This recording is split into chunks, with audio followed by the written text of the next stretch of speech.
Several death beams are blasted at him and his men all of a sudden, suggesting that the battle is definitely not over. The hero stands tall in the explosions, feeling proud that they even made it this far, but they're not done yet. If they can just beat this last force before them, they can win the war. Sadly, just as he's conceiving the thought, a powerful red beam of energy blasts right through him. This laser of death goes through him before he can even realize it, and as he slowly looks down with his bloodshot eyes, he sees the gaping hole in the middle of his trunk. He stares at the massive hole in his chest in disbelief as it burns away rapidly and then falls to his knees in an instant. At that moment, he finally comes to terms with what just happened and the reality dawns on him. It's a fatal blow and there's sadly no coming out of this one, so the hero falls flat on his face and surrenders to death just like his comrades, whose corpses are now scattered all over the battlefield. In his final moments, he lies in a huge pool of his own blood and realizes that his story will end with him not being able to do anything. Just thinking about it drains him even more, and as there's nothing he can do now, he just remains still, allowing his life to flash before his eyes. So, how did this promising young warrior end up in this tragic situation? Well, it all started one day when an unknown threat suddenly appeared in their world and destroyed an entire continent. The one responsible for this calamity became known as the Liquidator, the archenemy of mankind. This celestial world ender went on a rampage, and so a group of warriors was created to protect mankind. This team of heroes included a man named Brian Miller, who survived a giant meteorite without a scratch, and he became known as the World Protecting Shield. The second member of this team of guardians was a great sage said to possess power equal to an entire division, and she was known as Bella Albright, the Great Sage. The team also included Jacob Bloomfield, the Divine Archer, who took down a high-level dragon in a single shot. But these weren't the only heroes assembled to protect the world, because the strongest swordsman to ever come into existence was also on their team. Her name was Amy White, and she was known as the Sword Saint for her power. From the little we know about these heroes, it's no wonder why they were considered humanity's best hope. But they weren't the only ones fighting against the Liquidator, because there was another group, known as the Support Unit, which our protagonists belonged to. As you can imagine, they were put in this second team because there wasn't really anything extraordinary about them, and sadly, they were merely sacrificial pawns. The protagonist, Gray Lee, a regular foot soldier, rapidly bleeds out in the middle of the rubble. But all he can think about in his last moments is how the superhuman defenders of humanity are truly on another level. He watches them in awe as they continue to wage war on the Liquidator. Gray Lee knew that the graduates of the World Union Academy were amazing even before now, but he never knew that the difference between him and the elite soldiers would be so large. Well, apparently, it is because the four of them are still in the fight while he's lying in the dirt with a few missing organs in his chest. The situation makes him wonder if it even matters whether the support unit was there or not. The team of heroes appear to be doing just fine without them, which enrages him even more. Gray Lee grinds his teeth in anger, recalling how he and his teammates equally trained very hard, only to end up as collateral damage. Tears run down his face as the thoughts flood his mind, but there's nothing he can do now. Meanwhile, the heroes continue their onslaught, and Amy White unleashes a myriad of attacks that eventually do some damage to the Liquidator. The Celestial Force is actually surprised that they managed to hurt him, and he doesn't take it very well. So, he figures that it's time to stop messing around with them, and with this in mind, he creates 2 power balls of energy from his wings and unleashes 2 devastating surges of energy that absolutely decimate the heroes in the blink of an eye. The Guardians are butchered by the Liquidator's overwhelming blast, and upon seeing this, Gray's eyes widen in horror and disbelief. He just witnessed the archenemy of humanity wipe out the defenders of the Earth with a single blow, so it's not an easy thing to process.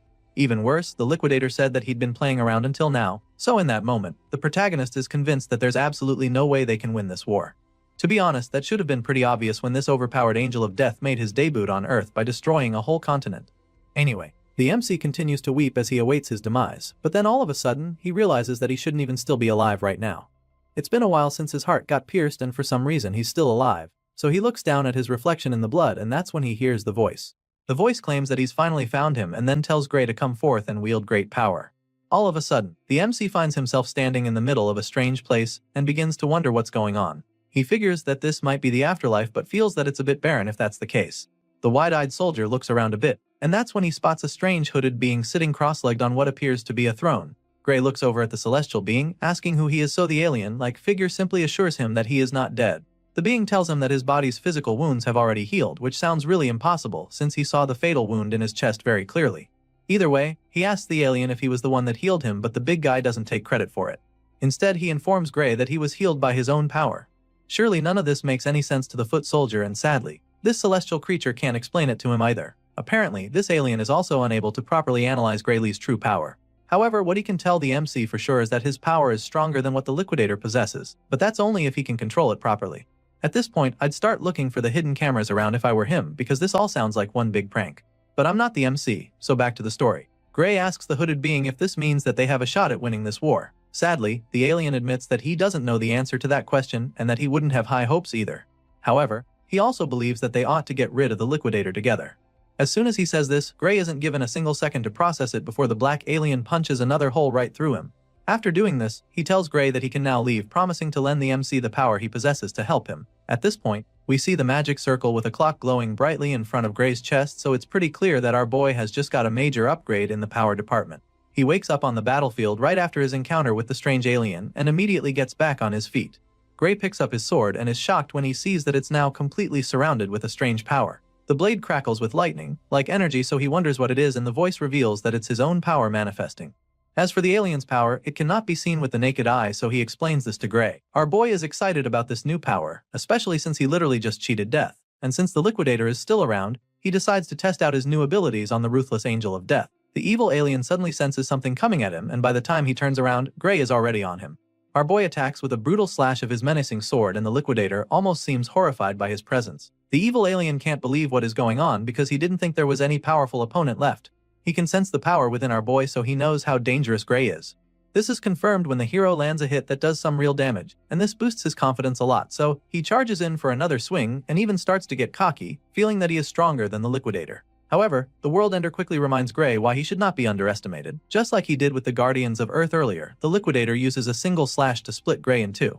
It happens so fast that he doesn't even feel it immediately, and by the time our boy looks down, he's horrified to see that his legs are no longer connected to his torso. The liquidator uses this killer blow on him, but also commends Gray for being able to force him to throw everything he's got. Apparently, the liquidator thinks that slicing the MC in half will be enough to kill him, so he turns around, preparing to fly away. But then, in a shocking twist, the same energy that engulfed the sword earlier flows out and expands, covering Gray's entire body and enabling him to heal in a split second. Then, the sword increases incredibly until it's so massive that even the liquidator is bewildered. The evil alien already knows that Gray is about to land a devastating blow, so he quickly creates a shield to protect him, as he's no longer even sure that this opponent is even human. Our boy gets fused with the energy like a host and a symbiote, and with a murderous glow in his eyes, he takes a terrifying swing at the liquidator. The alien manages to block this attack using his shield, but it doesn't take long for Gray to overwhelm him and destroy it with a mind-bending beam of energy. The blast sends the liquidator flying, and even though he doesn't have any expression on his face, you can tell that he's starting to get really afraid of our boy. And so, with the battle taking a drastic turn, Gray Lee unleashes another haymaker, admitting that he also isn't sure if he's human anymore.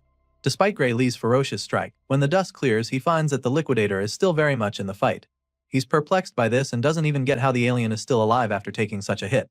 As such, he admits that the liquidator's strength is truly something out of this world. Now the two powerhouses stand face to face against each other, and mankind's archenemy is still trying to catch his breath. Sure, he's still in the fight, but after seeing what Gray can do, he's not even sure how to attack. On the other hand, the newest hero from Earth is feeling pretty confident that he can win.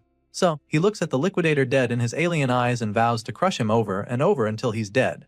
You can tell that he's not even bluffing about this from the look in his eyes, and right after squaring up with the World Destroyer, he unleashes another devastating slash from his mighty sword. The liquidator tries to dodge it, but he gets hit hard, and this time around, he even bleeds. He groans in agony, calling Gray Lee a monster, but even though he's suffering right now, he has no intention of giving up, and so once again, he decides to stop messing around and go all out against this human hero. The liquidator heals himself and activates his secret weapon. His entire body begins to glow even more than before, and multiple sets of wings shoot out of his back. The alien also somehow manages to make everywhere go dark and tells the hero that his time is up. That's when Gray looks up in shock to see that the guy turned day into night. The World Ender continues to activate his killer move, and it's starting to look like the tables are about to turn again. However, Gray Lee is not deterred by the liquidator's little magic trick, and so he charges at the enemy once again with his massive sword to end the fight for good. Shockingly, this time around, he's not able to penetrate the alien's shield despite pumping a lot of energy into his sword. His attack simply bounces off the barrier, leaving him pretty taken aback for a second. He's still trying to understand what's going on when the liquidator explains it to him. The World Ender tells him that all his attacks are futile, because within this plane of true dusk, nothing is capable of harming him. At this point, the liquidator is feeling invincible. He casually advises our boy to stop his useless resistance and take a look at the stars. Hearing this, our boy looks up at the sky in horror, and his pupils continue to dilate over and over as he stares at the bright light up there. The alien talks about how beautiful it is, while Gray is just modified because he knows that the bright light isn't just for show. Sure enough, the powerful ray of death shoots down on him and a cataclysmic explosion follows immediately. After the blast, the dust and smoke slowly clear, revealing the gigantic crater in the ground. The hole is so big that you'd think an asteroid crashed there. Seeing this, the alien is convinced that the human warrior will not be able to revive himself this time around, because he is most likely pulverized to dust already. That's what he thought though, but he quickly realized how wrong he was. All of a sudden, bolts of lightning start to appear in front of the crater. The energy rapidly builds up, leaving the liquidator bewildered once again. He stares at the ball of energy as it enlarges, and then, Some kind of magic shield with a clock-like appearance pops up right in front of the alien. Upon seeing this, the Liquidator instantly recognizes it, and then, the same voice that called out to Gray before, speaks up. The voice is impressed by the great amount of power that the Liquidator has gathered and suggests that it should be enough to take him back. At this point, a wave of horror washes over the alien invader because this voice belongs to the one called Kronos. The Liquidator refuses to believe it, and that's when the Black Celestial being calls upon Gray Lee. He calls upon the hero, who wields great power and decides to use all of his power to send our boy back to the past. Of course, the Liquidator is furious when he hears this because he knows that it's all part of Kronos' master plan to destroy him. He curses at the black alien for saving Gray, but of course, that doesn't really do anything. Kronos then fulfills his promise by turning back the hands of time, claiming that this is all he can do for the human hero. By sending Gray back to the past, Kronos basically entrusts the gate of the human world to him. Everything fades out afterward, and after it all turns white, our hero suddenly wakes up in the middle of a field. As soon as he opens his eyes, he takes a look around, wondering where he is. That's when he spots the small village down the hill in the distance, and is even more stunned because it just so happens that it's his hometown, Renato Village. Gray is extremely perplexed by this since it doesn't make any sense. The last time he checked, his village had been destroyed for 15 years, so he knows that it shouldn't be here. But then again, in his confusion, he recalls what Kronos said to him on the battlefield. He remembers that the black alien god promised to send him back in time, so after putting all the pieces of the puzzle together, Gray realizes that he's actually in the past. His thoughts are suddenly interrupted when he feels a sharp sting in his hand. He takes a look at his bandaged forearm and immediately remembers having this injury. The wound is from the time when he was being picked on by someone named Belder and a few other bullies. Gray starts trembling in fear at the thought of those bullies. He remembers how badly they beat him up, and he's not ready to go through that again. Unfortunately, he also remembers how strong they were, so he's afraid that he won't be able to beat them. Our boy has been so traumatized by his bullies that just thinking about it sends him into a panic attack. He closes his eyes and eventually calms himself down. From the look of things, it appears that he never even left the village, so he concludes that defeating the Liquidator was probably just a dream. With this in mind, he accepts his fate and makes his way back to the village. He doesn't want to get hurt by the bullies, so he decides to come up with a plan for them when he's feeling stronger. Unfortunately, on the way back home, he runs into the very same bullies in the bush path. He can't believe how bad his luck is, so he just stares at them with a blank expression on his face. We're finally introduced to the leader of the gang, Belder. He claims that they've actually been looking for our boy and complains about how Gray made him go through a lot of trouble to find him. At this point, the MC is probably wishing he could just disappear or teleport elsewhere, but sadly that's not happening. Belder suddenly tosses a sword at his feet and tells Gray to pick it up. Our boy is still in a daze as he's trying to understand what's really happening here, so Belder warns him not to act dumb. And so, he bluntly tells the MC that he wants to have a mock battle, but Gray still doesn't pick up the sword. Instead, he politely declines the invitation, explaining that his injury hasn't fully healed yet. He then thanks the bullies for the offer and tells them he's not joining them till his wounds heal. Of course, these goons aren't the kind to take no for an answer. Belder insists that they have the mock battle, assuring him that it's safe since the blade is blunt. They start moving closer to him like a pack of wolves around injured prey, but Gray refuses to pick the sword. He insists that a blade is still a big chunk of iron no matter how blunt it is, and that it can still be very dangerous, but Belder finally runs out of patience. The bully gets fed up and tells Gray to shut up, claiming that he has no right to say no to him. He makes this clear to our boy and then tells him that he's free to fight without a weapon if he doesn't like swords. Before Gray can even process this, Belder charges at him with his blade, and it actually baffles him because the guy doesn't even mind attacking him when he's unarmed. What the hell happened to this being a mock battle? It's pretty clear now that there's no running from this, so Gray decides that it's time to get his head in the game. Before he was sent back, a former military doctor gave him a piece of advice. It turns out that the reason for Gray's lack of improvement in his swordsmanship was due to an injury he sustained as a child. Thinking about it now, the MC realizes that this might actually be where his life as a loser began. Belder speeds toward him like a runaway train, and just as he's about to land the hit, our boy somehow manages to dodge it by reflex. He's even shocked that he managed to evade a hit and begins to wonder if Belder's strikes were always this slow. Enraged by the first miss, Belder goes on for another swing, only for Gray to dodge it yet again. After avoiding getting hit for the third time in a row, our boy finally realizes that Belder isn't slow. The bully also starts getting frustrated by the fact that he can't even land a single hit, so he curses at Gray in annoyance. Unfortunately, his anger can't even help him now, because he just misses yet again, and so our boy realizes that he's actually the one who's gotten faster. The other bullies are stunned when they see how fast the guy is all of a sudden. It's as if he's a completely different person now, so they all watch in amazement as he makes a fool out of Belder. After dodging everything the guy threw at him, our boy finally decides to pick up the sword. He may not have his old body anymore, but he still has the memories of the battles he has fought. Gray bends down to pick the sword, and Belder takes the chance to charge at him from behind. Unfortunately for him, Gray casually deflects him with a single swing of his own sword. He sends the bully flying with this strike, and he's even surprised that one nonchalant strike was enough to throw his almighty bully off his feet. Right now, the guy is starting to look a lot like an amateur, so he's starting to think it wouldn't be fair for him to fight him. But then again, he remembers everything that Belder's gang put him through, so he decides that the ringleader doesn't even deserve his pity. After all, it's these same pieces of trash who tormented him because he couldn't fight. Thankfully, that's not the case anymore, so he's more than happy to flex his new skills. He uses another effortless swing to disarm Belder, and after seeing how easily the sword left his hand, he realizes that the bully is actually worse than an amateur. Gray suggests that Belder hasn't been trained on how to receive a blow from a sword. This doesn't matter though. After all, these bullies were the same ones who taught him it's totally safe to beat someone with a sword as long as its blade has been dulled. And so our boy takes a big swing of the so-called blunt sword, and it still somehow manages to cut Belder's body open. The guy's eyes widen in horror as the blood from his shoulder splashes all over his face. He's in utter disbelief, but what's more is the severe pain. He suffers so much that he's forced down to his knees. Belder shouts in pain while Gray Lee just freezes in shock because he's equally stunned by what just happened. The blade was supposed to be dulled, so he doesn't get how it still managed to cut the troublemaker. In his confusion, he takes another look at the blade to check if it's really the case, and he confirms that it is actually blunt. As such, Gray realizes that he might have even killed Belder with that slash if he had actually given him a sharp sword. Our boy panics for a second, knowing that he could have killed these kids, but then again, they're the same meatheads who made his life at the village miserable. So, he decides to beat Belder up with the flat surface of the blade instead. This way, he can keep the sword blunt while getting his revenge. He whacks the bully in the face with it, sending him to the ground once again. Belder is now terrified, so our boy hovers over him, wondering why he's screaming so much. He asks the gang leader what's wrong and reminds him that he's the one who said the blunt sword is safe. At this point, Belder just sits there, covering his bleeding nose as Gray walks over to him slowly. The terrified bully looks to the side and sees his goons just standing there, so he snaps at them, ordering that they attack our boy. It's quite funny that Belder would even think that his minions can beat Gray after the same guy just wiped the floor with him. As you can imagine, they're reluctant to even go near him, seeing how strong he's gotten all of a sudden, but they eventually agree to go at him together, thinking they can overpower him this way. The troublemakers charge at our boy at the same time, and Gray just feels sorry for them. He's surprised that they're dumb enough to come at him for another round after what he just did to their leader, but of course, he has no choice but to beat them up too. Belder furiously orders them to kill our boy, as they attack him from all alongs, and this just pisses the MC off. He was going to overlook their misbehavior this time around, but since they clearly all want a taste of his new skills, he decides to show them what he can do. A few moments later, Belder and his goons are all on their knees with swollen faces. They've been so badly beaten that there's steam coming off their bodies, and looking at them now, Gray is baffled that these are the same guys he's been so scared off. He remembers that these guys are the ones from the Dark Swordsmanship dojo, so he asks to confirm if that's the case, and Belder explains that he's kinda correct.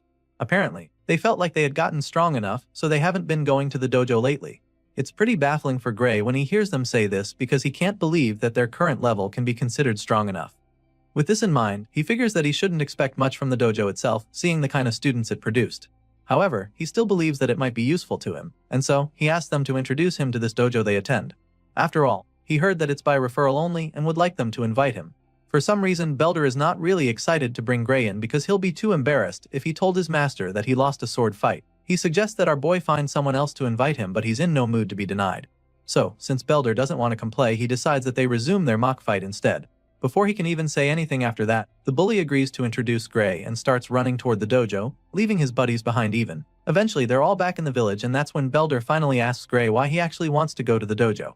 Apparently, this very dojo has a recommendation slot for the academy, and when our boy asks about it, Belder admits that he also heard something like that. As such, our boy explains that this is the reason he wants to go, by one of Belder's buddies feels that he's already strong enough without going to the academy. Sadly, Gray knows that his current state is not going to be enough to defeat the Liquidator. Even the world's strongest lineup was no match for the World Ender. He remembers the battle, how the Liquidator wiped out all of the Guardians with a single blast. Gray recalls how he couldn't even scratch the alien when he got serious despite using the power that Kronos talked about. Just thinking about it makes him really anxious because he doesn't even know how strong he has to be able to defeat the Liquidator. It bugs him a lot, but at the same time, it's not like he doesn't have any clues. He remembers being able to control the dark power even if it was just for a split second. What he focused on at that moment was the swordsmanship taught to him by the Sword Saint. Gray believes that the outcome of his battle with the Liquidator might have been different if he had spent more time training in the same conditions as the Sword Saint.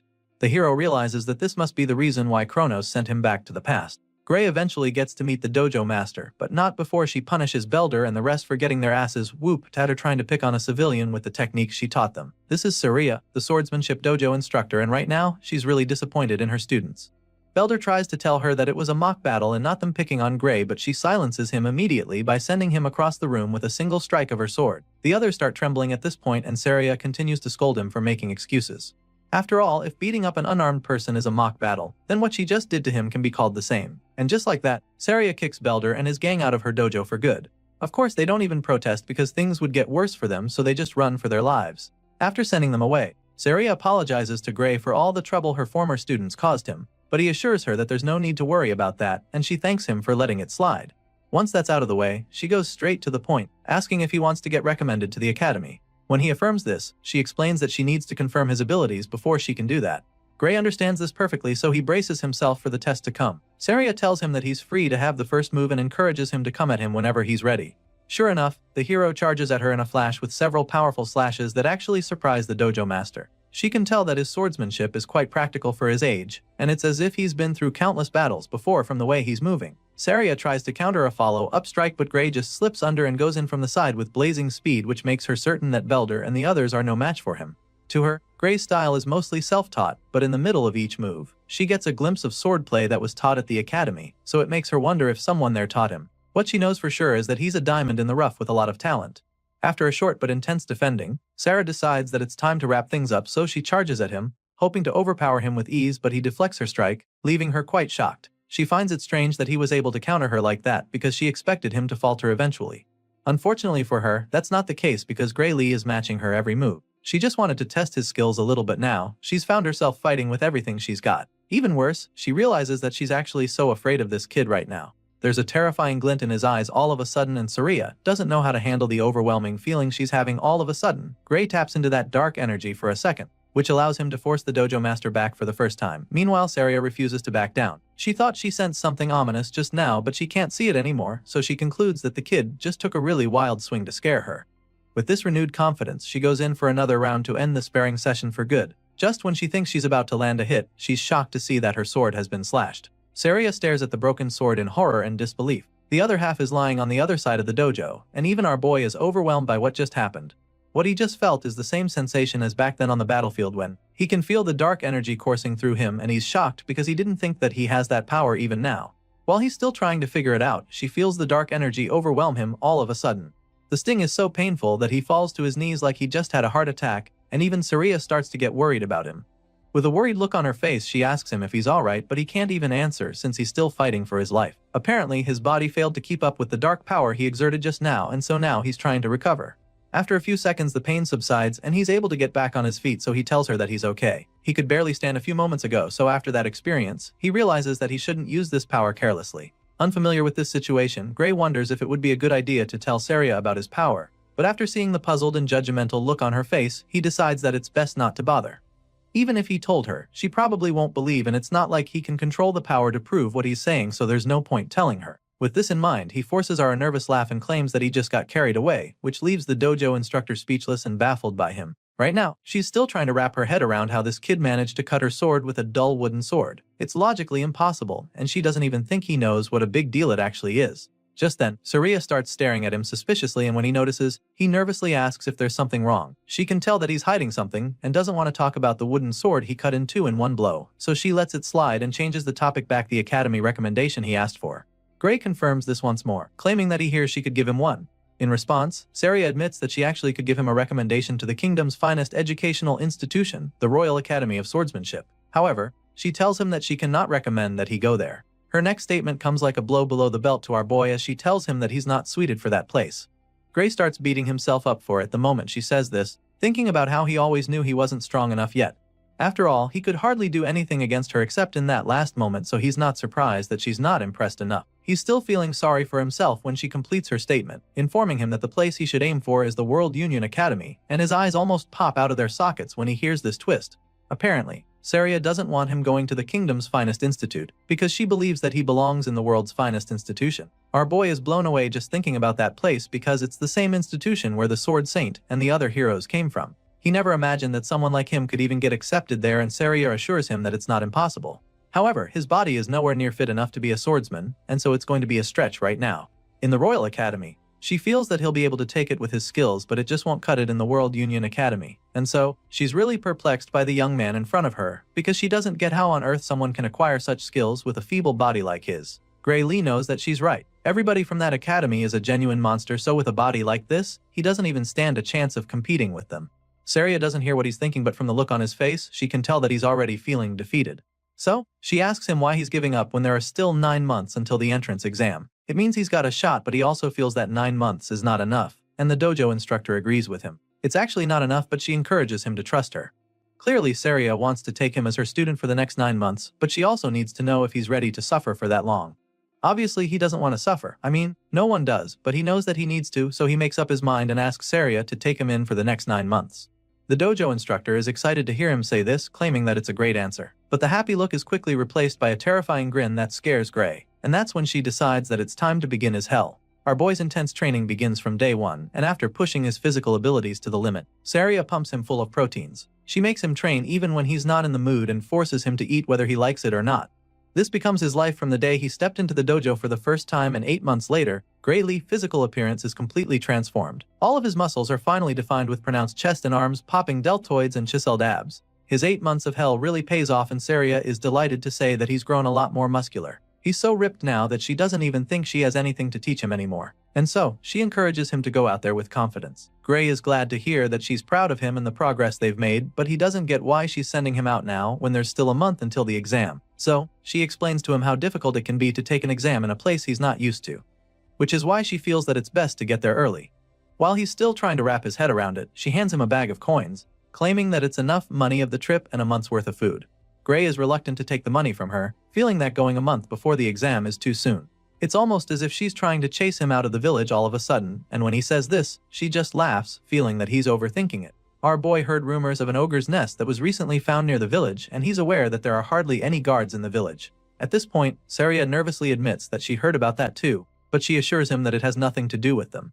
She tries to convince him, but he's just not buying it. The dojo instructor feels that there's nothing to worry about since the royal capital will soon send help to them.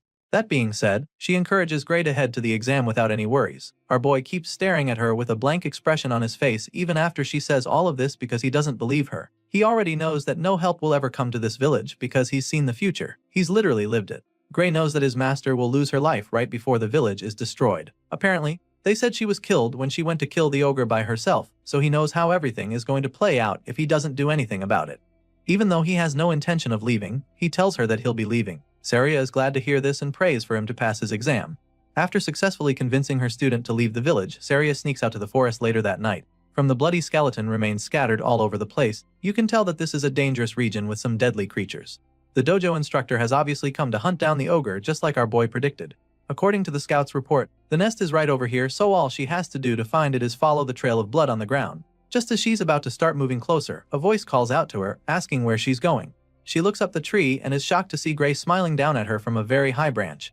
She's dumbfounded when she sees him, and the smirk is immediately plastered on his face because he just caught her right in the act. She asks him why he's even here because as far as she's concerned, he should already be on his way to the academy by now. And before she can even try to scold him, he jumps down from the tree and stops her right there. Gray informs her that he's the one who should be asking the questions since she told him that the ogre nests would be taken care of by the army from the royal capital. Of course, Saria quickly comes up with an excuse, claiming that the guys at the capital said they couldn't come because of some emergency over there. And for that reason, she decided to handle the ogre nests by herself. After all, she believes that she's more than capable of handling the situation by herself. Saria smirks after saying this, claiming that she knows the strength of the nest already thanks to the report from the scouts. She reveals that the boss of the nest is an elite ogre, and the nest itself holds around 40 to 50 monsters in total according to the reports she got. The dojo master admits that that number of minions will be pretty tricky, but still, she's confident that she can take them out all by herself. Upon hearing all she has to say, the gears in Gray's head begin to turn as he ponders on the strength of an elite ogre. On its own, the monster isn't actually that strong, but it turns out that the ogre's real strength lies in its intelligence and leadership. Considering the risk of getting surrounded, our boy concludes that it would be suicidal to even try to fight the monsters alone. He's lived through this very event before, so he knows how it plays out. Which is why he's convinced that Saria will not make it out alive if he allows her to go on this mission alone. And if she dies, then the entire village will go on to be destroyed by the same monsters. And this is something he cannot let happen, not when he's been given a second chance to actually change things.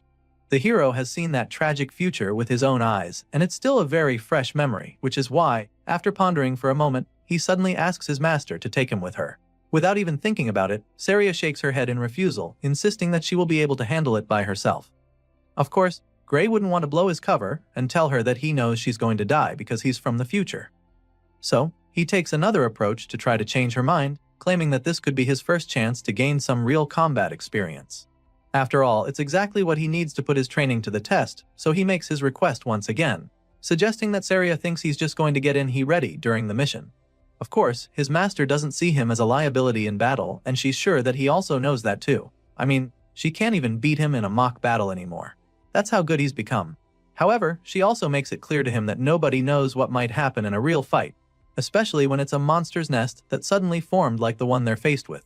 For a dangerous job like this, the dojo master believes that it's best for him to wait until he has a bit more experience in real fights that are less risky. At this point, Gray is starting to feel pretty defeated because he really thought he was going to change her mind. Sadly, she insists on going alone, so he's forced to his last option. He suddenly tells her that he has an idea, and this gets her pretty curious immediately, and that's when he challenges her to a fight out of the blue.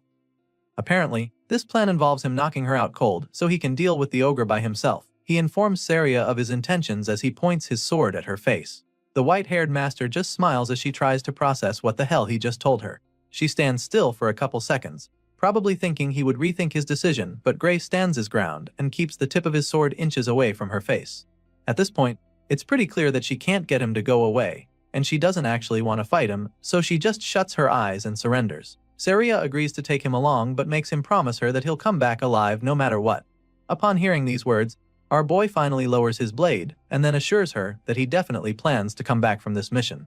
So, he makes Saria promise him the same thing, pleading with her to not die in the ogre's nest, and of course, she's very confident that it's not gonna happen. Once on the same page, the master and student follow the trail of blood leading to the ogre's nest and officially begin the hunt. Soon, they arrive close to a valley, and from afar, they notice that the terrain leaves no room for escape. If they go in, they can easily get trapped and slaughtered, but Saria is more concerned about the monsters in there. She claims that the minions have a lot of confidence building their best in this kind of location, so Gray quickly reminds her that they won't be able to escape either. He senses that his master might be getting a little cocky, so he also points out the fact that they're up against intelligent monsters and not just dumb beasts. As such, he suggests that it's better to be more cautious with their approach, and Saria agrees with him. The two hide behind a big rock and quietly scan the tent from afar. After looking around for a bit, they still can't pick out the boss anywhere, so Saria suggests that it's probably in one of the tents. As far as she's concerned, that's a good thing, because at least they can quickly take out some of the minions and reduce the number before the boss comes out. With this in mind, she tells Gray to take out the enemies one side while she attacks from the other side. At the moment, the monsters still have no idea that they're about to be ambushed, so they're still going about their business. Saria and Gray Lee take out their weapons and spring into action. The first monster to be unalived sees the white-haired swordmaster coming at him, but before he can react, she takes his head right off with a single slash. Well, this first attack alerts the others, so all their hopes of being stealthy are instantly dashed. The horde of red-eyed ogres roar at the two swordsmen, but of course, they're no match for our boy. Without even tapping into his dark powers, Gray casually slices through the monsters with ease like a cold-hearted butcher. He dismembers the ogres with lightning-fast strikes, and his master also finds it's pretty easy to take out all the monsters on her side. And so, after only a few minutes, the nest is filled with bloody ogre corpses scattered around. The two wipe out the first wave with ease, and Saria is really impressed by Gray's skills. She's quite surprised by how good he is and begins to wonder if this is really his first time on a battlefield. The dojo instructor is so intrigued that she almost gets distracted while teasing him, but our boy is locked in right now, so he urges her to stay alert, revealing that this is just the start of the battle. Gray stares at the dead ogres lying around and starts to get this strange feeling. The first fight was way too easy, so he finds it weird that the monsters were so weak. It's baffling because he is sure that Saria would have been able to take them out just as easily even if she was alone.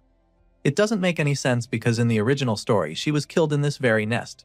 At this point, Gray realizes that something really horrifying must be inside that tent. He peeks into the dark tent as the thought crosses his mind, and that's when a terrifying pair of eyes glare at him from the darkness. Gray's eyes pop out in fear as chills run down his spine, and without even thinking about it, he shouts for them to get the hell out of there. Our boy tells his master that they have to leave immediately, urging her to run away with him, but the cocky sword master feels that he's exaggerating. She asks him what's wrong, feeling that there's no need to retreat, but after seeing the look of horror on his face, she doesn't think twice before running after him. Now, they're both running out of the nest as fast as their legs can carry them, but their efforts prove futile very quickly because all of a sudden, a figure appears to leap into the air right above them to intercept them. The green-skinned creature blocks their path, landing right in front of them, and our boy begins to panic even more. Saria, on the other hand, gets really excited because she thinks she's finally getting her chance to face the elite ogre. Unlike the weak minions they wiped out a while ago, this ogre is a lot larger with a big helm and a massive axe, big enough to chop down trees with a single swing. Rather than being terrified, the dojo master goes on and on about how honored she feels that the boss came to them itself. In a shocking twist, this giant ogre on steroids isn't even the boss, and Gray is the one who breaks the news to her. It turns out that the real boss is even far more powerful than the juggernaut standing in front of them. At this point, Saria turns around to see the army of Orges charging at them with the real boss standing at the back, exerting an overwhelming surge of power from his body. For the first time, the white-haired swordmaster feels afraid, and before she can even process all her emotions, they're surrounded by a swarm of axe-wielding Orges. Despite being trapped, she remains immobilized by the overwhelming power radiating from the boss. It's at this point that Gray reveals they're up against something far stronger than the elite ogre. What they have on their hands right now is an ogre general, and the nest they just attacked belongs to the ruthless green abomination. Saria finally snaps out of her daze and admits that an ogre general is not a monster they can handle on their own. It's now pretty clear why the entire village got wiped out. Sadly, it looks like history is about to repeat itself because they're currently outnumbered and outgunned. Seeing how dire the situation is, Saria suggests that they just kill the brute in front of them and keep running. Without any hesitation, she desperately charges at the helmed ogre with her sword, hoping to quickly finish him off, but the guy is no pushover either. He blocks the first strikes, which surprises Saria, but she goes again and is able to land a hit on his shoulder. Sadly, her excitement quickly disappears as she watches the wound heal rapidly right before her eyes. As if this guy wasn't tough enough, he also has regenerative abilities. Seeing this, Saria decides that there's no use even fighting, but that's when Gray explains what's going on. Apparently, the ogre general's roar boosts the strength and recovery power of his soldiers. This is why the minions appear strangely more powerful than normal. Saria struggles to hold off the big guy, while our boy is baffled that he's not been able to defeat a single one of the ogres in this second wave. He lands hit after hit, but they just recover immediately. All of a sudden, he decides to leave his back to Saria, asking her to just buy him some time. Of course, that's not going to be easy at all since she's been struggling with only one ogre. She's really concerned when he says this, so she asks him what he's planning to do, and that's when he tells her that they have only one option left if they want to come out of this alive. And with that being said, Gray reveals his suicidal plan to go after the ogre general. Our boy knows that the source of their power is the elite boss of the nest, so he decides to go after it. He slashes his way through the sea of ogres, but they just keep coming back to try to flank him, which just annoys him even more. He has his sights locked on the target, so for now, he just needs to focus on wiping out all the enemies in front of him to clear the path. Sadly, that's exactly when he comes face to face with an ogre that shatters his sword with a big axe. Gray is dazed when this happens and spends a moment staring at the short piece that's left of his blade. It's clear now that his sword can't withstand fighting a strengthened ogre, which is a really bad sign since he intends to face the ogre general soon. He quickly gets his head back in the game and dodges a mighty strike just in time. And while he's still in the air, he takes out his spare sword. He's lucky to have one, but he knows that it's just a matter of time before this one gets broken too. As if she was reading his mind, Saria suddenly tosses her spare sword to him so he can have two. He thanks her as he catches the second blade with ease, but even though he has two swords now, he knows that they're still not enough to wipe out all the enemies. However, it's all he's got, so he's determined to make it count since all he has to do now is wipe out the ogres in his way and take out the general. With this renewed sense of hope, our boy runs through the wave of Orges standing in his way like a bolt of lightning. He moves so fast that some of them don't even see him coming, but in the process, he takes a few hits and even gets slashed in the face.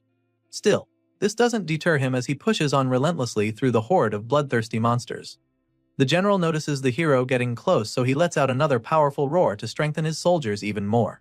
This is a twist that our boy didn't see coming at all, because he didn't even think these ogres could get any stronger. Sadly, they're mutated in a flash and the fight becomes several times more difficult. He's no longer able to push through, and at this rate, it's only a matter of time before he and his swords are crushed. Gray realizes that the general saw right through his plan, which makes him admit that the boss is truly very intelligent.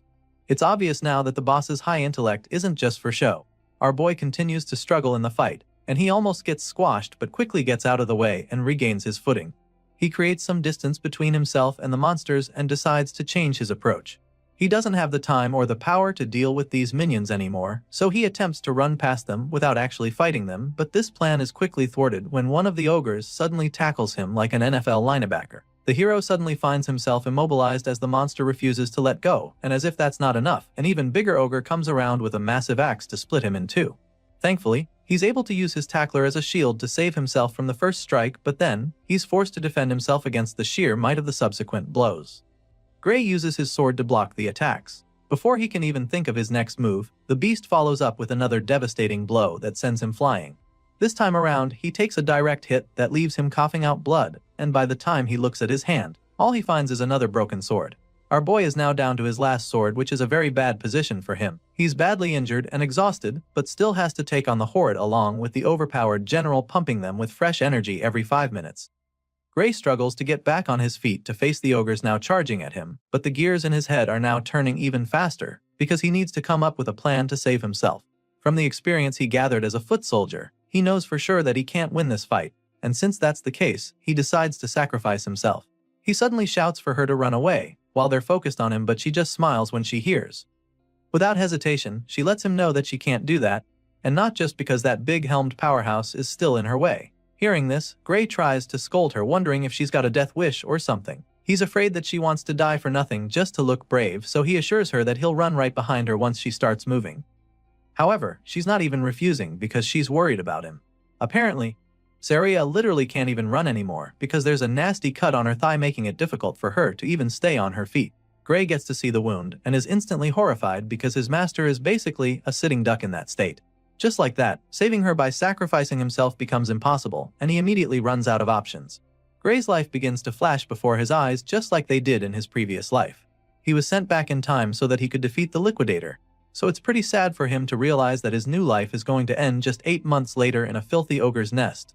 His chances of survival drop even further when his last sword gets broken by another powerful strike. It's looking pretty bad for our hero at this point, but even with the odds stacked against him, he refuses to accept defeat. Gray Lee believes that it's not over yet because he still has one last trump card up his sleeve. Sure, he doesn't know how to use the dark power he possesses, but our boy is certain that even all these enemies before him will be no match for him if he can just tap into the power from the battle against the Liquidator.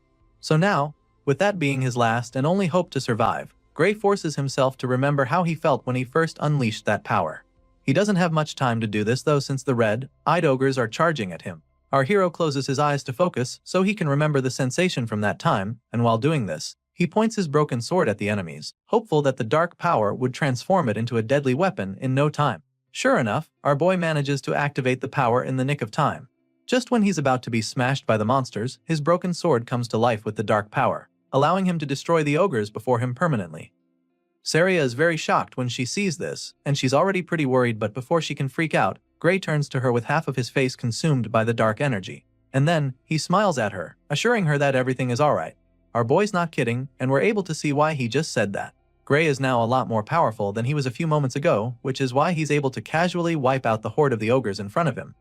Apparently, these strikes are so potent that the ogres are unable to recover from them, and even though the general starts to take some damage as well. She notices this and it's shocking to her, so she gets distracted for a second. In that split second, her opponent gets the chance to sneak up on her, but she sees it coming and manages to block it. Saria uses her sword to block the huge axe, and that's when she notices that the force behind it is now lighter than it was before. All of a sudden, the mightiest ogre suddenly becomes a walkover for Saria, so she takes advantage of it and destroys the brute in a flash. He sure gave her a hard time earlier, but without the general strengthening him, he's nothing. A while later, we see the hero and his master standing victorious in the nest surrounded by ogre corpses. He's amazed that they somehow managed to come out of it alive, and the bruises on his face confirm that it was no easy feat. He apologizes for breaking her sword, but the sword master assures him that she doesn't mind since he literally saved her life. Either way, he gives her back the broken sword and she takes it from him, even though that's not her major concern at the moment. While taking it off his hands, she tries to ask him about the attack he used to win the fight, but before she can finish talking, our boy collapses to the floor headfirst. The hero passes out in an instant, which leaves her absolutely horrified, so she starts.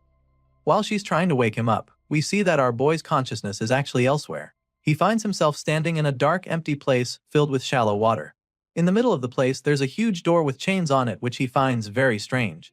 And while he's still trying to wrap his head around what the hell is going on, weird gusts of energy start to flow out of the door along with mysterious symbols. At first, he doesn't understand what's going on, but he quickly realizes that it's the same power that kicked in on the battlefield. A line appears in the middle of the door like a smaller gateway, allowing the dark clouds to seep out. This makes Gray wonder if opening the door will allow him to get that power. Of course, there's only one way to find out, so makes up his mind and starts marching toward the door. He gets closer, and after only a few steps, he feels an overwhelming and ominous force pull him back. The massive red skeleton spirit drags Gray away from the door with a crushing power that horrifies him. After that suffocating experience, our boy realizes that he's definitely going to die if he opens that door in his current state. Chills run down his spine as he says this, and almost immediately, a loud voice responds to him, informing that he made a wise call. As you can imagine, Gray is taken aback when he hears the voice, but he doesn't even get a chance to figure out anything else, because the next moment, he's waking up in a bed, struggling to catch his breath. He wakes up like someone who just had a nightmare, so Saria is really concerned about him.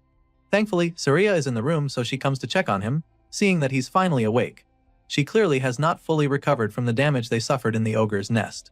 At the same time, our boy is pretty confused, so he asks where he is, and that's when she informs him that he's been unconscious for 5 days. As such, she was even afraid that he wasn't going to wake up anymore. Our boy is still pretty surprised that he's been asleep for the last 5 days, so he figures that it's due to the fact that he must have pushed himself pretty hard. It clearly took a toll on his body, and the Swordmaster agrees with him, even though she feels that he did a lot more than pushing himself pretty hard.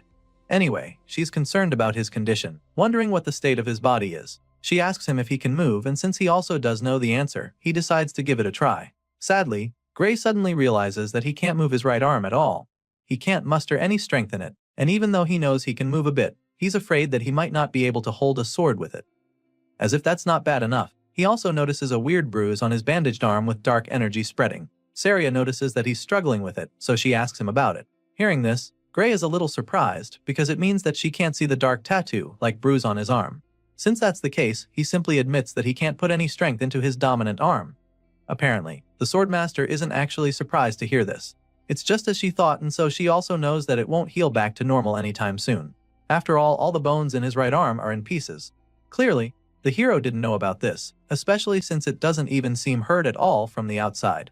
He explains this, and that's when she tells him that they've already treated it with a magic potion. For some reason, our boy doesn't like the sound of that at all. He stares at the empty potion bottle in shock and panic, because the last time he checked, such things were extremely expensive. However, his master assures him that he shouldn't worry about it, because the village chief was the one who gave it to them. He's shocked to hear this too, because he can't even wrap his head around why the chief would give a potion to someone like him. The moment he says this, she sounds baffled that he'd talk like that, and that's when she informs him that he's literally the hero of the village. Of course, this doesn't even make any sense to him, so he just stares at her in bemusement. He's still processing what she just said when someone bursts into the room, asking for him. He recognizes the loud voice, so he immediately jolts up from the bed to greet the village chief. He nervously tries to start thanking the man for the magic potion, but the chief cuts him off, stating that they're the ones who should be thanking him. He helped them kill a freaking ogre general, the same monster that couldn't be scratched even after rally the forces from the surrounding town gathered to fight it.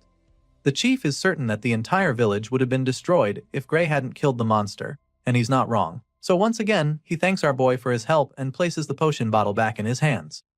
After all, if it wasn't for him and Saria, nothing would be here right now, not the village, not the people, and not even the potion itself. The hero tries to be all modest about it, suggesting that the chief is exaggerating, but the man claims that he all knows he's just stating things as they are. Upon hearing these words and after seeing the look in the man's eyes, Gray realizes that the chief is probably right.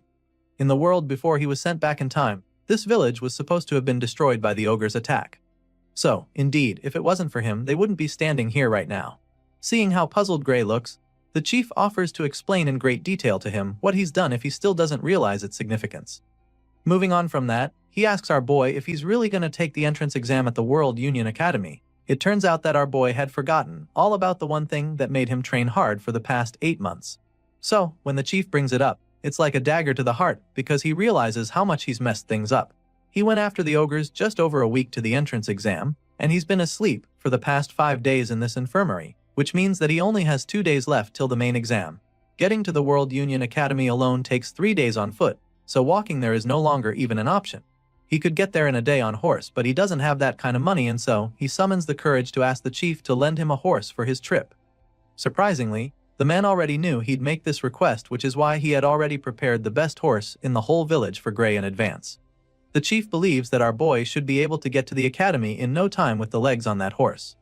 While the man is busy bragging about his pet, Saria tells the hero that they would have carried him to the exam in his sleep, even if he hadn't woken up today. After a while, our boy gathers enough strength to stand, so he walks to the door, and as soon as he goes outside, he's greeted with a huge crowd of villagers thanking him and wishing him success in his exams. They're all grateful to him for saving the village, and while most of them are holding up posters, one guy walks up to him with a sack as a gift. Gray asks what it is, and the man claims that it's something the whole village chipped in for him. Apparently, They heard that it costs a lot to apply to the World Union Academy, so they came together to raise the funds for him. Our boy is shocked that everyone contributed to the cause, but the feeling is quickly replaced with joy and gratitude as he thanks them for their kindness. Soon it's time for him to get going, so he says his goodbyes. Saria is with him as he prepares to set off, and he admits that it's going to be really hard to come back here if he fails the exam after everything the village has done for him, but his master assures him that there's no need to worry about that. As far as she's concerned, not a single one of the other applicants in the World Union Academy could beat an ogre general. Sure, Gray knows she's probably right about that, but he still has concerns about his banged-up right arm. Hearing this, Saria simply asks if his left arm is good, which he confirms. Of course, it's not his dominant arm, so he's not sure about using it, but she insists that it's good enough to good him in. She also doesn't think he needs to use that dangerous power inside him, but he feels that the entrance exam might be tougher than they think. Thinking he can pass with just one arm seems a bit like a stretch to him, but Saria assures him that it's going to be fine, because she trusts that the Academy's examiners won't be so blind as to overlook his ability. If there's one thing she can guarantee him, it's that he'll definitely pass the exam. At this point, our boy has already mounted his horse, ready to set off, so he thanks her once again for the pep talk, feeling a lot more confident. Just like that, our hero sets off on his journey to begin the next chapter of his new life. In the previous world, this village was destroyed, but he knows that the enemy of mankind still exists here. However, he also knows that this world is no longer the same as the old one, because the future can be changed with this power that he now possesses. Soon, our boy arrives at the capital, and the first thing he does is thank the beautiful horse that got him there. He's only been in the city for a short while, but he can already spot the amazing structure that is the World Union Academy. Despite how expensive it is to apply here, the place is absolutely swarming with potential applications. There's a sea of people gathered in the World Union Academy, and every single one of them dreams to become a hero. Over the speaker, they're informed that the distribution of exam tickets will begin shortly. Until the process is completed, all applicants are instructed to remain inside the central arena. Among the crowd, some people start chatting about how competitive this academy is. Apparently, out of the thousands gathered in this arena, only 20 of them will be accepted into the World Union Academy. That's the rumor going around, and our boy quietly listens to the guys spreading them, but some people heard that the number of admitted students changed yearly. Some years, they accept up to 50 candidates, and other years, only one person makes it. Just then, Professor Ariel is called upon to address the applicants, so the red-haired lady with a monocle appears on the platform. She gets straight to distributing the exam tickets to everyone in the arena, but she does it in a flash with the snap of her fingers. Just like that, the papers appear right in front of all the applicants. Like everyone else there, our boy is pretty impressed when the ticket appears right in front of him from a flash of flames. He grabs the paper and reads the content to discover that his candidate number 513, and he also learns that he'll be taking the fencing course. Everyone has their own ticket, and our boy will have to take the exam that requires most people to have the bones in their dominant arm to not be shattered. Professor Aries knows that some of them might be surprised by the format for the exam, but she assures them that this is how it is every year. She goes on to explain that the World Union Academy does not discriminate based on age, gender, nationality, status, or anything else. Not even their names are of any significance here. The professor makes this clear to the applicants, stating that only those who pass the exam and earn the right to cross the bridge will be asked for their names. Meanwhile, our boy is still baffled by the fact that he's taking the fencing course when he literally left his sword at the inn. He doesn't get what kind of system this is, so he's pretty hung up on it. While he's busy racking his brain, the professor reveals that she assigned their courses according to how they look. And so, she asks those who feel he was wrong about it to raise their hands. Many of the students find it hard to believe that she picked their courses just by looking at them, because there are literally thousands of them. Judging by their reactions, along with the lack of raised hands, it's pretty clear that the lady got their courses right. Still, many of them believe that there's foul play. To them, the academy either checked them beforehand or she used magic to read their minds. After confirming that she didn't miss anybody's course, Professor Ariel states that she'll be announcing their exam schedules next. As such, he asks them to check their tickets for the next update. Of course, all the applicants check their tickets, including Gray Lee, who finds out that his exam will be on the first day at 11 a.m. As you can imagine, he's not really excited to see that he's up on the first day, because he was hoping for a little more time to let his arm heal. Sadly, that's not the case. The professor goes on to pile on the pressure, announcing that this is a one-shot practical exam. Latecomers will be automatically disqualified, so she makes this known to them and advises them to be on time. She also lets them know that the academy does not accommodate personal requests for schedule changes. While the announcements are going on, Gray quietly tries to see if his arm is better now, but sadly, he still can't get any strength to it. So now, all he can do is pray that it heals by morning, even if it's only a little, because otherwise he'll have no choice but to fight with his left arm. Unfortunately, the next day, our hero wakes up and is immediately frustrated because his injured arm didn't even heal at all. Now, he has no choice but to take the exam like that because there's no option for schedule changes. Gray gets ready and heads to the exam, and when it's almost his turn, he is directed to the entrance of the arena. While waiting for his turn, he tries to calm down, reminding himself that he shouldn't be pessimistic about this right now. As he tries to maintain positive thoughts, he realizes that his left arm is still fully functional, and he can even move his right to an extent. With this in mind, he comes up with an idea. Gray concludes that he needs to use the little time he has left to watch the examiner's moves and prepare for them. Our boy believes that what he needs to do now is study his opponent and find an opening to strike. At this point, we get to see the current application in the arena. The examiner tells him to take the first move, so the brute with the big sword charges at him like a bull. He moves pretty fast and successfully takes a swing, but he misses and strikes the floor instead, just missing the examiner by centimeters. He's puzzled when he sees the chill examiner nonchalantly standing with his hands behind his back after evading the attack. The experienced teacher casually avoided the hit, which pisses the applicant, so he angrily goes in for another attack. This time, with an even more devastating swing to the side, but once again, the examiner makes his attack fruitless. He blocks the second strike with his sword, leaving the hothead in disbelief. And once the guy is stunned, he follows up with his own counterattack to quite literally sweep the guy off his feet. The examiner sends the guy crashing like a tumbleweed, and by the time he stops rolling, he's sitting on his butt without his sword and a broken arm. Seeing this, the veteran concludes his exam and asks him to exit the venue with his weapon. Of course, our boy witnessed everything that just happened, so a smile of acceptance creeps up on his face, because now, he knows without a shadow of a doubt that he's cooked. The examiner calls his number and he just starts walking into the arena. In his mind, all he can do now is go on stage and quietly take his L before going back home, because if that tough guy couldn't even land a hit with perfectly good arms, then what are his odds? Just like he did with the last guy, he tells Gray to make the first move. Sadly, our boy is even struggling to hold the sword properly right now. He can feel the pressure even more now, so he doesn't even think he stands a chance. Nevertheless, he's not a quitter, so he reminds himself that he still has to do whatever he can. With this in mind, he charges at the veteran with his blade, and during that run-up, one of Saria's teachings runs across his mind. He remembers her telling him that a sword isn't swung with just one's arms. She taught him to channel the power generated by his entire body through his arms instead, and now that remembers, he decides to do just that. Even if his right arm is powerless, he knows that he can still drive the force through his other muscles. So, he gives it a try and takes a very decent swing. The examiner dodges the strike, of course, and Gray isn't shocked, since it's not like he can fight the way he usually does. If swinging a sword without arm strength was not easy, no one would bother training their body in the first place, so he sucks it up and shoves the excuses far down below so that he can focus better. Despite being pretty much handicapped, Gray manages to force the instructor to attack him very quickly, but that is when he notices something strange. All of a sudden, the examiner's sword strike starts to look a lot slower than before. It's just like what happened with Belder, but the difference here is the insane force that comes from those apparently slow attacks. However, Gray can still tell that this man's speed and technique doesn't even come close to his master's. With this in mind, he feels that he might be able to make up for the difference in arm strength if he can just stick to the swordsmanship that he learned from her. So, that being the case, our boy goes into beast mode in the blink of an eye. He unleashes a barrage of sword slashes on the examiner, forcing the guy back faster than he would have imagined. He makes the instructor fall back a lot while trying to block the hits to the point that the man almost loses his footing. On top of that, the guy still looks very slow in Gray's eyes, so now he's starting to think that this examiner is not even nearly as strong as he thought before. In that moment, Saria's words play back in his mind as he remembers her assuring him that he would pass. So now, with the way he's dominating the examiner, he's feeling a lot more confident that he can actually do this. Our boy Gray starts to really get the upper hand in the duel, feeling a lot more confident than he was before he stepped into the arena. However, the examiner doesn't intend to lose that easily to an applicant, so he takes things up a notch and begins to attack more forcefully. The instructor unleashes a myriad of slashes, but our boy is able to block them all. Now, it's becoming clear that the difference in power is too great, even though he's already seen through his opponent's swordsmanship. The examiner is stronger than him, and so, Gray is unable to break his form.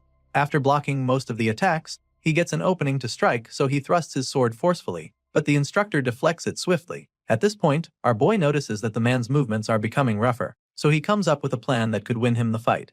It's a bit risky, but he feels that trying it at the perfect time might just be the move that helps him defeat his opponent. With this in mind, the hero makes up his mind to do it.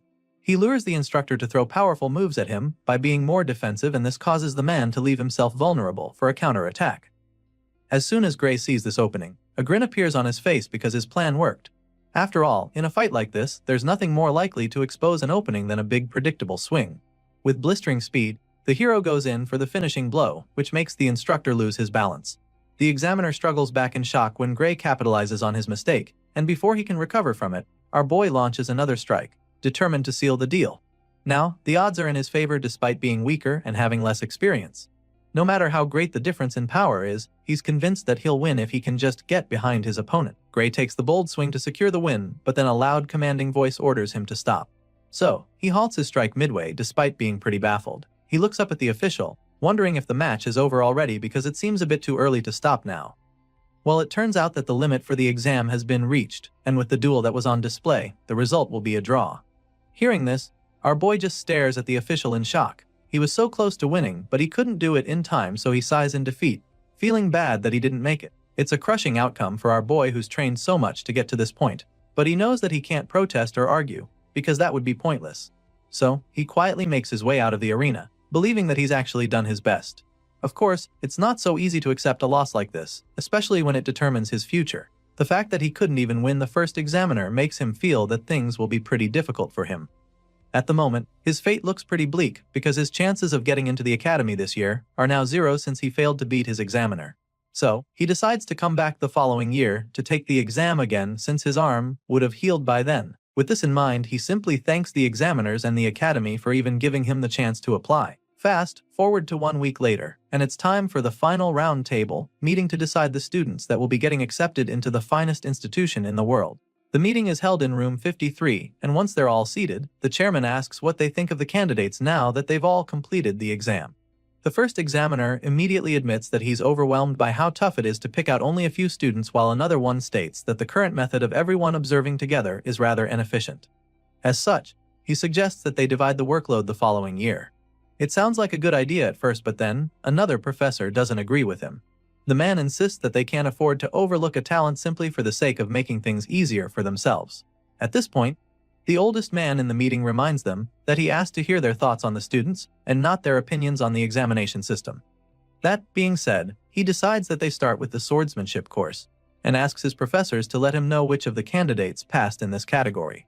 Well, according to their rules, those who beat the examiners passed automatically, and those who couldn't achieve that will be assessed based on the quality they showed and how they held out during the 15-minute time limit. One of the examiners explains this and then asks the swordsmanship course instructors what they think about it. All the matches were recorded so they're able to rewatch and analyze the performance of the candidates. Other than those who beat the examiner, candidates number 5, 217 and 753 stood out. The man suggests that they kept it at that because even if the others joined, they wouldn't be able to keep up in class. The second professor agrees with this decision and then asks if anyone has a contrary opinion. None of the examiners speaks up to say anything otherwise, so the chairman figures that they have confirmed the successful candidates for the swordsmanship course. But just when they're about to make the final verdict, one of the examiners asks what the room thinks about candidate number 513. It's none other than Professor Ariel, and judging by the look on her face, she is pretty interested in that candidate. The other examiners in the room seem pretty intrigued when she brings up Gray Lee. So, they dig out the recording of his match against his examiner, and they're amazed when they realize how good he is. It certainly looks like he was going to win the fight, which is a good thing, but they also feel that things are going to be difficult for him if he has to rely on setting up traps just to beat an examiner. They notice that his technique was good, but his strength was also clearly lacking, which doesn't help his case at all. The second guy isn't too impressed about that, and even claims that Gray was outmatched from the start until the end of the fight. After a couple of them give their opinions, the chairman asks for a conclusion, so they decide that Gray Lee is no good and shouldn't be accepted into the academy. The red-haired lady just scoffs up on hearing their conclusion because she can't believe that not a single one of them noticed what she saw even after watching the footage again. Apparently, everyone has decided to be this blind. Professor Ariel concludes that having everyone observe together is really a waste. The next day, all the aspirants return to the academy for the results, and our boy is one of them. He holds his ticket in hand, waiting for the examiners to announce the successful candidates for the swordsmanship course. At the moment, 6 candidates have passed, and as soon as this is announced, Gray becomes even more anxious. Candidate number 5 is called upon and his ticket goes up in flames immediately. Next, candidate number 217 is called, the number 432 and 615 along with numbers 753 and 925. As soon as their numbers are called, their tickets go up in flames as well, leaving all the others pretty amazed. Sadly, only those whose numbers were called will be attending the World Union Academy for the swordsmanship course, and when our boy hears this announcement, His heart sinks to his belly in a flash. He probably saw it coming after the way his exam went, but he's still dazed when it is actually confirmed that he wasn't selected. The successful candidates are asked to cross the bridge and complete their enrollment procedure by the end of the day. Of course, those who pass the exam are really stoked about it, and their buddies are equally happy for them. On the other hand, there are many other candidates who are still brooding over their situation. While others are celebrating, Gray just stares at his ticket in disappointment, feeling that he failed after all. It's a horrible feeling for sure, especially after everything he went through to get to this place, but even though it looks like he'll be going home, there is one last category, known as the Divine Eye Special Admission. As you can imagine, our boy isn't really interested when he hears the announcement. He probably doesn't even know what that is, but then all of a sudden, he hears this number being called. Of course, this is a big shock, but what's even more surprising is the way his ticket suddenly starts glowing with a bright blue light. It shines even brighter than those who had the flames earlier, so he's just as confused as all the other candidates, staring at him in awe. They're all baffled by the display on show, and after staring at the glowing card for a few seconds, the hero finally starts to realize that he actually passed. While most applicants are perplexed like our boy, some others in the crowd are pretty familiar with this Divine Eye Special Admission thing because the Academy has actually done it before. At the moment, the name still doesn't ring any bells in Gray's head because he's never heard of it before. He doesn't get it, and while he's still pondering on it, those who know what it is make him understand that it's basically a way that someone gets into the institution through the back door. Some cocky know-it-alls who probably got in normally also have something to say about it. To them, the World Union Academy has really fallen to have allowed a special admission, but while the jerks are busy going on about it, our boy is simply hung up on the fact that he got in through the back door. It doesn't make any sense since he doesn't have any connections here, so he wonders if his master was the one who found a way to get him in. It's a possibility, but he knows it's a stretch because she never even mentioned anything of that sort. His thoughts are suddenly interrupted when an old man comes around to scold the candidates who were speaking ill of the Divine Eye Special Admission.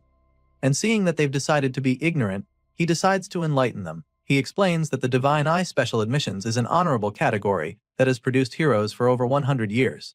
The old man tries to make them understand, but the jerks refuse to accept it. As far as they're concerned, the geezers at the World Union Academy are just the ones who love the Divine Eye Special Admission.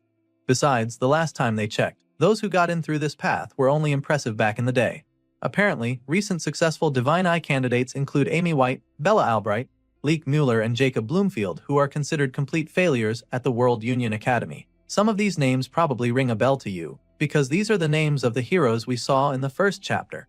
For some reason, these same guys are the bottom feeders at the World Union Academy, and they're so notorious for their poor performance that even the current candidates know about them. On the other hand, Gray remembers Amy, Bella, and Jacob very vividly from his past life, because the three of them were part of the main force that fought against the Liquidator. Despite what everyone is saying right now, our boy is so excited that he'll get to fight alongside them because he knows that they will become the true heroes. The story continues on the day of the entrance ceremony. Currently, the ceremony is scheduled to begin 30 minutes from now, so the students urges them to assemble in the plaza in front of the main office if they're done changing. For the first time, we get to see our boy in his stunning uniform with the World Union Academy emblem engraved into his chest pocket. After walking for a while, the guys at the front start to argue about the correct location. Apparently, they should be at the plaza in front of the main office, but there's nothing here, so they're not sure that they even came to the right place. Before they can get even more confused, one of the professors comes around to meet them. He apologizes for the confusion, explaining that they've had a bit of a delay setting up due to a mix-up. Hearing this, the students are still quite confused because they don't get what he means by setting up. Just then, the man tells them to step back a bit so that he can put the stairs in that spot. This just baffles them even more, but they step back and ask if that's good enough. Thankfully, it's just perfect, so the white-haired professor begins to do his thing. The students watch in confusion as the man goes down to start writing something on the floor. They're still pondering on what he could be doing when a giant massive circle appears on the ground. The golden seal spreads out, glowing brightly, leaving the students in awe, and then in the blink of an eye, a gigantic auditorium appears with a flight of stairs attached to it. Once again, the man apologizes for the delay and then tells them to sit wherever they like in the huge hall. Of course, they're still pretty dazed by what just happened because they can't even comprehend how he managed to teleport something this massive. While most of the other freshmen remain pretty stoked about what the professor did, our boy quietly takes a seat. He feels that they probably did this because they want to hold the entrance ceremony in a place where they can see the school building. It's a pretty brilliant idea, and he also believes that it's a pretty extravagant way to use teleportation magic. He's heard a lot about the institution in his past life and the present one, but now, he can boldly say that he has seen the power of the World Union Academy. The hall is massive, so it's pretty obvious that the number of seats is pretty excessive. One purple-haired guy at the front points this out because he doesn't think there's need for this many seats, when only 30 students were accepted this year. However, the girl sitting next to him informs him that he doesn't even know what he's talking about. In response, he simply apologizes, claiming that he never really studied anything other than how to wield the sword. In that case, the girl decides to enlighten him a bit. The World Union Academy, as the name suggests, gathers the best students from all over the world. She first makes him understand this, and before she's even done talking, she points up at the sky in excitement, announcing that the others have arrived. That's when everyone else looks up at the sky to see the fleet of airships along with huge dragons. Most of the students are terrified when they see this because they have no idea what the hell is going on. But our boy seems to know exactly what's happening. Looking up at the sky, he immediately identifies the magic airship, Strato Queen. He had boarded it once when he was part of the Liquidator Subjugation Squad. They say it's one of the largest airships in the world, so he's surprised that they're bringing it out just for an entrance ceremony. Well, apparently, that's just the kind of thing the World Union Academy does. Just then, the white-haired professor from earlier notices that everyone has arrived, so he decides that it's time to officially begin the entrance ceremony. A while later, just after the headmaster's speech, we catch up with our boy who currently looks bored to death. He's so close to falling asleep, and after the last couple minutes, he confirms that even the World Union Academy's entrance ceremony isn't much different from a normal one. Well, he is bored now, but that's about to change very quickly because the next item on the agenda is the greetings from the top students of each course. Gray's eyes almost pop out of his head when he sees Leonhardt, the top student of the swordsmanship course, coming forward to answer the call. At this point, our boy is a lot more interested in the entrance ceremony, and he's not the only one because all the other freshmen are staring at Leonhardt. It makes a lot of sense that they dread him this much since he was the one who defeated the examiner in an instant during the entrance exam. The guy climbs the platform and greets the professors there very politely. Apparently, this guy is so good that some say he's as good as the teacher when it comes to swordsmanship. It's a pretty bold statement, but I guess that's just how good this white-haired talent named Leonhard Appius is. At this point, the hero is really intrigued, but his thoughts are interrupted when Leonhardt suddenly asks the professors if he is allowed to speak freely. They confirm that he is free to talk, so he thanks them and prepares to give his own little speech. He starts by stating that he has just one complaint he'd like to make to the academy. But before revealing what it is, he turns to address his fellow students. Well, that's what he says at first, but then he throws a jab at our boy, claiming that he's only talking to the students who were admitted the proper way. Leonhardt tells them what an honor it is to be admitted to the academy with them, hopeful that they'll all graduate as individuals capable of making meaningful contributions to the world. That being said, he urges his classmates to work hard together, claiming that he looks forward to the days when they can aim high together as students of the prestigious World Union Academy. After giving this little speech, he returns to subtly attacking our hero by suggesting that there's someone among them who doesn't deserve to be there. He makes this bold statement and then turns to the Divine Eye Professor Ariel, asking her to confirm if he's correct or not. The red-haired professor's expression instantly changes from a look of pride to shock. She's utterly taken aback by the allegations, so she tries to correct him, insisting that all the students here have passed the rigorous exam. Even though they may not be as strong as he is, she makes it clear to him that it's not a wise idea to exclude the other students. After clearing this air on that, she bluntly asks him why the hell he's even asking her something like that. At this point, the persistent top student hits back at her, stating that he wasn't talking about those who have been admitted by passing their exams properly. And then, he looks Professor Ariel dead in the eye and tells her that he's talking about the student she let in through the back door with her Divine Eye special admission. The red-haired lady just smiles when he calls her out like this, but he doesn't even stop there, because the next thing he does is to loudly demand that the one who was specially admitted reveal himself. This dude even has the balls to demand that Gray return his uniform and leave the academy right away. Everyone seated in the hall is taken aback by his audacity. They gasp in shock, but none of them dares to challenge Leonhard. At the same time, nobody steps up to support him. Meanwhile, the target in question is still on his seat. He hasn't revealed himself yet because he's trying to understand what the reason for this hostility is. He's pretty nervous, but he's relieved that Leonhard doesn't even know his face, because that would be a serious problem for him. He remembers when the top student stood up to answer the call, and he's glad that the guy didn't notice him back then despite how close they were to each other. Since Leonhard clearly doesn't know who he is, he figures that it's wiser to just remain seated because he might not get caught up in this whole thing if he doesn't actually step forward. When the special admission student refuses to come forward, Professor Ariel finally chimes in with an unbothered look on her face. She suggests that this year's students are quite lively after seeing how bold the guy standing before her is. She makes this statement, hoping to lighten the mood, but the persistent top student just snaps at her. He makes her understand that he's very serious about what he just said, and then demands that she stop admitting students through the back door. He's about to say some more disrespectful stuff when Professor Ariel finally gets fed up. She cuts him off by appearing behind him and then prepares to show him exactly why she's a professor at the academy. Ariel asks Leonhardt if he thinks that he's stronger than the student she chose through the Divine Eye special admissions. The question catches him off guard at first because he's not completely sure. But he's already made a lot of noise, and backing off now would just make him look stupid, so he musters the courage to state that he is. He's furious that she'd even ask him a question like that and wonders if she thinks that he's not as strong as the mystery student. With this response, Professor Ariel smiles even more because she knows what things are about to get interesting. She likes his attitude and proposes that they make a bet so he can put his money where his mouth is. Once again, Leonhardt is taken aback by the idea she just brought up, but she reiterates and confirms that she actually wants to make a bet, and not just any regular net, because she's actually willing to gamble with her job to prove that she didn't make a mistake. Of course, this bet means that Gray Lee's special admission will also be at stake, so our boy becomes pretty worried because this definitely wasn't part of his plans. Gray begins to panic because he doesn't even know what kind of bet this daring lady is talking about right now. Off the top of his head, Leonhardt figures that the professor probably wants to make him fight the special admissions student, but she claims that she would never do such a boorish thing.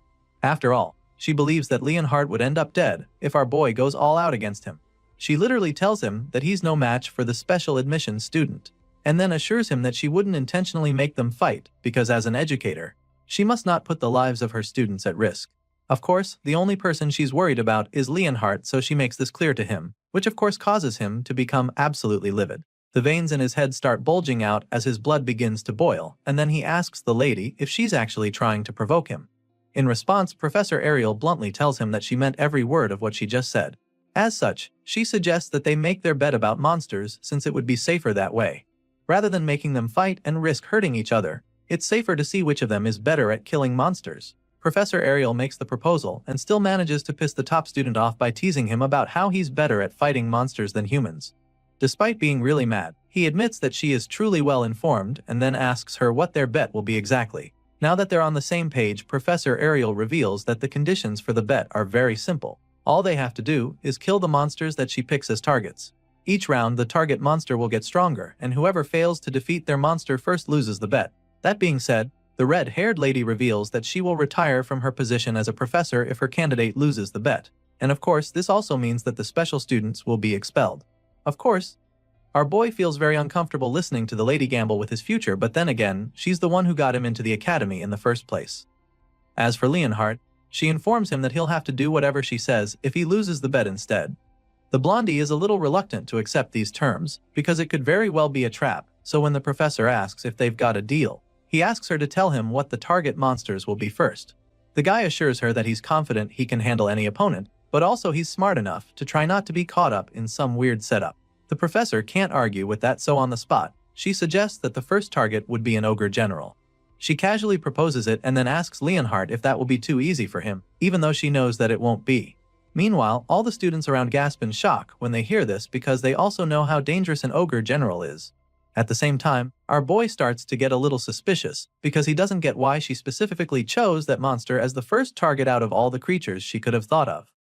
Apparently, the cocky top student also knows how formidable an ogre general is, so he immediately protests, feeling that it's unfair of her to choose it. After all, they only consider creatures that one can kill by themselves monsters, and as far as he knows, an ogre general can't be killed by one person. At this point, the professor assures him that she's not asking him to go kill the beast right away. She doesn't expect him to be strong enough for that, so she sets a time frame to be the entire year. In other words, she's giving him till the end of the year to kill a general ogre. However, Leonhardt insists that it's not a fair challenge. As far as he's concerned, if someone could single-handedly take down a disaster-level monster within just a year of training, then no one would even be suffering.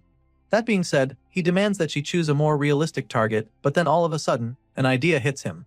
Leonhardt suddenly accuses the professor of deliberately picking a monster that no one can defeat so that she can end the bet with no clear winner. And so, he makes it clear to her that he will not agree to that. Hearing this, the lady just scoffs, feeling sorry for him. And that's when she adds one final condition, stating that Leonhardt will be declared the winner of the bet if it ends as a draw for any reason. The top student is stunned when she says this because he sure as hell didn't expect that twist. With the terms on the table now, if our boy fails to defeat the Ogre General, Professor Ariel will automatically be fired and all special admission students will be expelled. Now, she's confident that there's no way Leonhard will refuse her offer. The blondie stares at her with a confused look laced all over his face. He calls her crazy for even proposing something that could very much end badly for her. To him, it's like the outcome of this bet has already been decided, so the red-haired lady takes it that he no longer has any objections. Well, before going ahead with the bet, he wants to confirm that the Ogre General will not be weakened in any way, and she assures him that the monster will be at full capacity. Once that's out of the way, he conjures up a contract for Leonhard to sign if he doesn't have any problems with the details of the bet. The top student scans the page quickly and signs the paper to accept the deal. And then, the professor casually walks away like she's already won, so he asks her if she really thinks that her candidate can win. Well, I guess they'll all find out soon enough. As you can imagine, the rest of the professors are stunned by what they just witnessed. Some wonder what's gotten into Ariel, while others feel that she wants to use the bet as an excuse to retire. They think that this is most likely the case since everyone knows that she's well past her prime now. Meanwhile, our boy can't help but feel anxious now that the bet is official. He suddenly remembers when she set the time frame for the bet to be till the end of the year, which makes him realize that the whole contract was a done deal from the start. Apparently, the clever old lady had Leonhard wrapped round her finger from the beginning. There was no way she was going to let him refuse. A while later, we see that our boy is about to take his first class on the basics of magic. The professor taking the class knows that some of them might be surprised to be receiving lectures on the first day, so he makes them understand that not a single day can be wasted as students of the academy. That being said, the professor begins the class by starting with the most basic of basics, which is how to utilize magic. He makes them understand that an invisible energy called ether lies within their bodies, which they can manipulate through the magic circuits in their bodies. Hearing this, Gray is relieved to know that he'll be able to keep up with the magic classes for now. Thanks to his time at the boot camp, he's already familiar with the basic concepts. Sadly, his peace of mind quickly vanishes when he realizes that he somehow ended up in the same class as Leonhard. Now, all he can do is pray that the guy doesn't find out that he's a Divine Eyes special admission student. As the class goes on, our boy quickly gets distracted and the professor catches him instantly. He scolds Gray for being absent, minded only 5 minutes into the class, and this is pretty much where things are about to get tougher for our boy. Gray is shocked that the man could notice him being distracted with a single glance because he's seated so far back. Either way, he apologizes, hoping to move past this quickly and not draw any more attention to himself, but the professor has other plans for him. The man is so pissed that he calls Gray to come down and demonstrate the basics of magic to the class since he's so confident.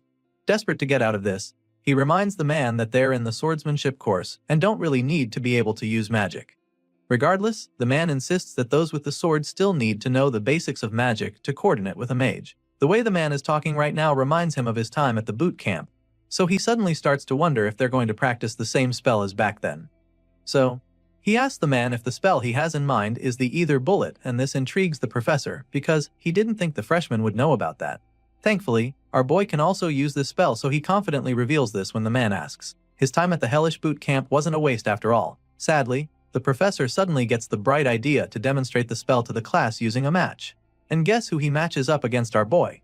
That's right, Leonhard, the last person Gray was praying to cross paths with. The top student has no idea who our boy is right now, so he underestimates him a lot and suggests that it would be unfair to fight him since he's been trained in swordsmanship and magic before even starting school. However, the professor insists that there's no risk of anyone dying since they're only going to be using the Ether Bullet spell. Clearly, there's no getting out of this one, but at least Leon doesn't know that he is Ariel's special student. Well, not for long, because out of the blue, the old geezer decides to announce that Gray is the Divine Eyes Special Admission Student of the Year. As you can imagine, everyone in the class is stunned by the news, except Leon, who's just boiling with rage. What's worse is that the teacher didn't just spill all of this by accident. The cruel man knew how Leon would react, so he spilled the tea since he already doesn't like Gray. Now that the top student knows who his opponent is, he decides to take the match a lot more seriously, under the guise of wanting to properly show our boy the ropes. With a murderous glint in his eyes, he calls Gray to come right down to the front of the class for their match-up. At this point, our boy just laughs nervously, because his cover has been completely blown. Soon, the two young men are standing across from each other while the professor gives them instructions.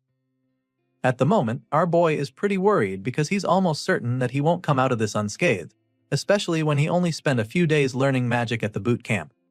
The match begins shortly and of course, Leon is the first to attack, determined to show the difference in their strength. He launches a decent ether bullet at Gray in a flash, and our boy is forced to do the same, but he's immediately blown away by the massive attack he unleashes. The two boys are astounded by the huge ether bullet that Gray shoots out with ease. Compared to our boy's blast, Leon's strike looks like a punt pebble, so the top student immediately loses all his confidence, screaming in horror as the magic ball of death speeds toward him.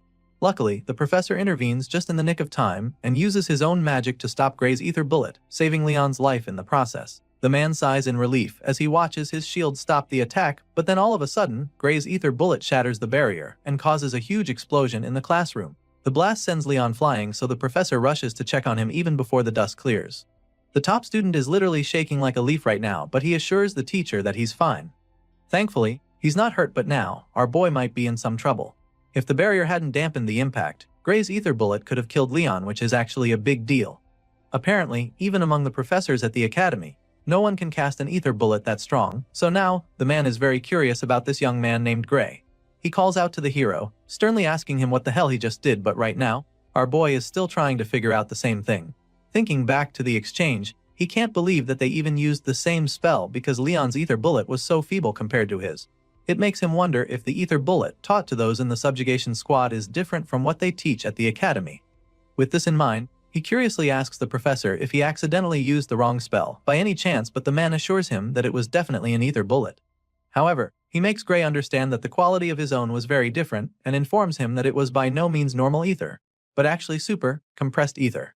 As you can imagine, our boy hasn't ever heard of that before, so he expresses his confusion. The man confesses that it's a power that even the professors have trouble producing. So it's mind-boggling that Gray managed to produce and reform it into a spell in a split moment. The professor goes ahead to state that there isn't a single person in the academy who can replicate what Gray just did. Just like the professor, the students are still blown away by the power they just witnessed. Whispers fill the hall as they all talk about how incredible the whole thing is. Some even feel that Gray should have been enrolled in the magic course from the start instead of specially admitting him. Despite everything the professor just explained, our boy can't help but feel that something is wrong somewhere. All the spells learned by the subjugation squad at the boot camp look just like what he unleashed a few moments ago. From what he can remember, he was even one of the ones lacking an aptitude for it, so to him, this is like the basics. And it makes him wonder if the professor is pulling his leg because he feels that anyone should be able to pull off something like that with proper practice.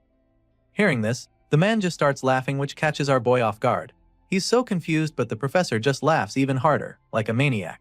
He eventually stops laughing and then strangely asks our boy to consider transferring to the magic course. The old man is convinced that the kid is more talented at magic than swordsmanship, so he even offers to vouch for him if he agrees to transfer. Unfortunately, Gray immediately dashes his hopes by politely declining the offer. Our boy claims that he'll have to pass on it because he was told that he's not very good at magic. Of course, this response sounds like absolute crazy talk to the professor, especially after what he just witnessed with his naked eyes. He doesn't even get how Gray can sag something like that when he understands the ether compression technique well enough to produce super, compressed ether at such a young age. As far as he's concerned, the boy is an unparalleled prodigy, even by the academy standards. In his mind, whoever said that Gray isn't good at magic is a fool because the person clearly had no idea what they were talking about. And so, he once again asks our boy if he's sure that he doesn't want to transfer to the magic course. Gray just remains silent at this point while the other students talk about how amazing it is to see a professor who rarely compliments students to be showering someone with this much praise. When the hero fails to give him an answer, the man bluntly informs him that it would be a big loss for the world if he doesn't study magic. The man is so invested that he would even call Gray's refusal a crime against magic. For some reason, our boy laughs upon hearing this despite the deathly serious look on the professor's face. Just then, he suddenly remembers hearing something about the ether compression technique during his time at the boot camp. You see, back then, they were taught by the greatest mage to ever live in their world. On that faithful day, she told them about something called OD. It's also known as life force, but nobody knew it existed before, and as a result, it was very difficult to cast proper magic. She told them how people had to continuously compress ether within their bodies and then gather it. And even then, they could only use it when the bits happened to mix with OD by chance. This memory plays back in Gray's mind, so he immediately asks his current professor if he knows about OD. The man is instantly stumped by the question because he has no idea what that is. Seeing the professor's reaction, our boy confirms that he's currently in a world where the people are yet to learn of the existence of OD. Apparently, he was sent far back to a time when people don't know how to cast proper magic. With this in mind, he's now certain that what he learned in the subjugation squad was knowledge from the future. As you can imagine, This is a really big deal, because it could change the way the whole world uses magic, and Gray knows this as well, so he also knows that he has to be careful who he tells about it. His thoughts are interrupted when the professor asks him again if Hest finally going to transfer to the magic course. Despite the huge discovery he just made, our boy refuses for the third time in a row, claiming that he just loves swords too much. He thanks the man for his offer but passes on it, and at this point, the professor finally gives up on trying to change his mind. However, he is hopeful that Gray will reconsider his decision, so he tells the special student to come find him if he ever has a rethink, stating that any time at all is fine for that visit. Once again, the hero thanks the man for his kind offer, and the professor finally allows him to return to his seat. He's so impressed by the talent in front of him that he promises not to bother Gray anymore if he looks away during class. The man is literally a fan at this point, because he claims that he doesn't even mind if the boy gets bored and decides to leave the class. As far as he's concerned, this class is just way too basic for Gray Lee. The hero quietly makes his way back to his seat while all the other students stare at him in awe. They can't believe that the notorious Professor Carlos is the same person kissing Gray's ass right now. Well, it turns out that the professor isn't the only one sucking up to the hero, because from the looks of things, Leonhard is practically in love with Gray right now, because the guy is literally calling him Lord now. Our boy sees the top student acting this way around him, and of course, it makes him so uncomfortable that chills run down his spine. Later that day, Gray receives a note from Professor Ariel asking him to see her after class. On the way to her office, he can't help but wonder why he got summoned out of the blue. He feels that it might be Professor Carlos's doing, so he starts hoping that the red-haired lady won't advise him to change courses as well. Soon, he's right in front of her door, and immediately he knocks. She already knows it's him, so she lets him in. He's about to apologize for the intrusion when he suddenly senses a sneak attack from the side. The person tries to strike him with a sword, but his reflexes kick in at lightning speed, allowing him to block the hit and knock down the attacker. He's shocked that his body reacted on its own, but he can't think about that right now since he just got attacked. He turns to the assailant, wondering what the hell that was fire, but then as soon as he sees the girl, he can't help the feelings that he's seen her somewhere before. Gray takes a battle stance after knocking the attacker down, and then as soon as he takes a closer look, he's stunned because the girl looks very familiar. He's still trying to figure out where he's seen her before when a voice interrupts his thoughts. The person sounds impressed by what they just saw, and then our boy looks up to see that it's the red-haired professor. The lady is glad to confirm that her eyes were right about the young talent she selected, because at least now, it's clear that she didn't make a mistake. While she's bragging about her special admissions student, two of her colleagues who are in the room as well have some reservations of their own. They don't seem to like Gray very much and even suggest that the green-haired girl, Bella, didn't attack with any real intent. As such, they feel that Ariel might have even asked her to go easy on the new guy. They admit that Bella's movements were flawless, but to have her sword be knocked out of her hand so easily was just unnatural. Our boy listens to them scold the blue-haired girl and realizes that she's the famous Belle Albright from his past life. She was one of the heroes from the World Union Academy who fought against the Liquidator and was considered the greatest sorceress in the world. Of course, Professor Ariel is not pleased to hear her colleagues talking to Bella that way, so she snaps at them. The red-haired lady suggests that the both of them consider quitting as professors since they can't even tell if the girl was holding back or not. She stretches out her hand as if demanding something from them, so when they see her reaction, they immediately change their opinion. The first guy drops a stack of coins in her hand while nervously stating that they were only joking about what they said. Gray watches in confusion as this exchange happens right in front of him, and then all of a sudden, he gets a good idea of what's going on. Still, he curiously asks the professors what they're doing, and that's when Ariel informs him that they were actually gambling. Apparently, they made a bet on whether our boy would be able to fend off Bella's surprise attack or not. As you'd expect, the red-haired lady put her money on the hero, and thanks to him, she just made some really good money. For this reason, she decides to let him enjoy the spoils as well, so she tosses one of the coins at him, telling him that this is his part. At first, he doesn't know what she threw at him, so when he realizes that it's a hold coin, his eyes almost pop out of his head. A single gold coin is worth a fortune, so he's pretty blown away by it. The other professors are obviously not happy about the outcome, but they can't help the feeling that Ariel was right about Gray. It's just like the red-haired lady said, because from the exchange earlier, it looked like he deliberately didn't use his dominant arm. It's almost as if he was trying to protect his immobile arm, so they wonder if it's because of injury. This is what the first man has in mind, but his colleague isn't even sure what to think. Rather than an apparent physical injury to the muscles, the first man thinks that the reason for this is more likely a deeper kind of wound. Hearing this, his colleague agrees, stating that a simple injury wouldn't cause that. Our boy listens in shock as the men analyze the situation, and he almost can't believe his ears. He's amazed that they can tell that much just from looking at him, so he expresses how surprised he is. But that's when the men remind him that they wouldn't be professors of the academy if they couldn't tell that much. Sure, to most people, it wouldn't be very obvious, but Professor Ariel was already aware about his condition during the exam. The red-haired lady has pretty much gotten all she needs from her annoying colleagues already, and since she's made them see that she was right about Gray, she bluntly tells them that it's time to leave. She can see them as they're suddenly interested in the kid, so she reminds them he's her student and makes it very clear to them that she's not going to give him up. However, the other professors don't make it too obvious that they want Gray, so they insist that they're only going to admit that he has potential for now. That being said, they inform the hero that he will fail to meet the academy's admission standards if his wound doesn't heal in time. The two men tell Gray to keep this in mind before finally leaving the office. As you can imagine, our boy is a little threatened by what they said, because he doesn't even know when his injured arm will heal. But Professor Ariel notices him getting all anxious, so she helps him take his mind off it. Now that his nuisances are gone, she suggests that they start talking about magic, which can only mean that she's heard about his incredible display in class. Our hero takes a seat along with Professor Ariel and Bella Albright so they can have the seemingly important talk. The redhead reveals that she heard about him using super compressed ether in Professor Carlos's class. He's not too surprised that she already knew, but it's still pretty intriguing. In response, the experienced professor reveals that Carlos came to her office earlier and even asked that she hand Gray over to the magic course without consulting him.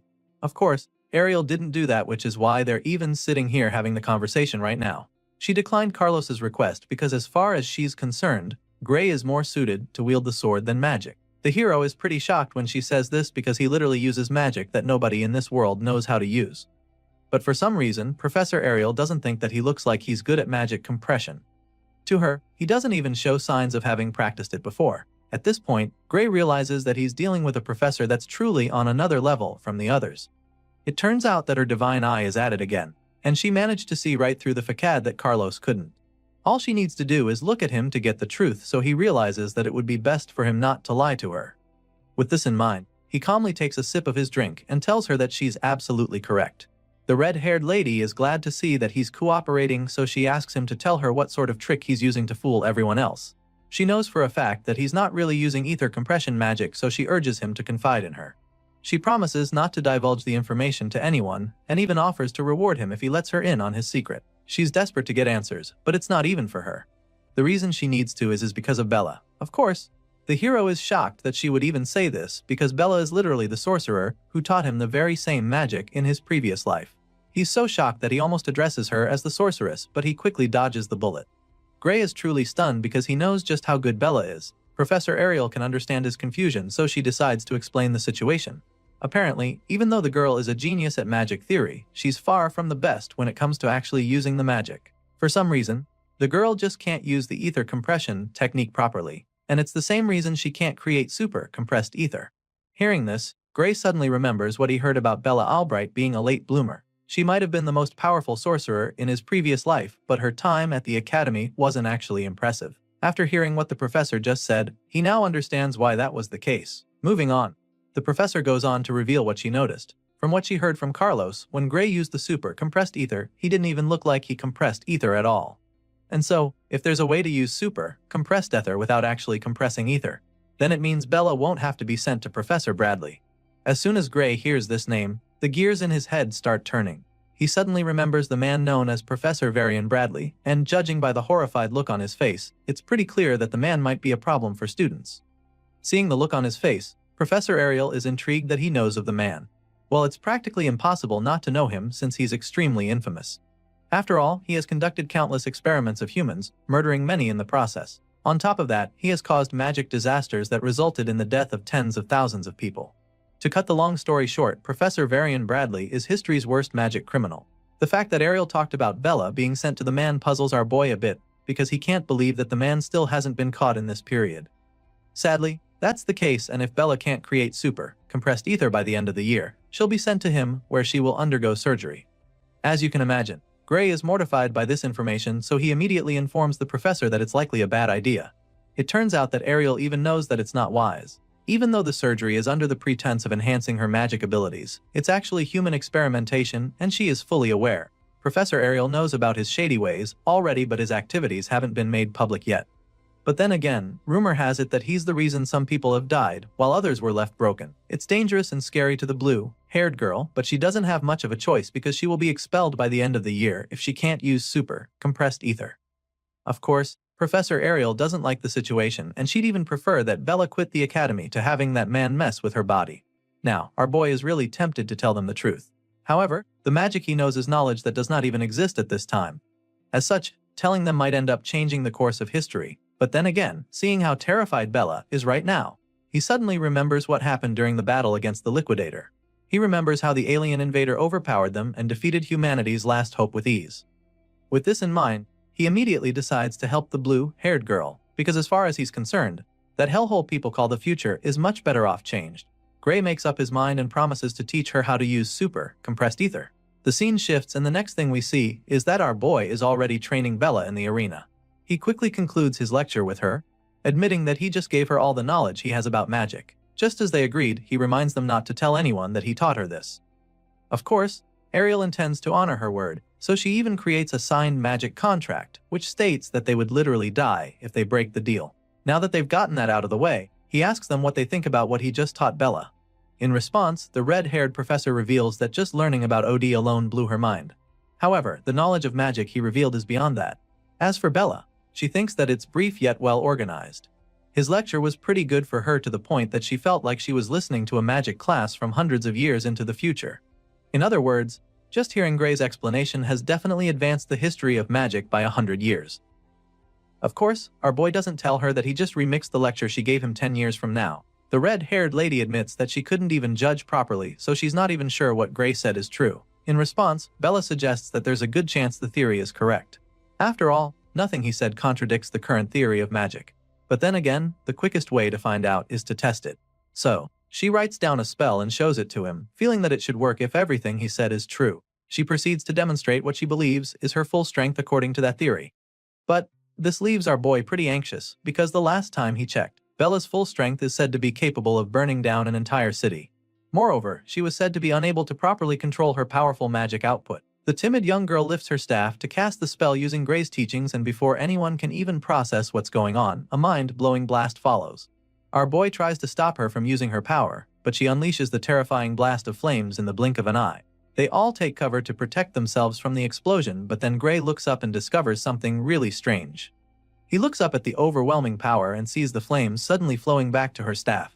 At this point, our boy realizes that she just saved his life, because if she hadn't taken control of the power run that split second, then he'd probably have been toast. All the flames from the devastating inferno go right back to her staff, and the blue-haired girl instantly expresses her excitement. She's so proud of herself for successfully controlling her power, and once she's feeling pretty confident, she uses the flames to conjure a massive dragon.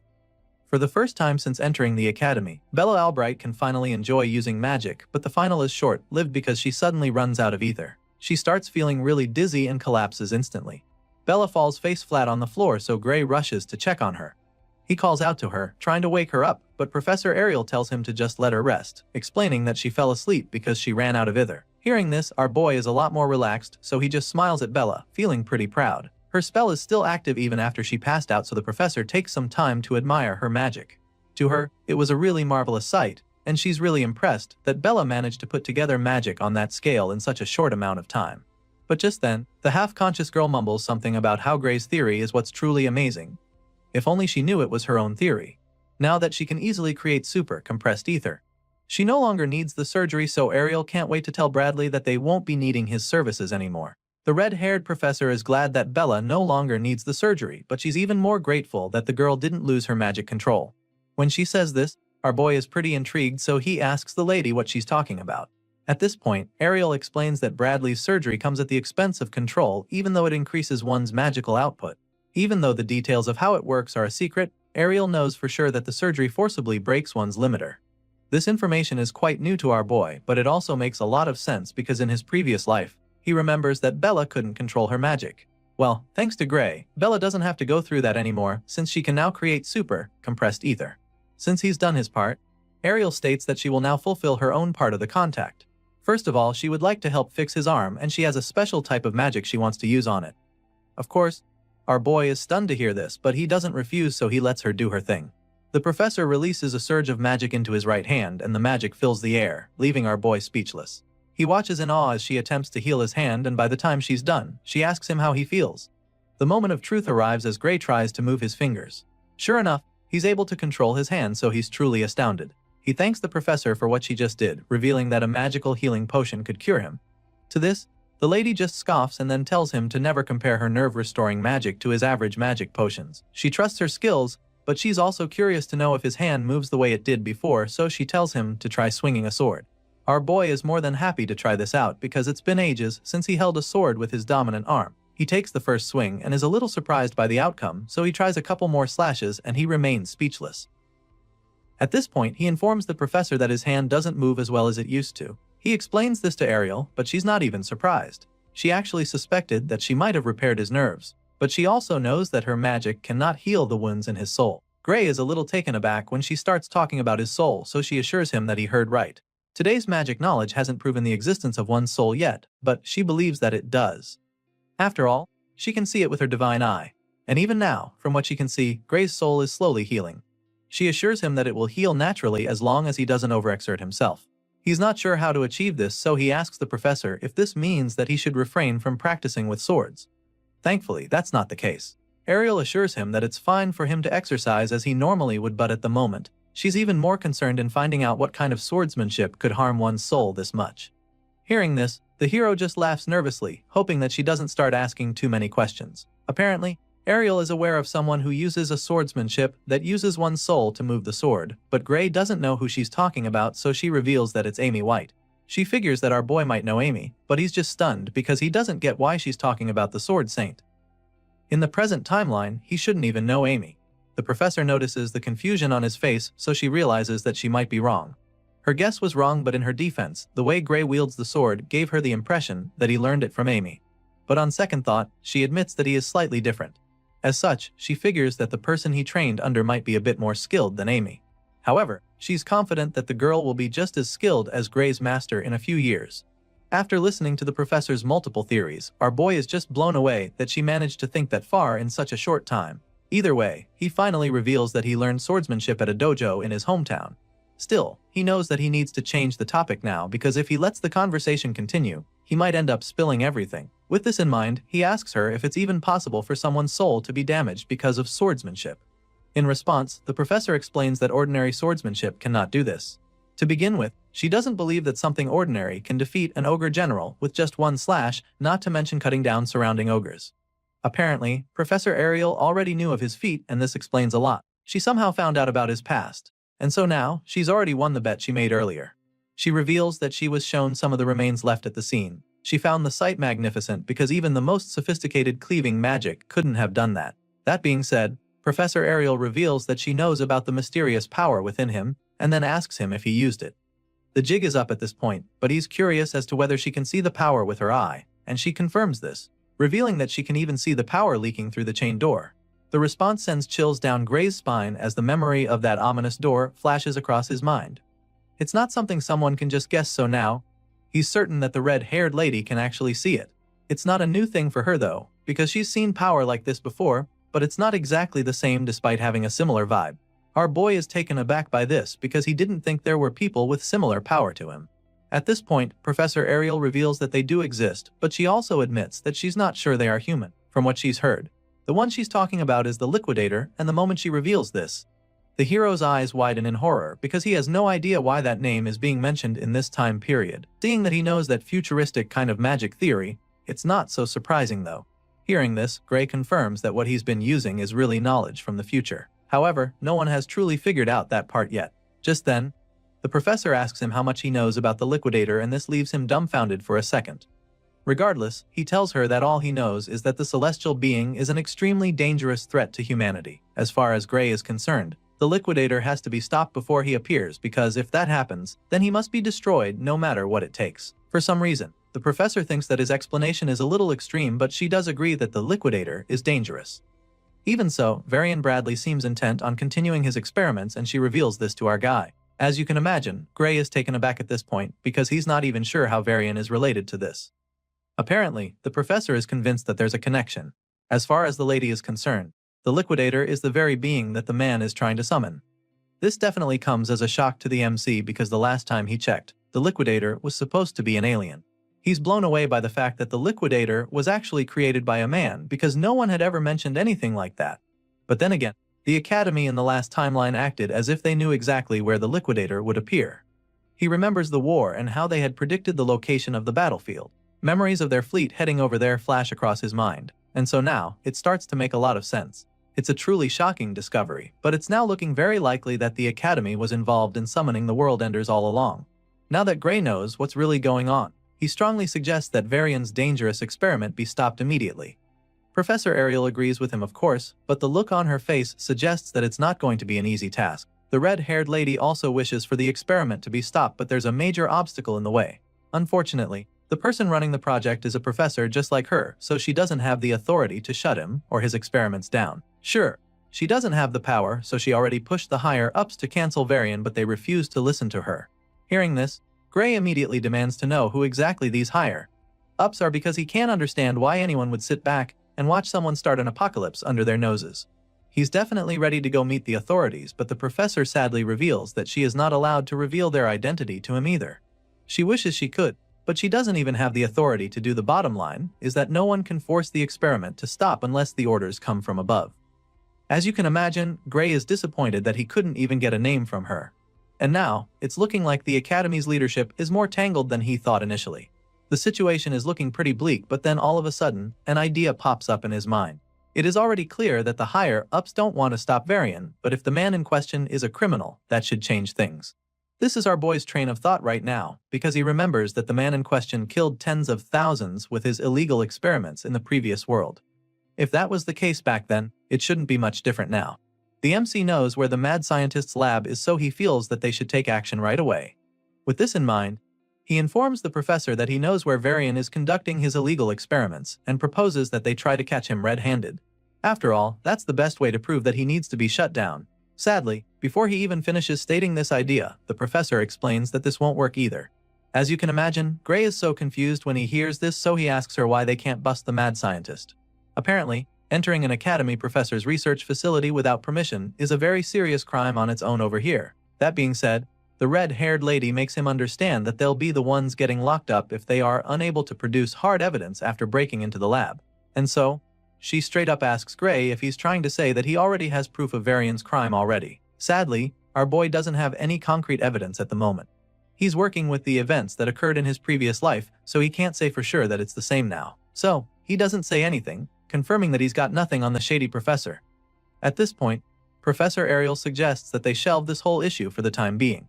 This entire conversation just makes our boy understand that the professor's hands are tied, even though she knows that Varian and his experiments are dangerous.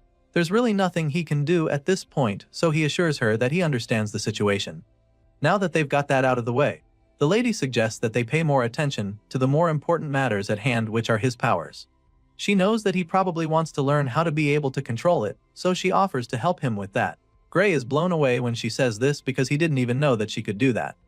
Seeing the excitement in his eyes, she informs him that there's actually a professor in the academy who is very good at dealing with unknown forces.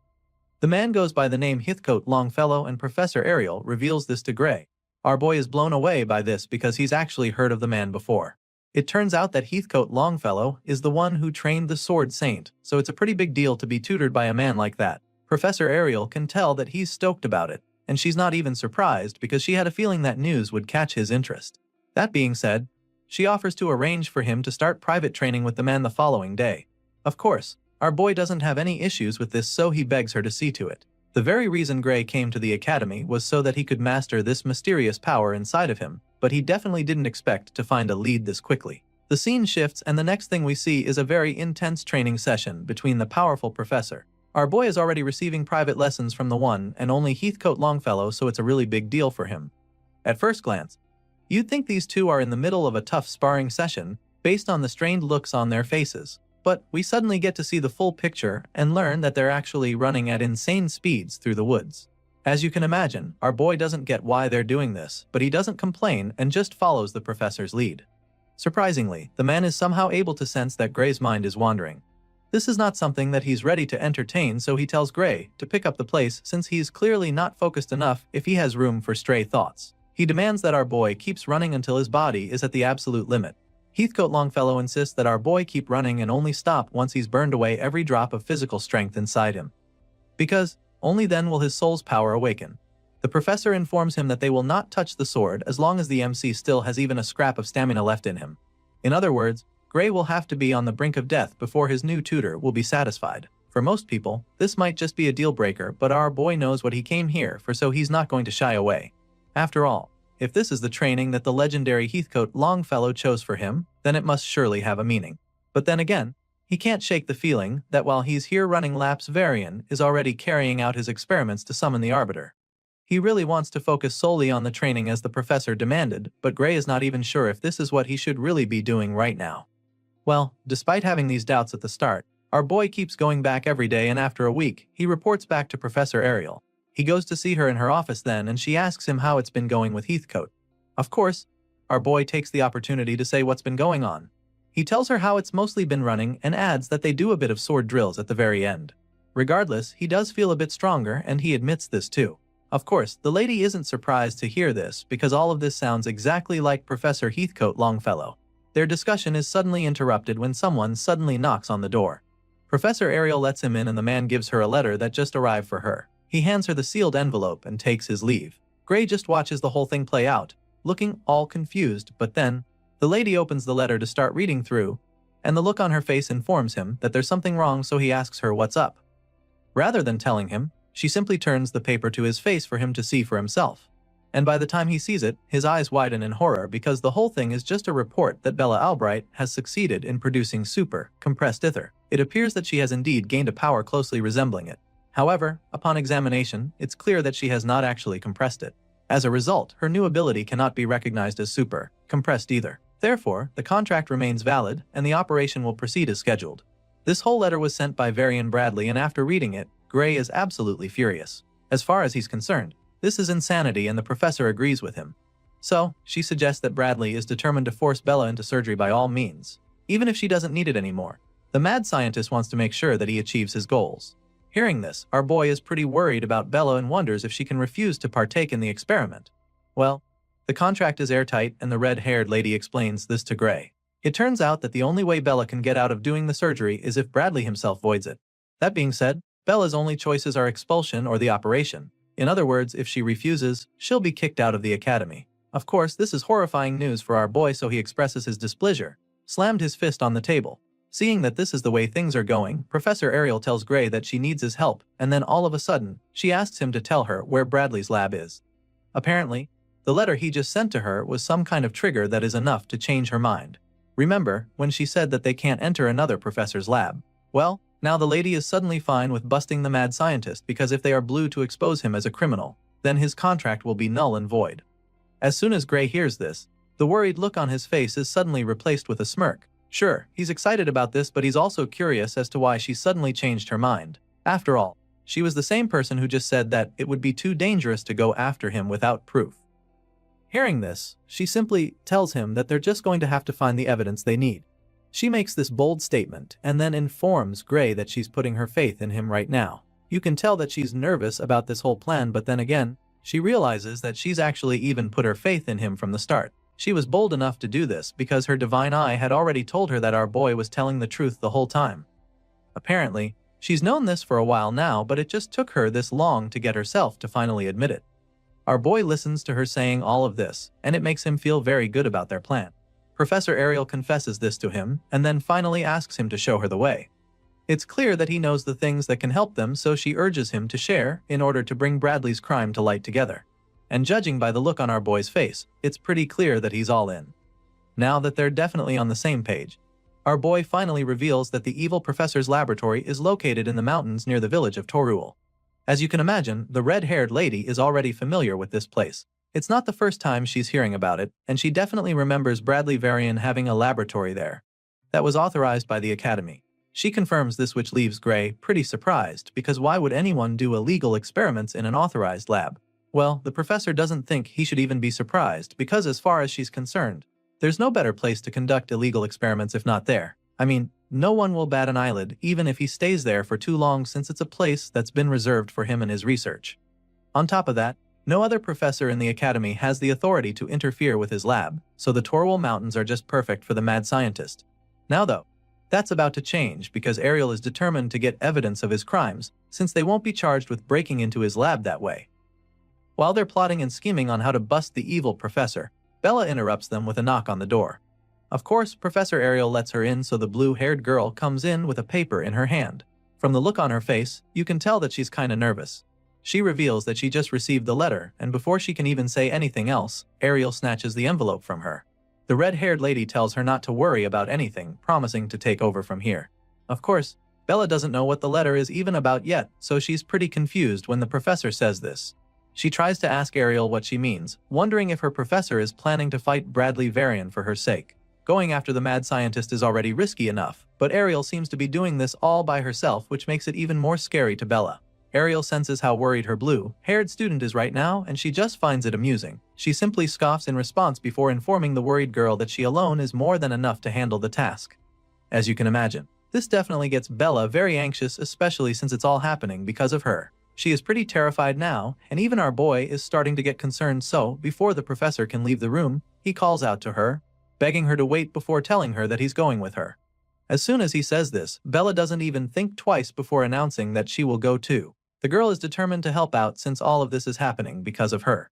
It's her problem after all, so she insists on following them. As you'd expect, Professor Ariel is not comfortable with this sudden change of plans, so before the students can even say anything else, she stops them right in their tracks.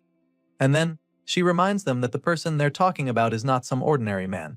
He's an academy professor, and not only that, he's also a lunatic who has repeatedly conducted dangerous human experiments. Professor Ariel points out all of this just in case the two ambitious students have forgotten so soon.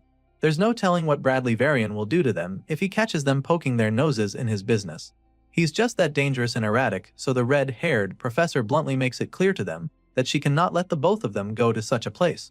Ariel makes these points to discourage them from following her to the Torwal Mountains, but sadly, her efforts backfire. For some reason, rather than seeing reason with her, Gray feels that everything she said suggests that they come with her. Since even she knows what a monster Bradley Varian is, it just makes even more sense for her to take them along. Going alone is too dangerous even for her as far as Gray is concerned. In his mind, he should definitely be able to be of some help to her if he uses the same power he used to take down the Ogre General. Besides, if Professor Ariel disappears, then our boy will get expelled automatically because he's a Divine Eye admission student. She's the very reason he's still in the academy, so if anything happens to her, then his chances of actually finishing to become a hero will be gone. Gray makes all of these valid points and then concludes by begging the professor to at least let them decide their fate. Her actions affect them tremendously, so he believes that they should also have a say in it. At this point, Gray and Bella go quiet and wait anxiously as the professor contemplates everything they just said. She's definitely not planning to be so rigid, so she quietly considers all our boy has said, and after a brief moment of silence, she gives in. I mean, with everything they just said, it seems like they'd just still come even if she told them not to.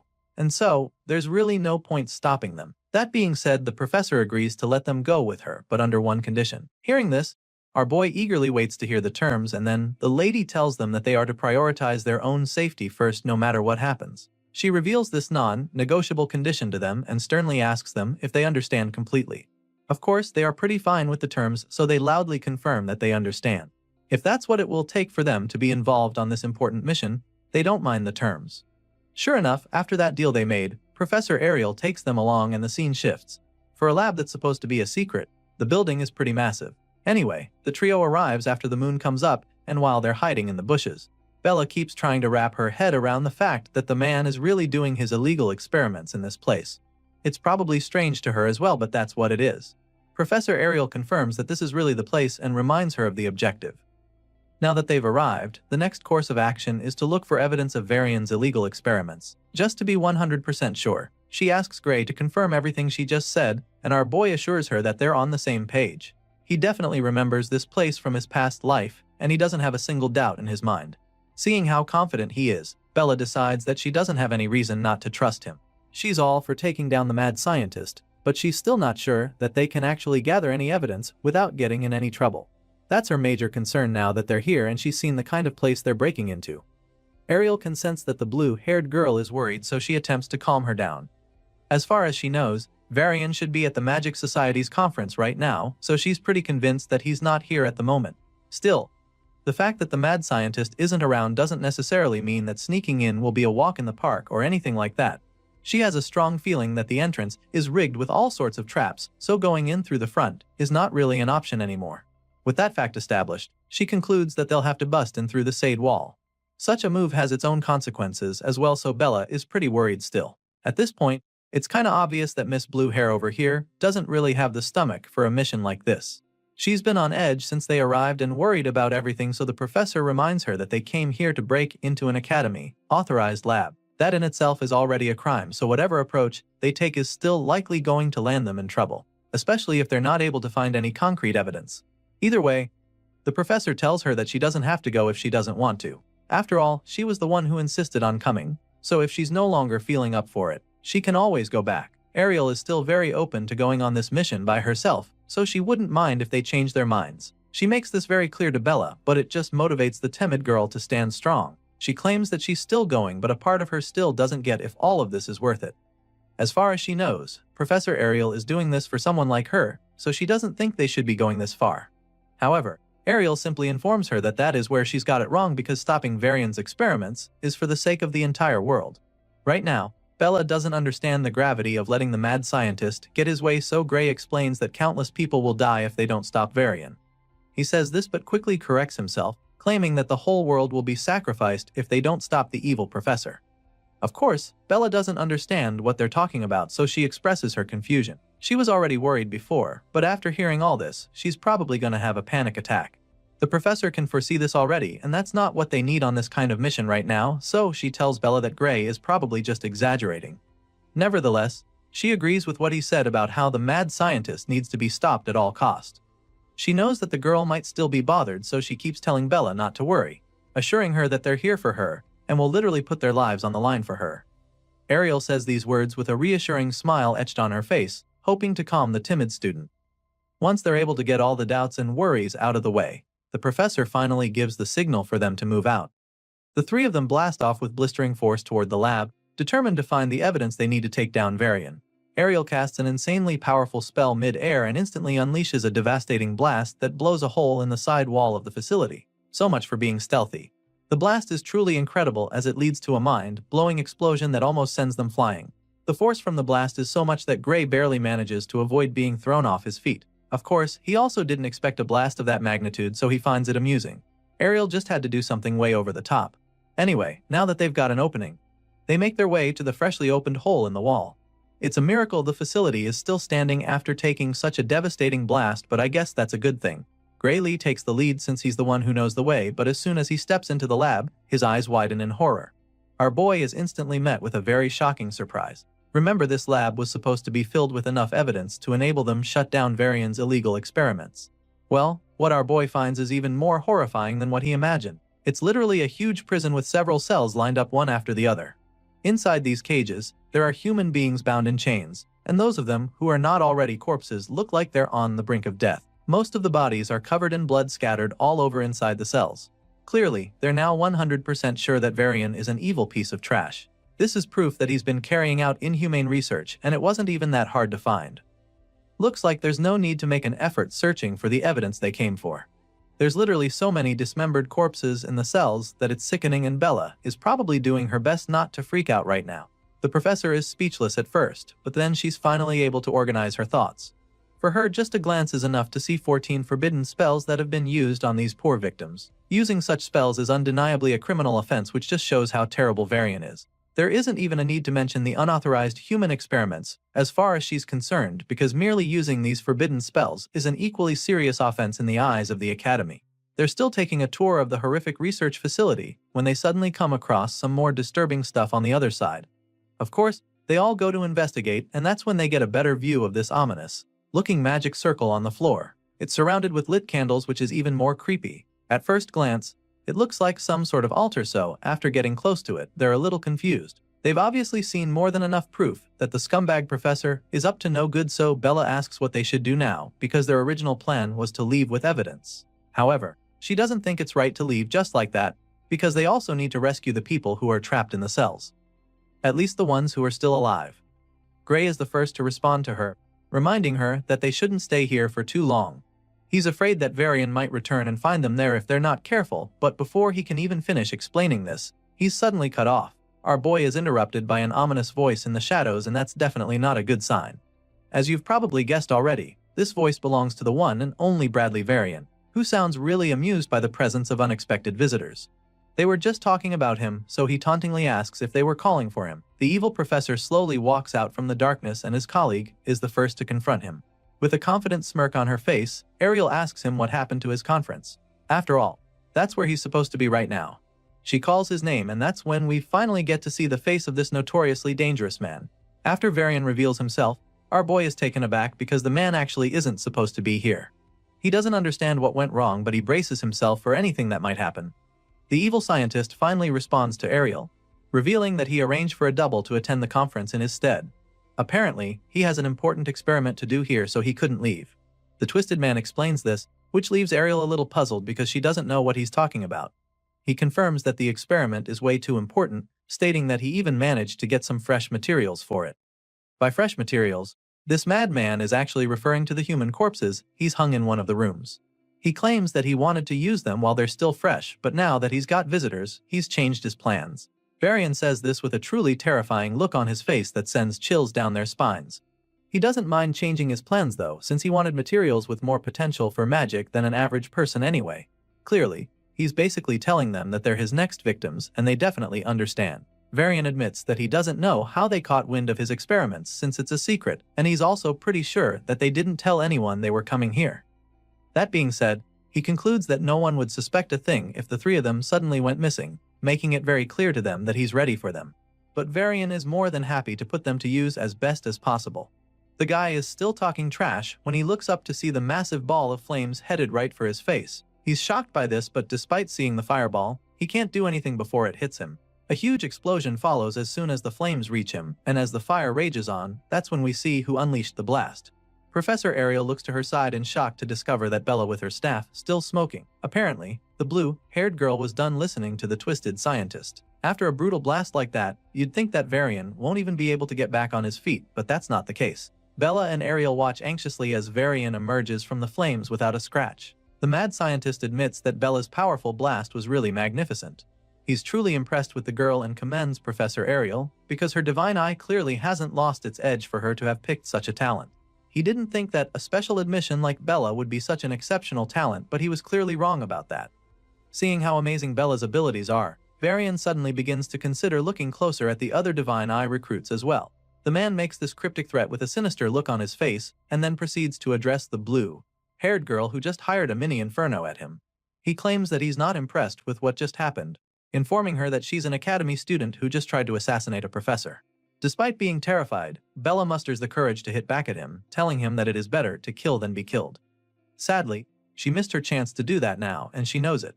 It's pretty obvious that she might not get another, so before things get even more out of their control, Professor Ariel reveals that they're pulling back for now. After all, they have already gathered the evidence they came for, and she believes that the Academy will handle the rest once they report what they know. Varian also finds it amusing that she thinks he would just let them walk away, after all the trouble they've caused him already. Just to let them know who's in charge, Varian immediately charges up his spear with dark energy and unleashes a devastating blast on Bella. The blue-haired girl stands there looking horrified as the massive beam of death speeds toward her, and just when it looks like she's about to be obliterated, Professor Ariel creates a big shield to deflect Varian's attack. Her barrier dissipates the energy from the scientist's blast, deflecting it for a while. Bella just watches in terror as all this is happening, while the mad scientist seems to be enjoying himself even more. Varian laughs at Ariel's attempt, informing her that this is one of the fruits of his research known as Gluttony Flame. Apparently, this special move casts fire that devours defensive magic and burns it into fuel. The man confidently explains this to them, and that's when Ariel begins to realize how much danger they're actually in, because all of a sudden, she finds herself struggling to hold back the blast. Her shield appears to be giving way all of a sudden, and it's becoming very difficult for her to hold on. In theory, the Gluttony Flame can't be blocked because it would just consume anything in its path, and the only downside is the fact that it costs a little rare material to conjure. Hearing the smugness in his voice, Ariel musters all the strength she can to keep holding on. She pumps in more magic into her shield and reinforces it until it starts to push Varian's Gluttony Flame back. As soon as she gets a bit of control, she conjures a glowing floating box that looks like some kind of treasure chest. She passes the spell memory pouch to Bella and tells her to take it to Gray, claiming that Heathcote would know what to do once he sees it. Bella receives the small box in her hands and realizes that Professor Ariel is starting to struggle again. So, she uses her staff to create another protective dome around them, hoping to keep Varian's attack at bay, but as Ariel is not exactly in support of this. She asks Bella what the hell she thinks she's down and urges her to get out of the lab as fast as she can, but the blue-haired girl isn't exactly keen on leaving her behind. She informs her professor that her barrier is already breaking and offers to help out. She asks Ariel to let her handle this, but the red-haired professor doesn't have any intention of doing that. She reminds Bella of the deal they made before coming here. She made them promise to put their lives first if something goes wrong, so she wants the girl to keep that promise. Varian's magic is clearly unnatural, so she tries to make the girl understand that defense spells won't stop it. That being said, she promises to buy the students some more time so that they can escape, but before she can even finish talking, her barrier shatters into 1,000 tiny pieces like glass. Her eyes widen in horror as the reality dawns on her, but Bella assures her that everything is going to be fine. The only thing standing between them and Varian's ravenous dark spell of death is Bella's protective dome, so Ariel is absolutely terrified. The professor is so stunned by their current situation that she doesn't even run anymore. She stands right there staring at the flames of death smashing against Bella's barrier. On the other hand, the blue-haired girl just has the feeling that Varian's spell isn't even that strong. As far as she's concerned, it just needs a slightly different kind of defense magic. Seeing this, Varian yells in frustration. The man can't believe his eyes. It should be impossible for anything to hold back his spell, because he's the only one who knows the counter-magic theory for Gluttony Flame.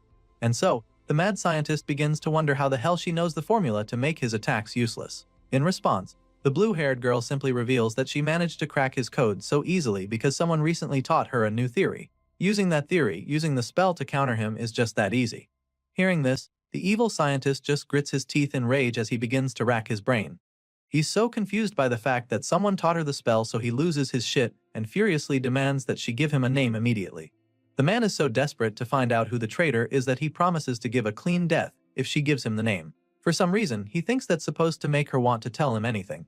Anyway, seeing that he's so curious to find out who taught her, she decides to piss him off even more by telling him that the person's identity is a secret. She doesn't give him a name, but she lets him know that the person who taught her is a student from the swordsmanship course. In that moment, she begins to recall when Gray revealed the theory to her and how confident she was that the formula would work even though it contradicts the current theory of magic. As you can imagine, the evil scientist is even more enraged when he realizes that the girl doesn't want to answer him seriously. It's obvious that she's messing with him and he doesn't take it lightly. All of a sudden, Varian reveals a huge red stone and threatens to burn her alive with it for pissing him off. Varian shatters the rock with a single punch and several skeleton ghost heads start flying toward Bella. This dark spell continues to get even more powerful when it gets to her barrier, and it's starting to look really scary, so Gray asks her if she's okay. Surprisingly, she's still completely fine. It's like she's not even breaking a sweat to hold back the evil scientist's attacks. As far as she's concerned, her barrier can definitely withstand this force, but it comes at a cost.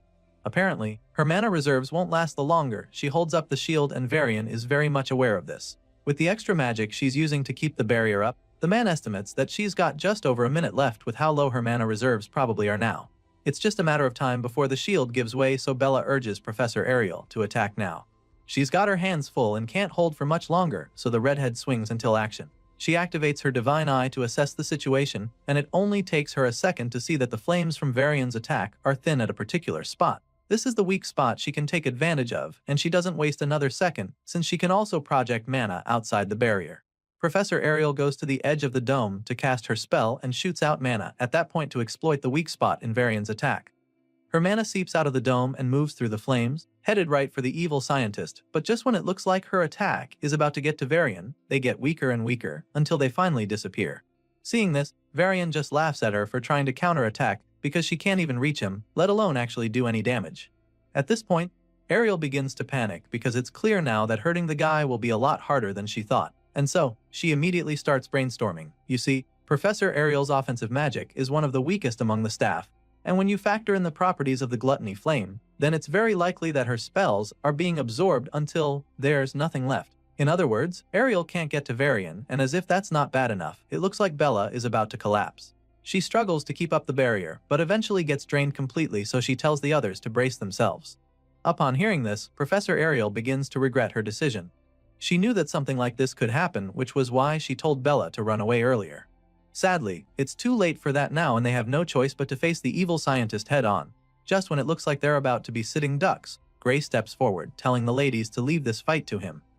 The hero takes out his sword, ready to take Varian all by himself, and this definitely leaves his professor very shocked. Bella is equally taken aback by his sudden display of bravery, and she can only wonder what he's planning to do now. You see, the blue-haired girl is especially confused because she knows that his sword can't reach Varian from where they are. She tries to explain this to him, hoping to prevent him from making a dangerous move, but he just tells her not to worry, sounding absolutely certain that he'd be able to get to the enemy. With Bella failing to convince Gray otherwise, the professor gives it a try as well, asking the hero if he's sure about what he wants to do because she knows that it could kill him if he uses that power again. On the off chance that he survives it, his healing arm might never even recover, so it's an insane risk he's about to take. Despite her attempts to change his mind, the hero just cracks a little smile and tells her that dying alone is much better than all three of them losing their lives here. Gray makes it clear to them that he's not going to change his mind and proceeds to charge up his sword. As soon as he does this, Varian sees the bright light off the blade from the other side, and before he can even realize what is going on, our boy gets to him. The hero reaches him in the blink of an eye, and Varian is shocked to see the young swordsman flying toward him with a sword. Unfortunately, it's too late to even save himself now because Gray swiftly uses a single powerful slash to take the evil scientist's head clean off. Gray decapitates the mad scientist in a flash with a vicious slash that splatters blood all over the walls, and as you can imagine, the ladies behind him are absolutely shocked by what just happened. Eventually, Varian's headless corpse falls to the ground, and that's when even Professor Ariel realizes the gravity of what just happened. Her eyes widened in awe, claiming that it's her first time seeing the real one with her own eyes. Sure, she knew that Gray was special already, but after seeing the kid take the tyrant down with so much ease, she's absolutely staggered. They're all still coming to terms with the situation when all of a sudden, they notice pieces of rock coming down. Bella looks up at this point, and that's when she sees the huge cracks in the ceiling. The place appears to be coming down on them, but before things can get out of control, Professor Ariel uses her magic to stop the rocks from smashing them. She keeps the debris suspended for the meantime, and judging by the look on her face, she's not breaking a sweat.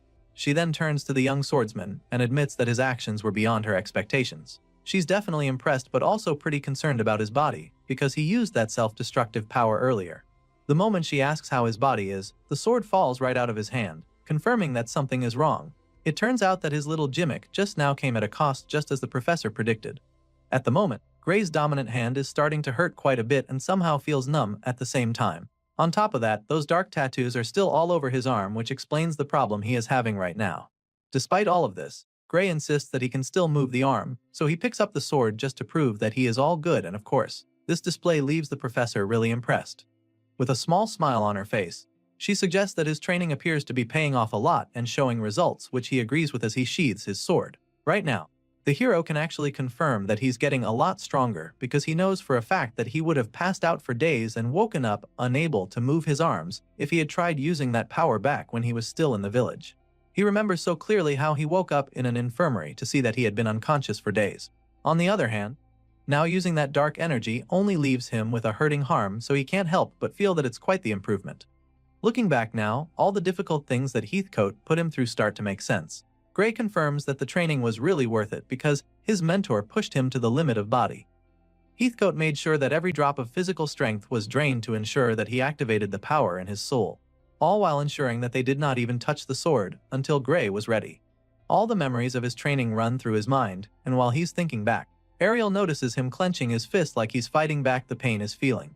So, she walks over to him and thanks him for saving them, admitting that he's the only reason that the three of them are still alive. However, she also goes ahead to apologize to him for making him use the dark power inside him. She knows that it took a toll on him, so she wants him to know that she's sorry, but our boy simply waves off the apology, telling her not to worry about it. After all, he was the one who insisted that they had to stop Varian in the first place, so he didn't mind putting his life on the line if it meant that they could put an end to the mad scientist's reign of terror. Gray Lee makes her understand that he was happy to do it, so the red-haired professor simply thanks him once again. Even though she's grateful for the risk he just took, she also knows that he can't afford to use that dark power anytime soon.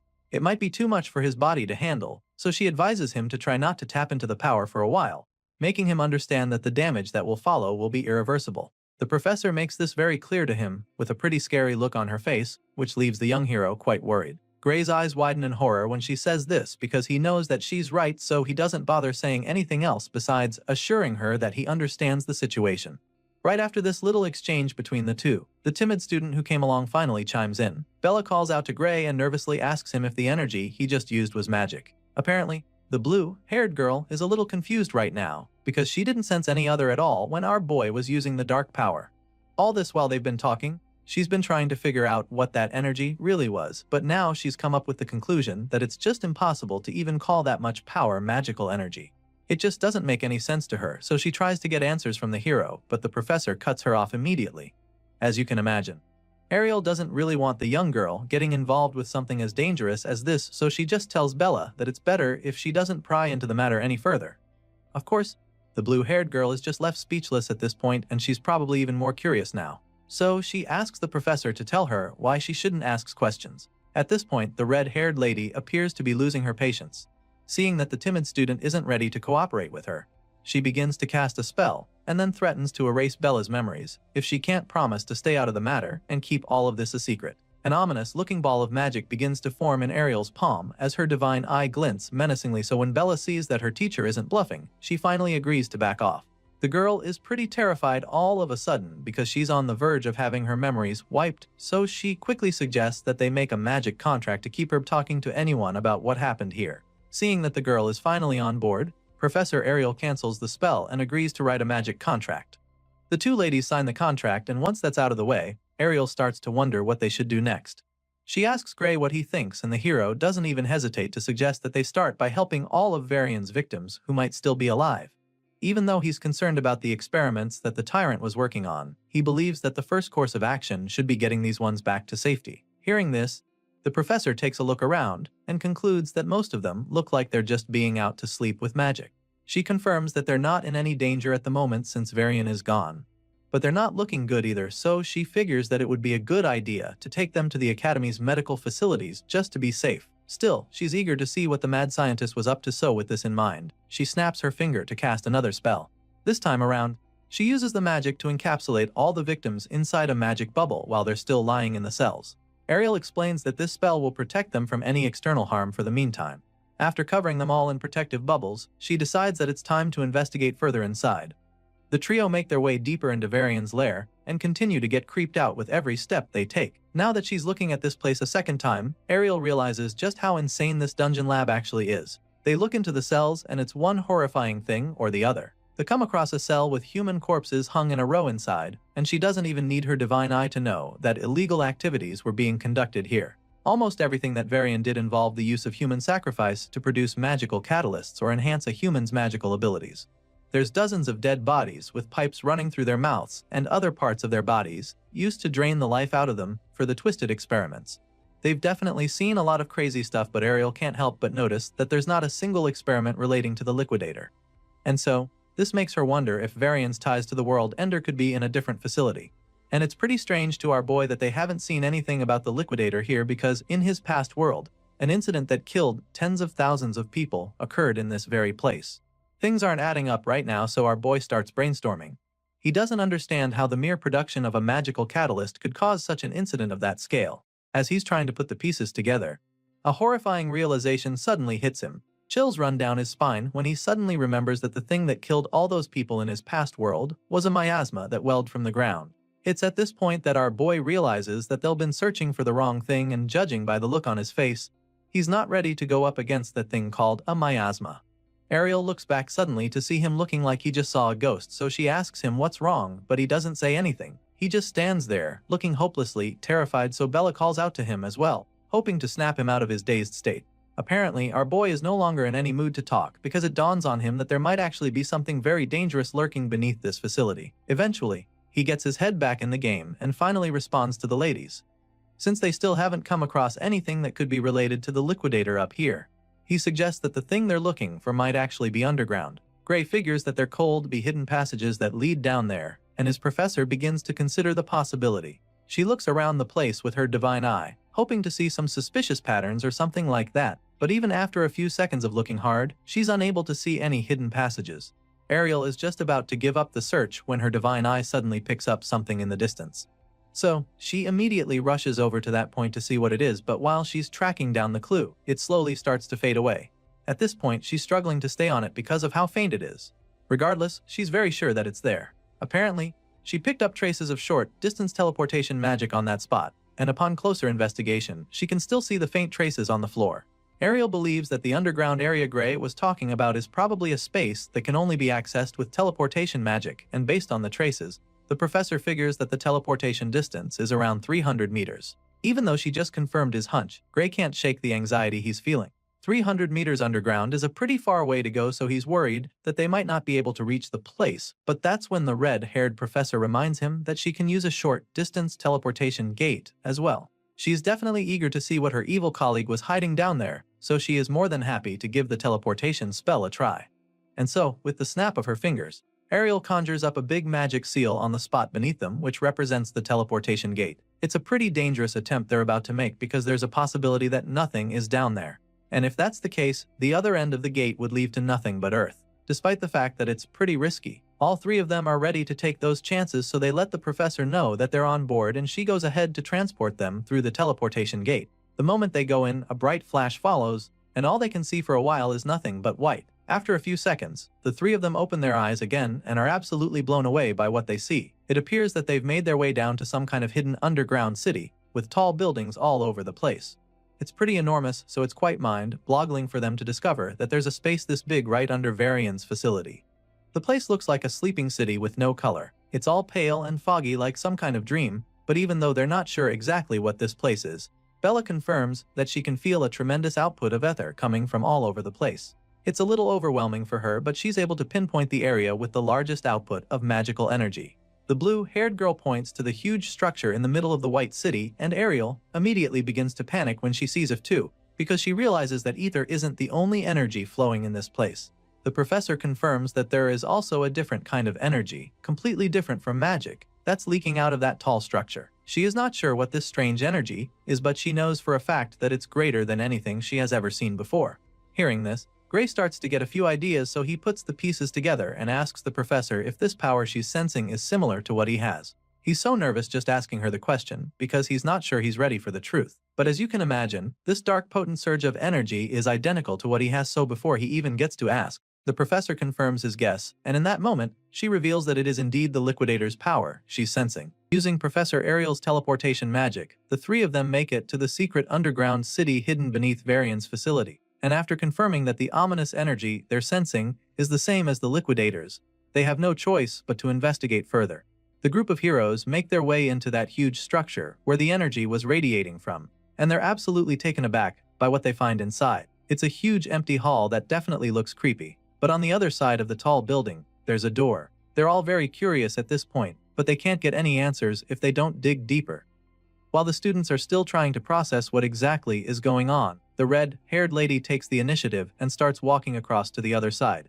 From the looks of things, she is extremely certain that this place is where the energy is coming from. Ariel reaches the mysterious door, and of course, she has only one thing in mind, which is getting inside. She knocks on the door, and when there's no response, she slowly pushes it open. Bella is pretty nervous at this point, because she's not sure they should be going in there or even touching the door. The blue-haired girl tries to discourage her professor from being so forward, but Ariel simply tells her to relax. As far as she's concerned, this door doesn't hold any power, and she's convinced that it's just placed there as a symbol for the ritual. And so, just like that, Ariel walks in and then looks back at the students, feeling that they should know all this already. Anyway, now that she's in, she assures them that the power is not in the door, but actually in the magic rigs around it. That's when we get to see what she's talking about. Inside the room she just entered, there are several glowing rigs lined up in a circle, and she walks right into the middle of it. The moment she does this, the rigs begin to explode in a huge surge of energy, and of course, Gray gets really worried. He shields his eyes as he struggles to see what's happening in front of him,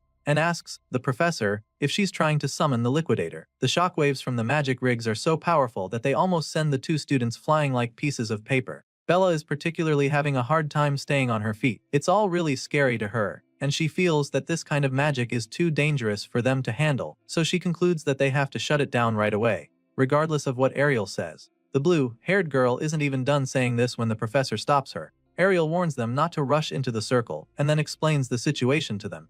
Apparently, Ariel's prediction tells her that this setup isn't actually capable of summoning the Liquidator. However, just as she's trying to assure the students that everything is fine, the glass in the rigs begin to shatter. Of course, this just makes our boy panic even more, because now he's afraid that the space between her and the source of the dark energy is being torn open. They call out to the professor, desperately warning her that she's in danger, but that's when something unexpected happens. All of a sudden, the waves of energy swirling all over the room begin to get concentrated at a particular crack in the glass. And when Gray sees this, all he can do is stare in confusion. While the students are still trying to wrap their heads around what the hell is going on, the professor starts talking about how her predictions were correct. Apparently, she was right to think that those devices weren't made to summon the liquidator. In fact, from the look of things, they were created to just pinch a tiny gap toward where the world ender exists, and then funnel the leaking power. Ariel looks up at the ceiling, where the waves of dark energy are still swirling around. They spiral around a strange object that's floating above them, which she figures must be the core. You see, the professor believes that this core, which is being used to crystallize the dark power, is made from human lives. Ariel is fairly certain about this, and she shares this theory with the perplexed students there with her. She has reason to believe that this particular core was created using about 10 souls, but she can't be sure that number is correct because the molding process may have taken more sacrifices. With this in mind, it all starts to make sense to her. She begins to understand why Varian had so many of his victims locked up in the facility. She's convinced that the majority of the people they saw upstairs were taken to be raw material for this very purpose. The evil scientist wasn't using his victims for any ordinary human sacrifice, but for something much more sinister. Hearing this, Bella still can't wrap her head around why anyone would do such a thing. She doesn't get why he would go that far just to gather power, and it just makes her wonder what such dark energy is even being used for. She expresses her confusion, but the professor is just surprised that the blue-haired girl still hasn't figured it out, and so she decides to break it all down to Bella. Ariel reminds the girl about the ominous black flame that Varian used against them during their fight. At first, this still doesn't explain anything, but then the professor reminds Bella of the crystal that Varian used to boost the power of the flames when he got mad. As far as Ariel is concerned, this core will look like those crystals by the time it's done being formed. And this time around, she has a feeling that this new catalyst won't be limited to just black flames by the time it's fully formed. The professor fears that such power can be used to do a lot of horrible things, and if they mass-produce the stuff, then there's no telling what they could actually do with it. Just as she finishes explaining all this to the students, the cracks begin to disappear without a trace. With everything that Ariel just said, our boy finally has a clearer picture of what's going on, so he realizes that maybe Varian wasn't even trying to summon the liquidator after all. However, Ariel isn't completely sure about that. Whether Varian tried to reach the liquidator or not, she doesn't know for sure, but what she can tell is that the space-opening magic rigs were pushed to the limit. Seeing this, she figures that maybe what they set up was all that they could manage, and then goes on to keep inspecting the mysterious contraption. While the professor is busy examining the whole thing, Bella just takes a look around and easily concludes that this apparatus is insanely valuable. It all looks so futuristic, and the components are things that she has never come across before. The blue-haired girl is pretty blown away by this underground lab because she's never seen spatial warp magic that is this precise and high output.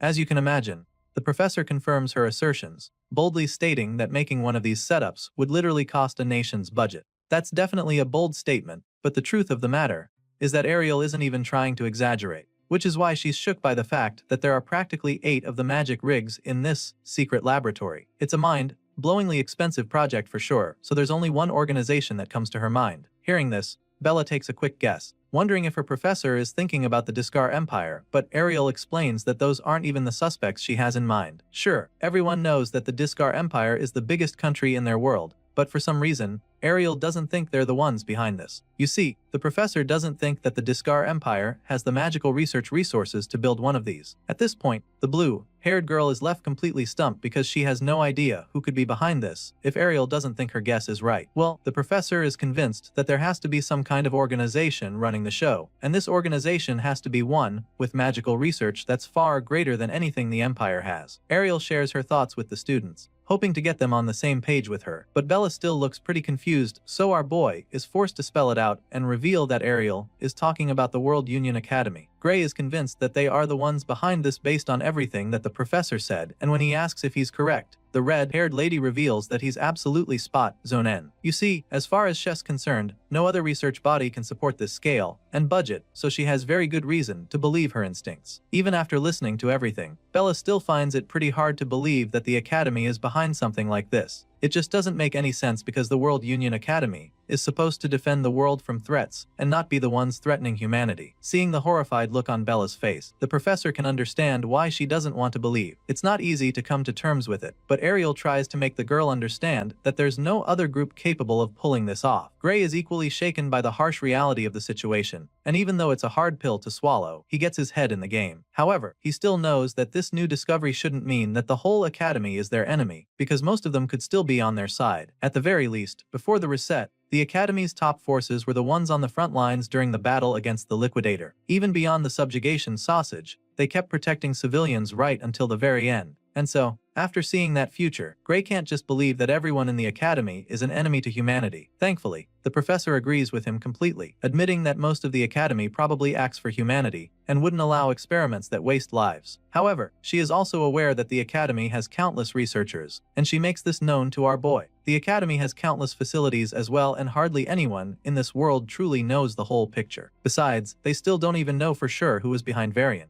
All they know is that the person or persons has some serious backing. Ariel knows for a fact that her twisted colleague couldn't have arranged all of this with his authority alone, which means that he must have had some people in the Academy who were working with him. Hearing this, Bella becomes really nervous because it's starting to become pretty obvious that they can't fully trust the Academy either. She anxiously asks the professor if this is the case, and so Ariel goes on to reveal how she's been watching the Academy from the inside for decades, and in that time, she's come to learn that it's not an organization that one can trust blindly. Even if she's not aware of any other details, this, she can tell the younger ones for sure. Ariel claims that most of the people inside must actually think that they're doing what's best for humanity, including the ones behind this experiment. As far as she's concerned, the ones responsible for all this have probably convinced themselves that it was for the greater good. The bottom line here is that the truth has been buried in the dark amongst many of the people in the Academy. With everything the professor just explained, it's pretty clear that they can't sit around anymore, so Gray eagerly asks her if she has any idea how they could find the mastermind behind. Ariel looks around the place, trying to come up with something, but she notices that there are no communication devices in this secret facility. Not even the marker's magic residue is left in the rigs, so it's almost like nobody was ever here. The cover-up is so thorough that finding anything would be very difficult. She's still trying to explain the situation to the students when a huge explosion rocks right behind them. Unfortunately, that's just the first of several other booms that they hear all over the facility.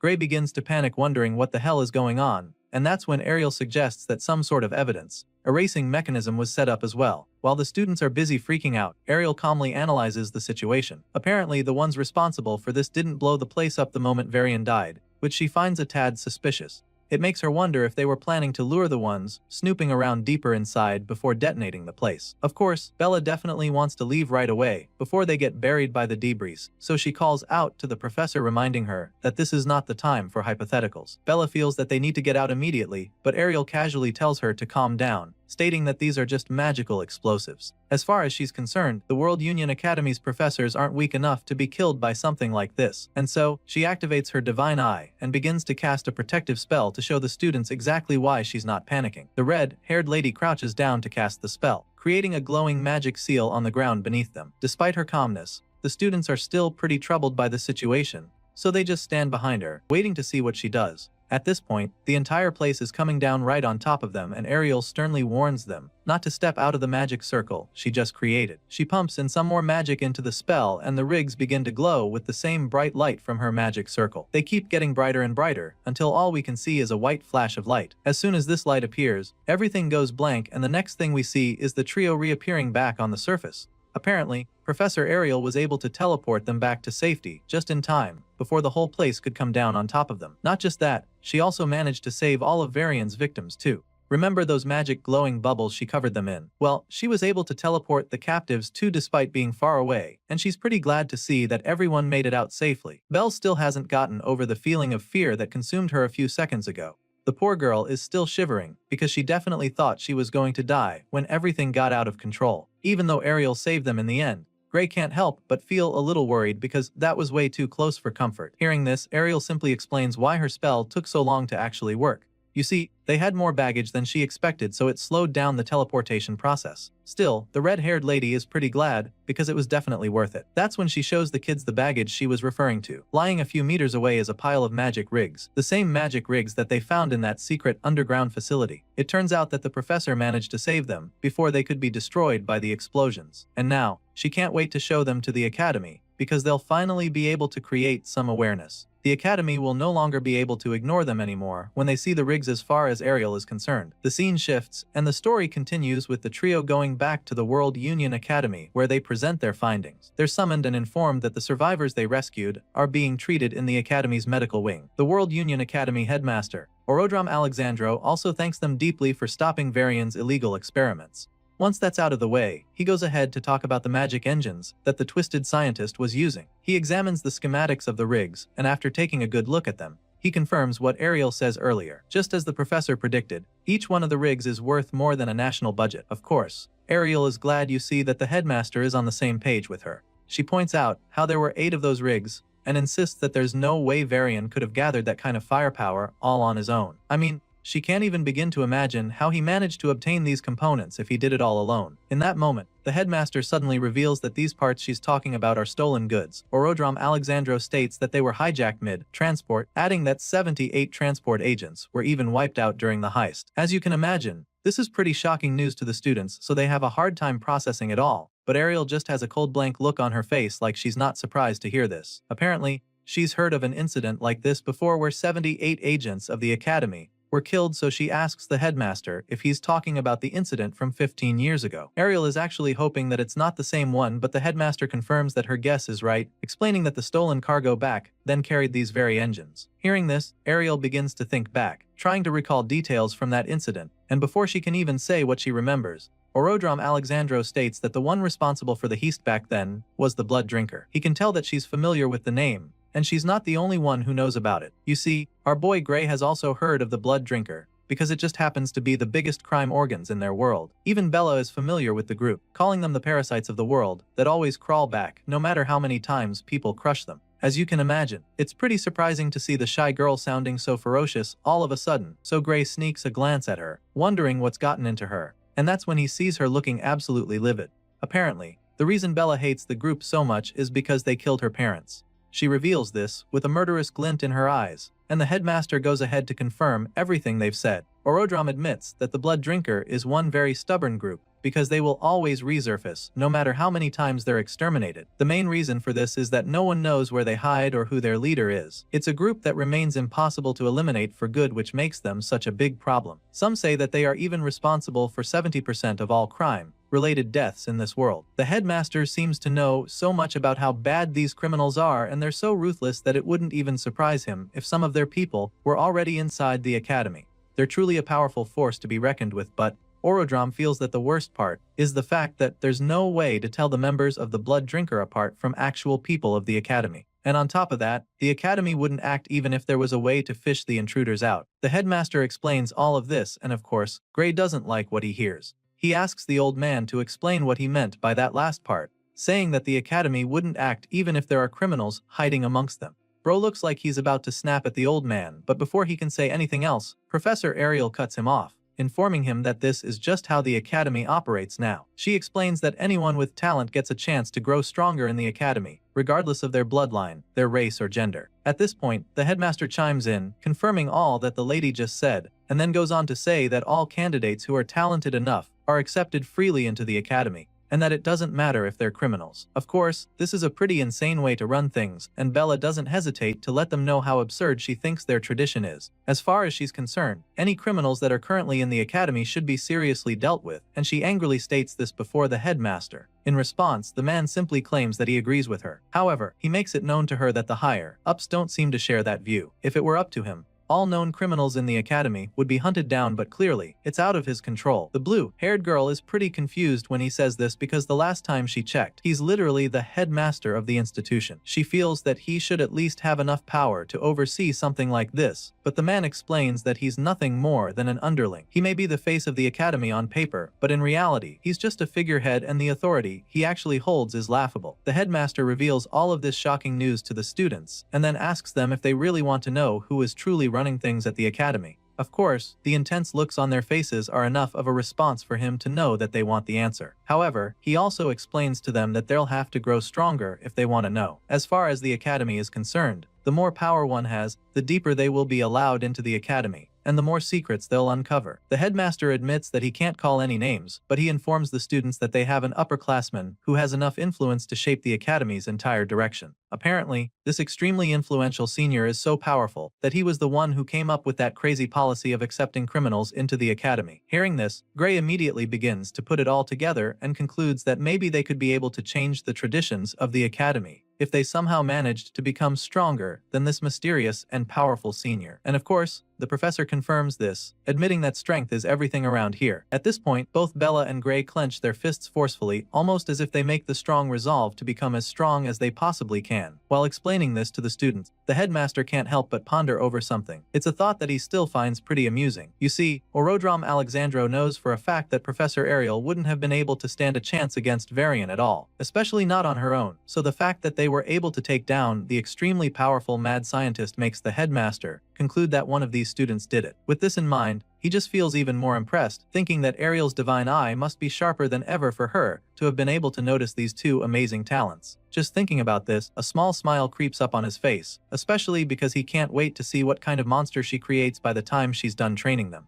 Later that day, we catch up with our boy, who's taking a walk along the hallway. All of a sudden, he notices the black tattoos spreading down all the way to his wrists again, which just makes him recall everything that the headmaster said earlier. He's finally starting to understand that indeed power is what rules the academy, which means that whether they want to take down the liquidator or uncover what's going on behind the scenes, they'll need to focus on getting stronger first. That's the only way they'll actually be able to influence anything that happens in the academy. The hero is deep in thought, probably trying to come up with a plan when all of a sudden, he senses something strange. He turns to look, and that's when he sees someone charging at him with a powerful drop kick. He sees the strike coming at the very last second, so he doesn't have enough time to react or even dodge the attack. All he can do is use his arms to shield his face. He ranks the kick like a pro and somehow even manages to stay on his feet after sliding a couple meters back. After a few seconds, he slowly peeks his head up to see who just attacked him, and that's when the guy scoffs, admitting that Gray is actually tougher than he expected. At this point, our boy snaps at the guy, wondering what the hell is wrong with him. He asks the guy what his deal is, so the crazy-eyed stranger snaps right back at him. The guy accused Gray of walking around like he owns the place and then calls him a special admission reject. As far as this troublemaker is concerned, someone like Gray doesn't belong in this hallway, and he makes this very clear to the hero. And so, the moment Gray hears this, he realizes that this goon is another one of those bigots who hate the special admission students. He's already gotten used to the hate, but this is the first time someone is actually kicking him the hallway because of it. And so, Gray concludes that this person might actually be after something more, so he reaches for his blade and asks the troublemaker if he is trying to pick a fight right now.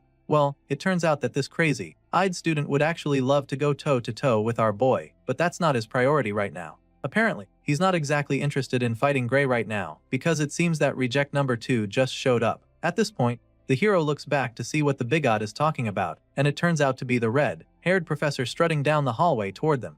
Clearly, this troublemaker isn't exactly keen on getting in trouble with a professor of the academy, so when he sees Ariel walking over, he casually walks away, promising to finish this later.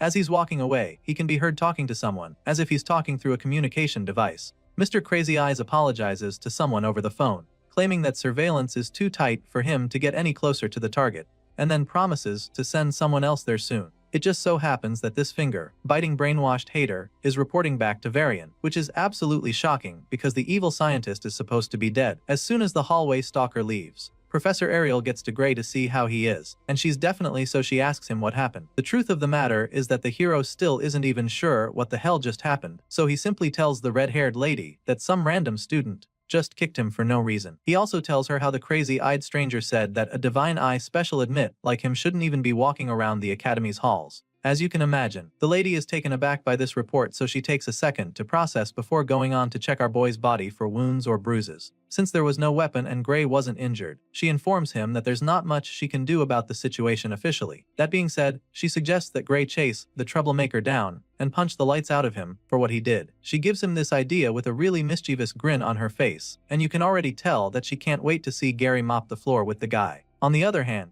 the hero is so shocked when he hears her telling him to go punch another student because he didn't even think he was allowed to do something like that. Well, it's not like fighting in the hallway is allowed in the academy, so she can't technically permit it since she's his professor. But then again, she suddenly starts acting like her eyesight has been getting bad lately, suggesting that she might not even notice if something were to happen nearby. At this point, Gray completely understands her angle, but rather than taking the free pass to teach the goon a lesson, he decides to let it slide. As far as he's concerned, it would be way too suspicious, so he suggests that they just leave the guy alone. Gray really doesn't want to cause any more trouble, so he doesn't mind. But the professor is a little disappointed because she was really looking forward to a showdown. Even though it's the right thing to do, she's pretty surprised that Gray actually decided not to retaliate. Besides that, the fact that he could be attacked just like that makes her begin to wonder if the Divine Eye special admits are really that disliked at the academy. Seeing how concerned she is, the MC decides to finally open up, admitting that the haters make fun of them sometimes. But that's just mockery, and he had gotten used to it. So he was really shocked to see that things could actually get physical. For some reason, the red-haired lady had no idea that the Divine Eye special admits were being mocked by other students. She's shocked to hear what Gray just told her, and so she tells him how sorry she is.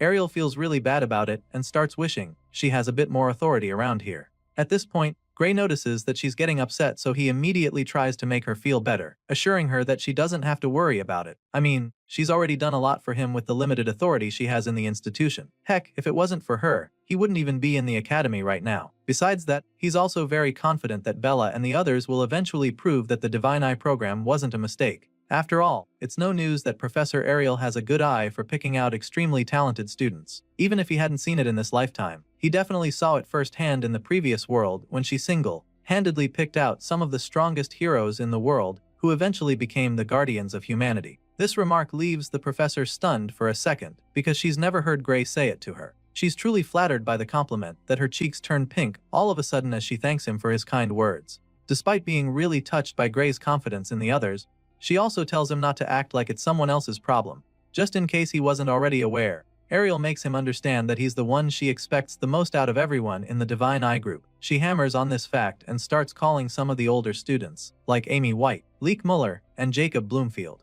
She's convinced that these guys will all become top tier just like the special admits before them. Ariel reveals that she definitely has faith in these students, but also admits that the first time she truly believed that someone could surpass humanity itself was when she met him. As you can imagine, the hero begins to feel a little under pressure when she starts talking like this. It's pretty rough on Gray for her to be comparing him to these guys, and it looks like she already knows that he's feeling the pressure. She keeps staring at him intently like she's trying to read his mind while he's fighting the feeling of nervousness. Eventually, Gray decides not to feel pressured because that kind of thinking is weak, and he can't afford to be weak because the mastermind behind Varian probably hasn't given up on summoning the Liquidator yet. He thinks back to that day on the battlefield and recalls how even the great heroes in the previous world couldn't even land a scratch on the Worldender. Gray came back to this timeline for one reason, and that is to make sure that he defeats the Liquidator before being sent back. He was literally told that the fate of the world rests in his hands, and knowing that such a responsibility is on his shoulders, he definitely cannot afford to feel overwhelmed or be weak. The story continues a few days later in a swordsmanship class. Today, the students will be engaging in a live combat practice, and after announcing this, the professor asks them to pair up according to the list on the board. Of course, our boy Gray is present for this class, and he's really looking forward to the practical training. It's just an exercise, but he's taking it very seriously because he wants to make a statement. He feels that he needs to be very sharp today because screwing this up will mean that everyone starts badmouthing all the Divine Eye recruits again. At the very least, he needs to show that he can keep up with the regular students. That's exactly what he's got on his mind, but then he realizes how difficult that's going to be when he looks up at the board to see that he's been matched up against the one and only Leonhard Apius. At first, he doesn't even believe it because that's just as bad it would be for him. Well, there's no mix-up, and so Gray confirms that he'll be facing off with the top student of the swordsman course. Basically, Leonhard Appius is the strongest first-year student, so it's usually a long day for anyone who's not on his side. The teacher claims that he matched the students of similar skill levels as best as he could, and so she urges them not to hold back. The nonchalant professor even goes on to tell them that they're expected to take this practical as a real fight. Of course, Gray doesn't believe that this matchup was made considering students of similar skills levels. It doesn't make any sense to him how he would end up fighting the top student in the entire course when he barely got in as a special admit, as if facing the strongest freshman isn't already tough enough. The same guy in question happens to be a member of the Haters Club who despise the Divine Eye students. Knowing this, Gray figures that Leonhardt is probably itching to beat him bloody after the last incident. Our boy is still thinking about the mess he's in when all of a sudden, he feels a hand tap him on the shoulder from behind. Chills run down his spine when he hears the familiar voice, and then he turns around with a horrified look in his eyes. Sure enough, it's the blonde killing machine disguised as a student. Leonhardt's got a really wide grin etched on his face, talking about how glad he is to find out that they're going to be partners for this practical. Truly, the guy actually rates our boy. He's genuinely happy that he gets the chance to spar with Lord Grey. Bro feels that becoming top of the class was definitely worth it, because now he has the opportunity to show what he's really made of. Leonhardt believes that he has trained harder than anyone alive, so now he can't wait for the infamous Lord Grey to witness his true swordsmanship. On the other hand, the MC looks absolutely terrified. Grey probably wishes he could just disappear right now, because he is definitely not ready to go up against this guy. He was already nervous about the match up, but after seeing the extremely big smile on Leonhardt's face, our boy confirms that he's cooked. He's so sure that this blondie is loving the fact that he finally gets the chance to beat him up legally. Well, he's looking forward to it, and our boy sadly doesn't have a choice. A few moments later, all the students arrive at the arena when the practical training is supposed to take place. Apparently, this isn't going to be some turn-by-turn stuff, as all those paired up against each other will be sparring at the same time. Once they're all in place, the process asks if they're ready, and a few seconds later, he signals the start of the practical training. All the students start clashing swords immediately, and of course, Leonhardt APS is the most eager of the bunch. The blondie grabs his sword and practically flies toward Grey with a menacing glint in his eyes. He goes in with the first strike and Grey blocks it with his sword as well. Just as our boy predicted, Leonhardt is very powerful. So much so that he's having a hard time holding back the guy's sword. The blondie pushes down hard, determined to overpower the MC, but Grey holds on until they're forced to break away from each other. Leonhardt is clearly enjoying the challenge, so he goes in with another powerful slash of his sword, but the hero deflects this strike as well. He hasn't even recovered from the last one when Leonhardt follows up with yet another devastating strike. This time around, the flaming blast comes way too quickly for Grey to block it, so just when it looks like he's about to get his head split in two, he swiftly gets out of the way. He dodges the slash barely and decides to finally go for the offense. He gets an opening, so he takes the chance to swing his sword as well, but despite throwing a lot into the downward slash, Leonhardt easily blocks it. The blondie blocks the powerful strike, but for some reason, there's a smile on his face. At this point, it's clear that the guy is having a lot of fun. He's not even breaking a sweat, which just means that our boy is going to have to do a lot more to actually stand a chance. With a big smile on his face, Leonhardt commends Grey for being pretty strong. He's impressed and admits that he still doesn't get how the hero didn't make it into the academy through regular admission. The whole time, Grey just remains silent because he is currently channeling all his energy and focus into the fight. He holds back all of the blondie's attacks and continues to deflect all the strikes. At this point, the two skilled swordsmen are practically canceling each other out, which Grey finds pretty surprising. Bro thought that he'd get wrecked instantly, but he's shocked to see that he's actually holding his own. Still, he can't get ahead of himself here or lose any focus now, because he knows that he won't be able to match Leonhardt's raw power, even if he uses both arms. Grey can clearly see that the guy's swordsmanship is insane, so he can't afford to get carried away at any point. Leonhardt's form is a proper textbook-style swordsmanship, but he's perfected it to a terrifying degree, which makes him an absolute force to be reckoned with when he's holding a sword. With the experience our boy garnered in his past life, and his master's training, he can still see that his opponent is a monster, especially since he's only lived one lifetime. Grey's clash with the blondie is so incredible that all the other students even stop their duels to watch the greatness before them. They're blown away by the fact that Grey is actually keeping up with Leonhardt. It's truly insane, and some of them can't even believe their eyes. They're not the only ones having fun though, because the blondie appears to be having the time of his life. Leonhardt claims that he could do this all day, but that's not the same story for Grey, who's already struggling to stay in the fight. Our boy can feel himself losing energy all of a sudden. His stamina can't keep up with the blonde beast, and if it wasn't for Professor Heathcote's training, he knows that he would have been down already. Despite being pretty tired, he forces himself to keep swinging, but what he can't wrap his head around is how Leonhardt isn't even breathing hard. It doesn't take long for Grey to see that he is about to run out of energy completely, so he decides that he needs to end the match immediately. He remembers the professor telling them to treat this as a real fight, and this gives him an idea. So, just when it looks like Leonhardt is about to punish him with a killing blow, he slips under the strike and delivers a vicious strike to the blondie's Achilles tendon before he can do anything about it. Some might call it a dirty move, but right now, our boy is doing what he needs to.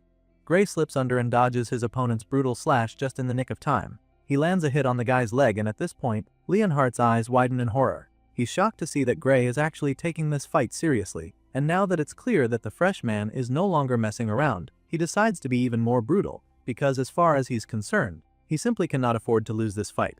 Right now, the MC appears to be treating this fight like it's an actual life or death battle, and so he uses a desperate move to level things up. The two skilled warriors draw their swords at the very last second, which pretty much leads to stalemate. By the end of the fight, it's a draw because even though Gray is on his feet with his sword at Leonhardt's throat, the senior equally has the tip of his blade inches away from Gray's neck. At this point, the both of them finally settle the match with Gray stating that it's a draw. He gives the blondie a hand to help him up, feeling pretty relieved that the duel is now over. Gray helps Leonhardt back on his feet, but the senior doesn't really agree with the apparent result. The blondie admits that all he could do was swing his sword at the very end of their duel. He says this with a look of defeat laced all over his face because he knows that Gray truly had the upper hand toward the end. While he struggled to stay on his feet and swing his sword, the freshman could have pierced straight through his heart if he wanted to. Leonhardt knows this all too well and admits how helpless he was at the end of the battle. If this was an actual fight to the death, Leonhardt would probably be dead by now, but it's a mock battle, and so he knows that Gray forced himself to thrust the sword at his neck instead of going for his heart. The blondie says all of this and then waits for Gray to try and deny it. He bluntly asks our boy to tell him if he's wrong about this. Of course, Leonhardt is spot on and Gray knows this as well, so he just confirms everything. After all, the blondie has figured it out already. At this point, the MC smiles sheepishly before suggesting that it would just be messed up to drive his sword at someone's heart in a mock duel, especially when the whole thing was set up with several protective spells. Clearly, our boy had no intention of actually hurting Leonhardt, and the blondie can also see that now. But the bottom line of it all is that he still lost in the end. Leonhardt almost looks relieved while saying this, claiming that Gray has finally made him understand the difference between real combat and fencing practice. This senior suddenly starts walking away from the arena, but before he leaves, he makes sure to thank our boy for helping him see that fighting isn't just about sword skills. Hearing this, Gray nervously admits that his own style is a bit of a cheap move for a swordsmanship class. He tries to make Leonhardt feel better about it, but the blondie isn't cutting himself any slack. After all, the instructor made it very clear to them that they were supposed to treat the duel like real combat. As far as the guy is concerned, there's no such thing as cheating in a real fight, because the goal at the end of the day is to come out victorious no matter what it takes. That being said, Leonhardt turns to Gray one more time and points his sword at our boy as he asks him if he'd like to go for another round. Seeing the tip of the guy's blade barely inches away from his face, the MC starts to feel really nervous. He definitely didn't expect this guy to be asking for another fight so quickly, because the first battle they had wasn't exactly a walk in the park for him. Gray feels that he only won that round because he managed to catch Leonhardt off guard, so now that there's a sword in his face, he doesn't know what to do. In his mind, there's no way he'll be able to stand a chance if they go at it head on. Our boy feels that this isn't even a matter of technique anymore, because Leonhardt is simply on another level when it comes to strength. The guy's entire stamina practically leaves him graze in the dust, so he's desperately hoping he can get out of this sticky situation. Just when it looks like there's no escaping, someone in the crowd steps up. The guy with a sword on his shoulder struts over to the two fighters, telling the both of them to hold it right there. Hearing the voice, our boy is shocked, so he turns to see who it is, and that's when this man reminds them that this is still a sword class, regardless of real combat training. The confident man then informs them that nobody said they're allowed to use anything other than a sword. He then goes on to ask how the hell Gray Lee got paired with the top student, calling our boy a special admit loser. At this point, our boy starts to get a little offended, so he just stares at the guy with a confused look on his face. He's pretty irritated at this point, but the guy goes further to tell Gray that he shouldn't get cocky just because he's got some magic. All of this just leaves our boy quite frustrated, because this is literally the last place he wants to be right now. It's not like he asked for this particular matchup either, so he doesn't get why this troublemaker is trying to make a fuss about it. Still, he doesn't say anything to the guy, and that's when Leonhardt finally speaks up. The blondie hits back at her ducha bag, informing him that the professor decided that he's the only one worthy of fighting Gray. He then politely tells the troublemaker to butt out of this, hoping that it would be enough, and this just leaves Gray stunned because of how blunt the blondie is. Before things can get out of hand, the professor in question appears. The man walks over to the three young men and confirms what Leon just said, stating that he was the one who made the matchups. The professor further explains that he paired students with similar overall strengths, and after stating this, he concludes by informing all three of them that Gray is the only one who can take on Leon. The professor makes this very clear to the troublemaker, and gives him permission to try the freshman out himself if he is not satisfied with the decision. And just like that, he gives the annoying student the opportunity to be Leon's opponent, but only on the condition that he's able to defeat Gray. Sure enough, the cocky senior is very confident that he'll be able to take down our boy, so he happily accepts the challenge. Bro is so sure that the freshman will be no match for him, so he starts bragging about how he beat the examiner to get to this stage. That being said, he feels insulted that they would lump him in with those who barely scrapped a pass in a tie. He hates the fact that they would put him in the same category with someone who couldn't pass at all, and so he's determined to prove a point. Hearing this, Leonhardt starts pondering on the matter. The troublemaker is judging Gray by his admission category without even knowing his true strength, which he'll soon find out is a big mistake. Leon finds it amusing that he guy can be thinking this way, but he's not too surprised because it's just like looking at the old him. That's exactly how he used to think regarding the hero. But then again, he honestly feels that this whole thing is a good chance for the young hero. As far as he's concerned, our boy's power deserves recognition. But more importantly, he's very pissed that this guy just interrupted his time with Gray. All of a sudden, Leon's face starts to get really scary. The guy starts boiling in rage and a murderous look gets plastered on his face. The troublemaker sees this but doesn't think much of it at first, but then, after a couple seconds, he starts to panic because now, he can see just how pissed Leon is. He has no idea why the blondie is so furious and it's kinda messing with him already. Meanwhile, the professor tells them that they are free to use their swords if they don't feel like working with the real combat rule. The man lays down the rule and then asks Gray if that's okay with him. Hearing this, our boy just starts to feel the pressure, so he doesn't even have any clue how strong his opponent actually is. But if he got into the academy through regular exams, this won't be easy. Our boy takes another look on the guy's face and concludes that this opponent definitely got better stamina and strength than him. Even with Gray's master's brutal training, he still knows that he can't beat years of proper nourishment and conditioning. Our boy admits that he's not that confident in his skills, but then again, it's not like he will get expelled if he loses the battle, so it's a risk that he's willing to take. He asks the professor just to make sure that he's safe, and the man assures him that this is just a class practice. Even at that, the professor still tells the both of them not to go easy on each other. After hearing all the confirmation, our boy immediately gets his head in the game. He takes out his sword and gets into battle mode just like his cocky opponent, who is equally ready for the duel.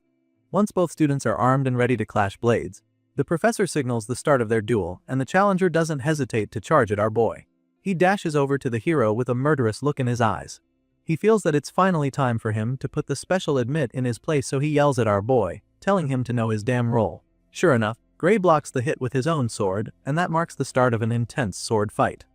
After scraping their blades together for a couple of seconds, our boy notices something that leaves him confused for a second. He suddenly notices that he's slowly overpowering his opponent, and so he takes advantage of it, knowing that he has the upper hand. With one sweeping move, Gray is able to send the guy flying. He shoves him into the air in the blink of an eye, and this leaves his opponent absolutely shocked. On the other hand, Gray can now see that his opponent hits light, so he concludes that his power is nothing special. Despite being tossed back like a piece of paper just now, the guy remains determined to win the fight, so he comes in again with another powerful swing. Gray sees it coming from the start and casually delivers a mean slash of his own. He takes the swing, feeling that his opponent might just be holding back and not actually throwing everything he's got, but this idea immediately vanishes from his mind when he sees blood splashing all over the place. Apparently, Gray's casual strike managed to cut open the cocky senior and send him falling to the ground in that instant. Our boy watches in horror as the guy goes down, desperately hoping that he didn't just cause him major harm. Once the cocky senior is down, the professor immediately announces that the match is over, because he can probably also see that he won't easily recover from that. Anyway, the MC rushes over to check on his fallen opponent, anxiously asking him if he's okay. Gray apologizes to her guy, and starts to explain how he was actually aiming for his sword instead. Unfortunately, he missed the target and ended up slashing the senior. It all happened so fast, but the MC actually expected the guy to be able to dodge it in time. Well, I guess the guy is all talk and no show. Well, we're about to find out for sure, because just when it looks like the fight is done and over, the injured guy slowly reaches for his sword again. He gradually gets back up, claiming that all they just witnessed was a fluke, and that Gray only brought him down because he caught him off guard. And so, with blood all over his face and tears running down his cheeks, the resolute senior challenges our boy to one more duel. Clearly, this guy has no intention of giving up, and it appears that a broken nose and other facial injuries are not even slightly going to deter him. Seeing just how desperate the guy is to prove himself, the disappointed professor doesn't even bother trying to talk him out of it. The man simply gives him permission to keep going at it until he's had enough.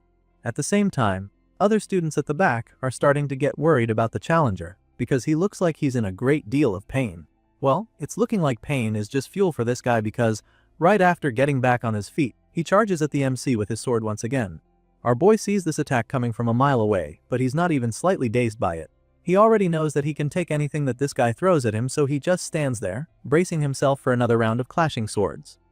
A few moments later, we see Gray looking really worried with guilt written all over his face. And so now, the cocky senior is completely unrecognizable since his entire face is swollen from all the beatings. At this point, it's just so embarrassing that even the professor can't take it anymore. He covers his face in shame and finally decides to stop the fight before the senior gets himself killed. He ends the match and asks that the guy be taken to the infirmary right away. Sometime after all of that is over, we see Leon and Gray standing on stage with the professor who is about to make an announcement. He informs the other students that these two will be this year's representatives. After making the announcement, he asks the crowd if they have any objections, and the first person to complain is Gray, who seems shocked that he was appointed as one of the representatives. He doesn't seem familiar with the term, so the professor decides to explain. You see, the top first years take on the second-year champion in the inter-year battle, and for some reason, there's a record for losing 35 years in a row, which is currently held by the first years. The professor explains the dilemma to the both of them, but also suggests that this year might just be different for them. The man says this with a lot of hope and confidence, which just goes to show how much faith the man has in our boy. As you can imagine, 35 consecutive losses is a really bad record, and our boy even has a hard time believing that it's try at first.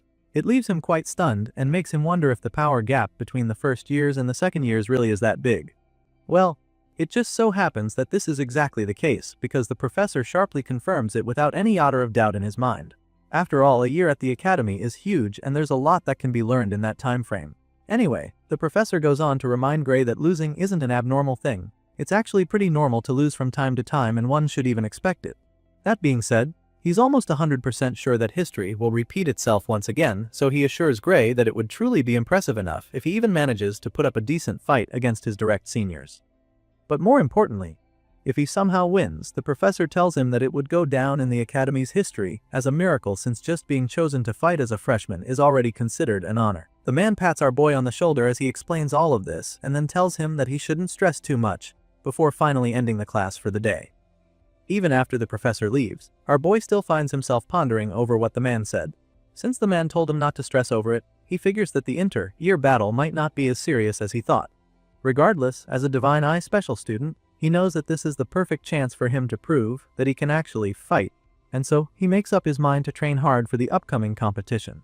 The scene shifts from here, and the next thing we see is a seemingly important faculty meeting among the academy professors. With all the members still seated toward the end of the meeting, the headmaster moves on to the last agenda for the day.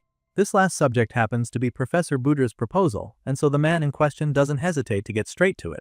For some reason, the fat man in question suddenly proposes that the Divine Eye Specialist student, Amy White, he expelled. As you already know, Professor Ariel isn't going to just sit there and let that happen, but she quietly allows him to finish talking. This angry-looking fat man is Professor Budra, a professor from the magic department, and he seems to have beef with the red-haired lady and her special students. After listening to his proposal, Ariel is the first to respond, blasting him for even suggesting such a thing when she is the one in charge of managing the Divine Eye students and not him. Clearly, Professor Budra doesn't respect her, so it's no surprise that he hits back at her, claiming that she is the main problem. He then goes ahead to remind all the members of the faculty present that Amy White failed the third year's advancement exam, and how she got to stay in spite of that, because she is a special admit. Apparently, that didn't sit well with Professor Budra, because he's still trying to get the girl kicked out of the school. Every other student who failed the exam was expelled, so he'd like his colleagues to assess and tell him if it seems fair to them that Amy gets to stay. Of course, none of them can actually support the fact that the girl in question got to remain in the academy, but they don't say anything either because they know that Professor Ariel would have a response.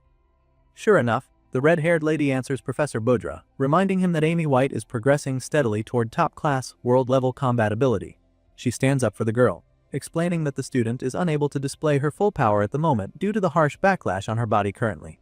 As far as Ariel is concerned, Amy White would have passed the advancement exam with flying colors if she didn't suffer what she had to. The red-haired lady makes this very clear to the board, insisting that the girl needs to stay, but of course, Budra refuses to buy this. In his mind, Professor Ariel is just making excuses for the girl again, and he's truly had enough of it. But he's not even the only one, because another member of the board suddenly chimes in to discredit Ariel even more. He mocks her statement and accuses her of making a useless student look like some hidden prodigy. This bearded man doesn't look like he's even slightly moved by Ariel's statements, so he suggests that she stop spouting that fantasy of any White having secret powers. He clearly doesn't believe it, and neither does half of the board, but the red-haired lady insists that it's the truth. Professor Ariel can already sense that she's losing support very fast, so he tells her colleagues that Amy White has improved so much that she could gain full control of her powers any day now. Still, she tries to make them understand that pushing the girl too soon might make her lose the chance forever. Despite her best attempts to sway the faculty board, this bearded man is bent on thwarting her efforts. He's not hearing any of it and even sounds even more pissed when she says this because she's already used this same excuse before. From the look of things, he concludes that Professor Ariel is planning to leg someone who can't meet the Academy's standard to just stay here indefinitely. He throws the allegation her way, but she immediately hits back, reminding him that the Academy exists to nurture exceptional talents. As far as she's concerned, kicking out someone gifted just because they don't fit neatly into a system defeats the whole purpose. Professor Budra just smiles mischievously when he hears her talking about talent. He seems to find it pretty amusing that she thinks Amy White actually has talent. Maybe the special admits were impressive in the old days, but right now, Budra is convinced that the current batch is just full of failures. Amy White, Bella Albright, Jacob Bloomfield, and the rest call into this category, and so Budra feels that Ariel might be the real problem. To him, it's starting to look like the Great Divine Eye is losing its keenness, because of how much the special admits are struggling these days. Of course, the bearded man right next to Budra agrees, suggesting that it might be time to consider abolishing the Divine Eye program entirely. They both burst into laughter after this, but Ariel is completely shocked at their suggestion. She can't believe that they would actually want to abolish the program, so she snaps at them, wondering what the hell they're thinking. Sadly, these men mean every word of it and are determined to convince the board that it should be scrapped. Budra points out how the program was established ages ago by the Academy's Founders Council and explains that it can be abolished the same way if over half the faculty agree to the idea. Apparently, this is the rule, and the fat man doesn't hesitate to remind the red-haired lady how things work. She's still trying to tackle Budra when she gets attacked by another member of the board. The man with the mustache chimes in, suggesting that the current Divine Eye students don't impress him either, and even though he's heard that Bella Albright has improved, he still doesn't think that it's a major achievement. Besides, her mana capacity is also very questionable, so he's not exactly keen on letting someone like her remain in the Academy. At this point, it becomes clear to Ariel that she'll have to work a lot harder if she wants to win the board over. Despite being cornered, the lady still tries to protest, but before she can even get a word in, a much older professor cuts her off. This old man isn't on her side either, since he feels that the recent batch of special admits are below the standard. The geezer has been around long enough to know how impressive the Divine Eye students of old were, so he really doesn't fancy the new generation, and neither does the bearded man sitting next to him. As far as they're concerned, the Divine Eye students just don't have the impact that they used to. Thankfully, not all the professors in the room agree with this, and so just like that, the boardroom becomes divided. Sadly, Ariel can clearly see that the voices against her are more than she expected. So, she's afraid that the program might really get shut down if things proceed at this rate. If she wants to win this debate, she'll have to do so much to win them over, and Professor Budra is more than ready to make this even more difficult. The fat man goes on to state that the program has been outdated for a very long time, and then finally suggests that it's time for them to move on from the old tradition. He can tell that he's winning, so he starts to get cocky. Before Ariel can even say anything, he tells her not to bother trying to claim that she can judge talent better than the rest of them, because all of her special picks have been struggling at the Academy. Budra discredits her capacity, even more than before, as his mocking laughter fills the room, but Ariel knows better than to let this get under her skin. She wishes she could bluntly say that she still sees much better than all of them, but she can't because it would just provoke the board members, who already dislike her. Right now, her priority is to win them over, and she's determined to do that even if it means she has to swallow Budra's insults. Even though it looks like they are on Budra's side, many professors still care about whether the program benefits the Academy, and so she will have to be very careful what she says moving forward if she wants them on her side. Professor Ariel doesn't respond to anything that the fat man said, and this just makes him even more cocky, cause now he's thinking that he's finally shut her up for good. Well, he definitely is enjoying himself, and he's glad to see that she knows that she's way past her prime already. The bearded man from earlier chimes in again to support Budra in mocking Ariel. He admits that she had great achievements in the past, but then suggests that maybe it's time for her to retire before she ruins her legacy. For some reason, these guys are all hating on the red-haired lady, and they're not even being subtle about it. One of them even tells her to go start her own school, if she's thinking of raising her favorite students however she likes. To them, each insult thrown at Ariel is funnier than the last, and so they can't even control themselves anymore. It's almost like they're drunk on the hatred, and they're so convinced that Ariel is nothing more than a washed-up Divine Eye. Of course, it's a really annoying sight on display, but the red-haired lady still does let them get under her skin. She remains calm and collected because she knows for a fact that she can still recognize real talent. Unfortunately, she can't prove that to these geezers right now, and that's very bad because she knows that her kids still need more time to grow. There's no doubt in her mind that they'll prove themselves soon enough, but she just needs to stop themselves from getting expelled before they get the chance. Right now, she's desperate to keep her students in the school, and she's ready to do almost anything that it takes to achieve this. Her mind trails off while she's brainstorming, but she's suddenly drawn out of her thoughts when someone asks her about one of her students named Gray. She's taken aback when the man asks her about our boy, but she shouldn't even be too surprised since he's been making waves from the start. Some members of the board heard that he's promising among the first-year swordsmanship students, and they're also aware that he was picked for the inter-year battle too. Of course, Budra doesn't think much of this and quickly tries to discredit our boy as well. And what better way to do this than by setting him up in an unfair matchup? With this in mind, Budra suggests that the promising student should prove his stuff in the competition so that they can decide the future of the Divine Eye program after seeing the results. Of course, this is a really big gamble, and even though Ariel has faith in our boy, her colleague isn't supportive taking such a risk. He gestures for her to reject the idea, so she does, explaining that Gray's powers are not suited for mock battles. If it were a real kill or be killed situation, she'd be more confident, but when she tries to explain this, the bearded man just gets furious because he thinks that she's making excuses again. The man feels that Gay should be able to show his mettle in real combat if he can't show it in training like other students. After all, every professor seated there knows this, so he isn't letting Ariel off the hook that easily this time. Still, Ariel tries to make them understand that Gray's abilities aren't normal swordsmanship skills, but she doesn't get the chance to finish because the headmaster suddenly calls it a day. As far as he's concerned, this discussion is heading nowhere and he's already heard enough.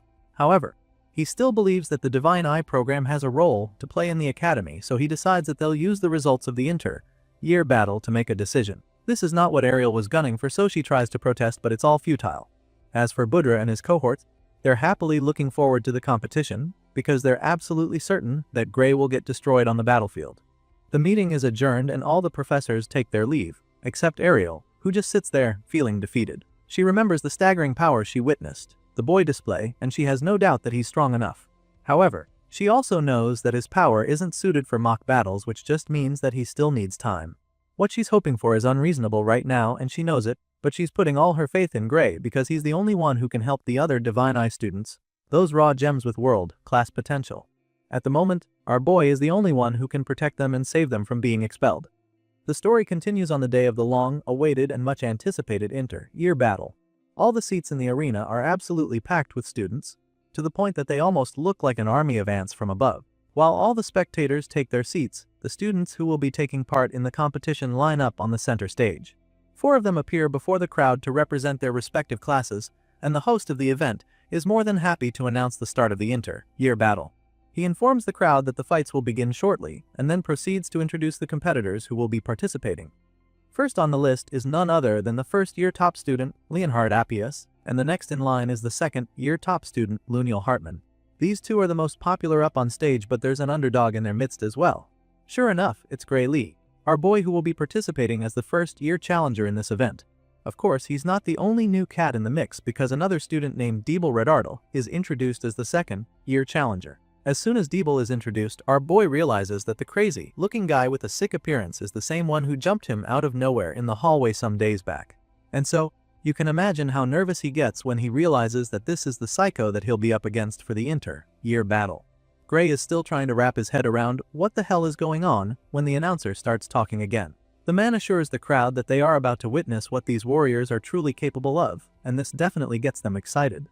But the most excited person in the stands right now is Professor Budra, who can't wait to see Gray's downfall. Leon takes a look at the stands and is truly overwhelmed by how many professors came around to observe the showdown. And so, this makes Blondie wonder if this is always how the inter-year battle is. He expresses his confusion to Luniel, the second-year top student, and the dark-haired guy admits that the competition hasn't always been this anticipated by the teachers. Apparently, this is a first because before now, only 3 fencing professors bothered to even show up. That being said, the second-year student can't help but wonder why there are so many professors present this time. In that moment, a wave of realization suddenly hits Leon. The Blondie figures that the teachers probably came around in numbers because they're curious about Gray Lee. It makes perfect sense, since the guy has been making waves since he arrived at the academy. A small smile creeps up on his face as the thought lingers in his mind, and it just makes him conclude that the old geezers certainly have excellent taste. Meanwhile, Luniel notices the Blondie freshman smiling to himself, which makes him wonder if Leon has always been this weird. Anyway, it appears that Professor Budra heard what Leon just said about their reason for coming, and the fat man loudly confirms his guess. Budra speaks for many other professors there, admitting that they came to witness the final battle of the Divine Eye Special admits. This comes as a shock to the students in the stands since they obviously aren't up to date with the politics among their teachers. Anyway, the thing that really gets our boy's attention is the fact that Budrita said this would be the final battle of the special admits. He doesn't get what the man means by that, so he expresses his confusion, asking Budra what he means by that. At this point, the chubby professor gets even more excited because clearly nobody told Gray the stakes involved with this competition. And so, he happily informs the young hero that the Divine Eye program is being abolished. Of course, this comes as a shock to the MC, and he doesn't even pretend like he's not horrified by the news. Right now, he's absolutely desperate to be told otherwise, so he turns to Professor Ariel to hear from her. He asks the red-haired lady if what Budra says is true, but she's reluctant to answer him. She just stays quiet with a look of helplessness laced all over her face. She knows that telling Gray the truth would make him want to push himself to the limit. And if that happens, there's a chance that he'll use that dark, mysterious power within him that she's been trying so hard to hide from everyone.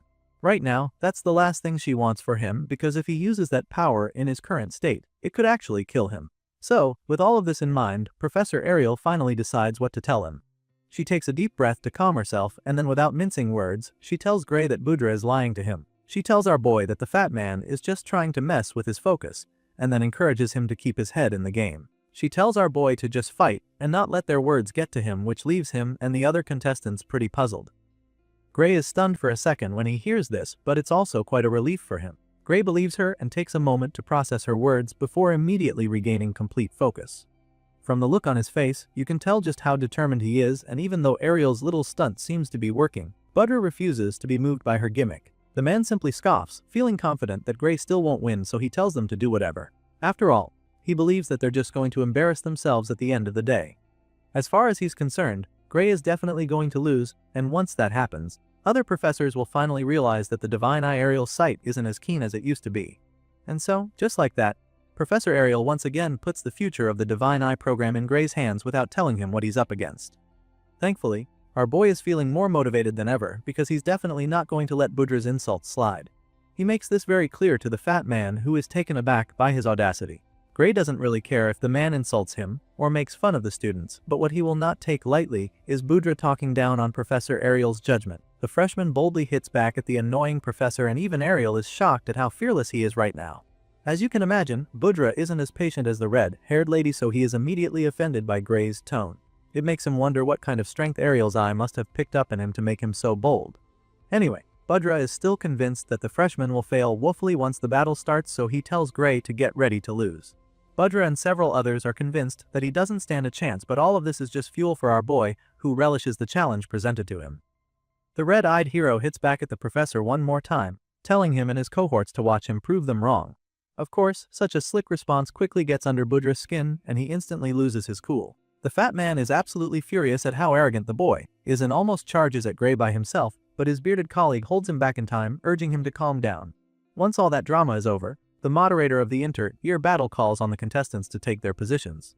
He tells them to split up and go with their teammates, so they do just that. Gray did talk big just now, and he sounded really confident, but Ariel still can't help but feel worried for him. She definitely appreciates his trust in her, but she's really anxious because she has no idea what he's planning to do. She feels that it would even be better if he was fighting the top student Luniel, because his practical swordsmanship might give him a slim chance, but that's not the case.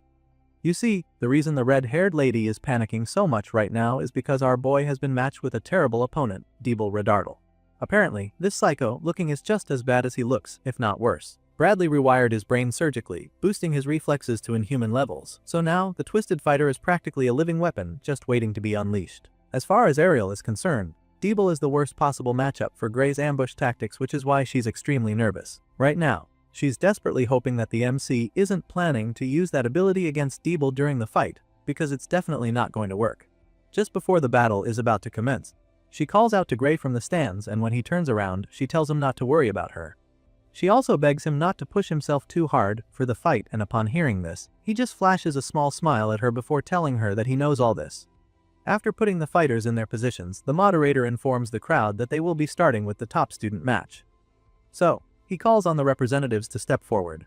Once they're in the middle of the ring, facing each other, he gives them a few instructions, explaining that the arena is surrounded with protective magic to prevent fatal wounds, and so, this means that triggering their opponent's safeguard will count as a victory.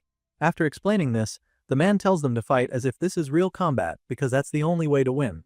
Luniel understands the rules already, so he looks ready to begin, but Leon is a little hung up on the fact that they're expected to fight like it's real combat.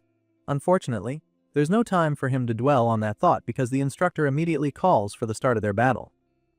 Both students take out their swords and neither of them hesitates to engage. Leon is the first to strike and Luniel is so excited to see him charging like a runaway train because he can wait to see what the blondie is capable of. The two ferocious swordsmen engage in a truly intense duel with sparks and flames flying all over the arena as they clash blades over and over.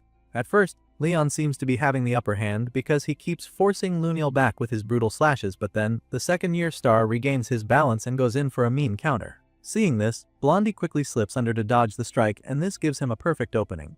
With Luniel now fully exposed, he capitalizes on the tiny window of opportunity to deliver a devastating kick to his opponent's face, but the guy somehow manages to dodge it.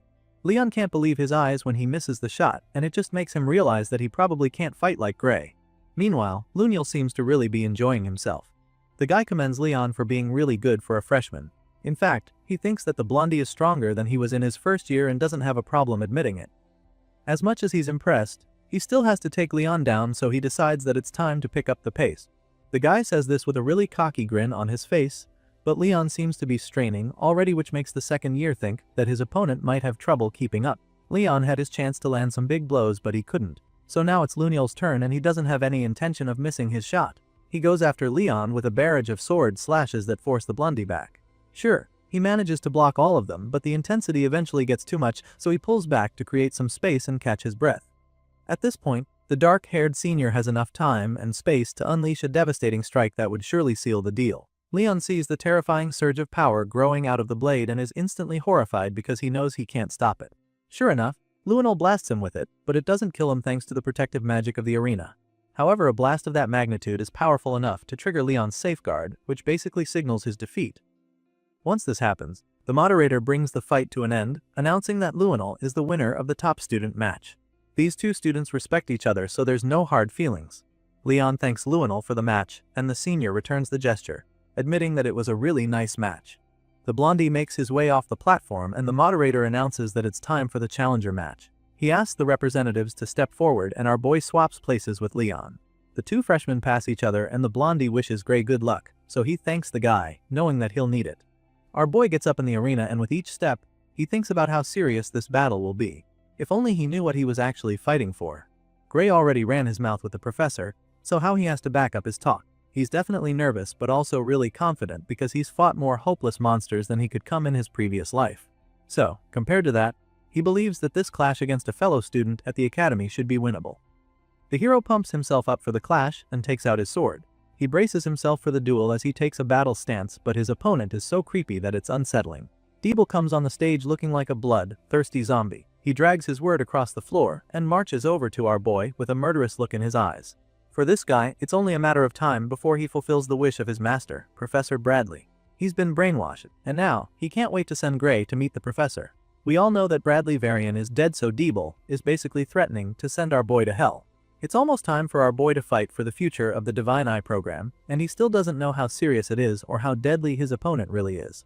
Just then, the moderator announces that it's finally time for the selection match for the inter-year battle to commence, and as soon as he starts the fight, Gray goes in with the first strike. He manages to take a swing in the blink of an eye, but Deeble Rodart casually blocks his extremely powerful blow. This zombie, like warrior, stops his attack like it was nothing, and this leaves our boy shocked because he can't believe it. He didn't know what this psycho was like on the battlefield, so now, he's starting to rethink a lot of things. Our boy is so stunned, but he quickly snaps out of it when Deeble forces him back with a terrifying counter swing. The force from Deeble's strike was so heavy that Gray can still feel the tremendous vibrations from his own sword, so now, he knows that he has to be more careful during this battle. Professor Ariel did tell him that Deeble's reflexes were booted, so he can understand why the guy managed to block his blistering strike, but after feeling the force from the heavy counter-attack, he's starting to wonder if the guy had his arm strength buffed as well. Just thinking about this leaves our boy torn, because the odds are really stacked against him. With this much difference in power, Gray is afraid that none of the trucks he pulls will work. So now the big question on his mind is how the hell is he supposed to fight such an opponent? It's looking pretty bleak for our boy, right? But he refuses to just give up because he knows that there's still one skill move he can use. Sadly, this trump card of his comes at a cost. In order to use the skill, he'd have to use the dark power inside him that Professor Ariel explicitly warned him not to use. Before the fight, she told him not to use the power under any circumstances because he might die. At least, if he can't beat Deeble. The worst that would happen is that he'd take his loss and move on. Gray assured the professor that he wouldn't use the power which relieved her, but she went ahead to explain things to him. The tournament is important, no doubt, but it's not worth his life, and she made this very clear to him before the fight. Besides, the arena's defensive barrier won't hold against it, so he might even end up killing his opponent if he uses it. There's just way too much risk involved in using that dark power, so our boy ultimately decides to keep his word and not use it. While he's pondering on all this, Deeble lunges at him to finish him off. You see, the truth is that Gray is actually willing to risk his life if it means that the Divine Eye program is on the line, but what he can't risk is the possibility of killing someone at a school tournament. With this in mind, our boy gets his head back in the game and decides to take Deeble on with all the combat skills in his arsenal. The Psycho delivers several strikes, but Gray blocks all of them and begins to make some attacks of his own. Of course, Deeble's reflexes are sharper than ever, so he's able to counter Gray's strikes with ease. Seeing this, our boy is a little intrigued. He's noticed that Deeble's movements are weirdly simple, which is unexpected from someone with his physical stats and reflexes. On paper, this zombie psycho shouldn't even have to break a sweat to take Gray down, but for some reason, he's not doing anything spectacular. It's almost as if he no longer wants to win the fight just yet, and Gray can sense that something is off. Obviously, Deeble isn't lacking in technique, so our boy concludes that the guy is holding back for some reason. Deeble hasn't really made our boy struggle, so he can't help but wonder what the guy is planning right now. He's still trying to process what game the Psycho is actually playing, but before he can come up with an idea, the guy sneaks up on him with a terrifying ambush. The hero doesn't see the attack on time, and by the time he realizes it, Deeble is already too close to him. He tries to move back in order to create some distance between them, but he trips due to the pressure, and Deeble immediately closes the gap between them. By this time, Gray is already falling on his back, but the swift Psycho is also thrusting his sword at his face. Our boy sees the tip of the blade coming at him. It's inches away from his face, so he already knows that he won't be able to dodge it. Still, he doesn't give up completely, so he somehow manages to block Deeble's thrust with his own sword. Gray is absolutely stunned when he opens his eyes to see that he blocked the strike, because he feels that he definitely shouldn't have made it in time. Now that he's bought himself some time, he takes a big swing of his own that forces his opponent back a few steps. Gray still doesn't understand how he was able to block the last attack, and it makes him wonder if Deeble weakened his attack on purpose. The staggering student stops moving forward a second after Gray pushes him back, and that's when Professor Ariel notices something off with her divine eye. She senses an ominous energy coming out of Deeble's body, and after taking a closer look, she sees a dark purple flame burning where his heart is supposed to be. The sight sends chills down her spine because now, she's afraid that this fight might be too one-sided. She expresses her concerns to the other professors, but Budra is the first to snarl at her. None of them seem to think that the matchup is too unfair for Gray. Rather, they feel that the second years this year have quite nasty personalities. They can all see that Deeble is the stronger of the two, so they're surprised that the guy keeps dragging the fight out even though he could end it whenever he wants. Budra and his bearded friend agree with this too, but they're not bothered about that since they're enjoying the show. As far as they're concerned, the Divine Eye student has his hands full just trying to block Deeble's attacks, and yet he won't surrender. That being said, they feel that it just proves Gray is not strong enough to compete. Budra chimes in at this point, suggesting that Gray already knows that the Divine Eye program is about to be abolished, and is just trying to make the decision easier for them. The fat man continues to mock Ariel and her students, claiming that the entire program is going to turn into a total mess if they keep on waiting. All those backing him burst out laughing, feeling that he's right about this. They assume that Gray is helping them prove their point, so they joke about what a considerate student he is for thinking of the Academy's needs. Unfortunately, our boy is still having a hard time in the arena. He's struggling to keep up with Deeble's ruthless barrage of attacks, so Professor Budra is happier than ever. Just then, Professor Ariel shouts for them to end the fight, informing them that it's too dangerous, but of course, Budra is having way too much fun to agree with her. He snaps at her the moment she says this, asking her what exactly is so dangerous about the fight, because the last time he checked, this was supposed to be a mock battle. His bearded colleague supports him on this one, butting in to make Ariel look like she doesn't know what she's talking about. With a condescending look on his face, he reminds the red-haired lady that the arena is covered with a powerful protection spell. He assures her that any attack that would cause fatal injury will be blocked automatically, and explains that this is the reason why students are allowed to fight seriously without fear of getting badly hurt. Obviously, this nosy geezer is just trying to piss her off, because just like all the other professors there, she knows exactly how the protective spell in the area works. In fact, she knows more than they do because they aren't aware that the protective spell has its limitations. Anyway, the man keeps trying to make her look stupid, suggesting that she has another reason for wanting to stop the fight. At this time, we see that our boy is struggling even more. He's trying really hard to hold his own against the ruthless psycho, but it's getting a lot harder. Meanwhile, Ariel is already fed up with their annoying statements, so she hits back at the troublemaker. She informs the bearded man that she knows all about the protection spell, and then makes it clear to him that it won't be strong enough to safeguard Gray from Deeble's next blast. Sure enough, before she can even finish explaining, the ruthless psycho unleashes a devastating surge of dark energy. It's truly overwhelming, and our boy is so stunned when he sees it because he has no idea what it is or how he's going to survive it. He just stands there, frozen in fear as the dark power is about to swallow him. Professor Ariel is equally horrified by the sight before her, and she can't do anything either, so she just looks on in fear. At this point, it looks like our boy is finally done for. Dark bolts of energy shoot out of Deeble's sword, through his arm, and in that split second, he unleashes a deadly dark slash that speeds toward Gray like an unstoppable missile. The beam of death reaches our hero in the blink of an eye, and what follows is a massive explosion that rocks the entire arena. Huge clouds of dust and smoke rise up and cover the entire arena for a second, and by the time the air clears out, we get to see the insane damage that was left behind. Right in the middle of the stage, there's an incredibly deep hole running across the length of the arena. This is the result of Deeble's devastating slash, so our boy is currently thanking his lucky stars that he didn't get hit by that blast. This dark beam of death missed him by mere inches, and just as Ariel feared, it tore right through the arena's defensive barrier with so much ease. For the first turn all day, Professor Budra actually feels scared because of how terrifying the display was. He looks up at the barrier that has now been breached, and the expression on his face is nothing short of pure horror. He can't believe his eyes, and neither can any of his colleagues sitting next to him. They all just stare at the destruction with their jaws dropped to the floor, and Ariel doesn't hesitate to remind them that she warned them about it. Right now, the broken barrier isn't even her biggest concern. I mean, the deed has been done already. Her main fear now is what kind of damage Deeble might cause next. She curses Bradley for experimenting on the poor kid, and she can't even believe that the twisted scientist actually planted something that dangerous in a student. It's just way too sinister for her to stomach.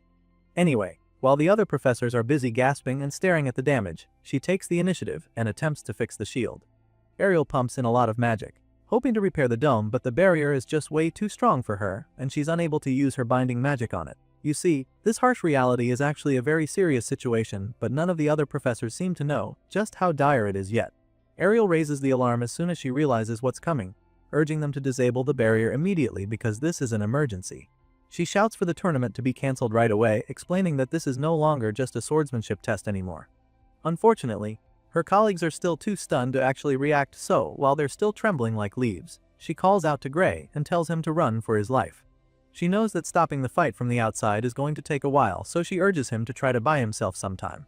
As far as Ariel is concerned, this is the best course of action in this emergency situation, but the hero doesn't seem to understand why she would tell him to run. There's a lot tied to this fight, and he doesn't really think running away like a coward will do any good. Well, that's until he almost gets his head blown off by another death beam. At this point, he's dodging everything that Deeble is hurling at him, but he knows that he can't keep this up. Even though he wants to get away from the psycho killer right now, he knows that he can't really run away because if he turns his back on Deeble, he'll be killed almost immediately. While our boy is trying to survive on the battlefield, we see that the students and professors in the stands are also starting to feel the heat. You see, with the protective barrier now broken, Deeble's dark energy is now seeping out through the crack and hurting the audience. They groan in pain as the excruciating waves hit them, and Heathcote also notices this. For some reason, he's not really affected by it, but he's still pretty concerned about the others.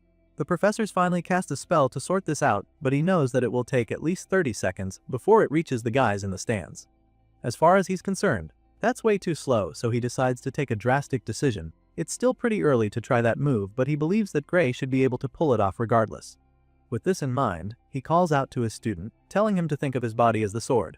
He tells Gray not to swing his sword, but to move his body with that power within him. Meanwhile, the boy in question is still jumping all over the arena to avoid getting blown to bits, so he's pretty confused when Heathcote suddenly tells him to think of his body as a sword. It's definitely not going to be easy, but if his professor says he can do it, then he has no choice but to believe it.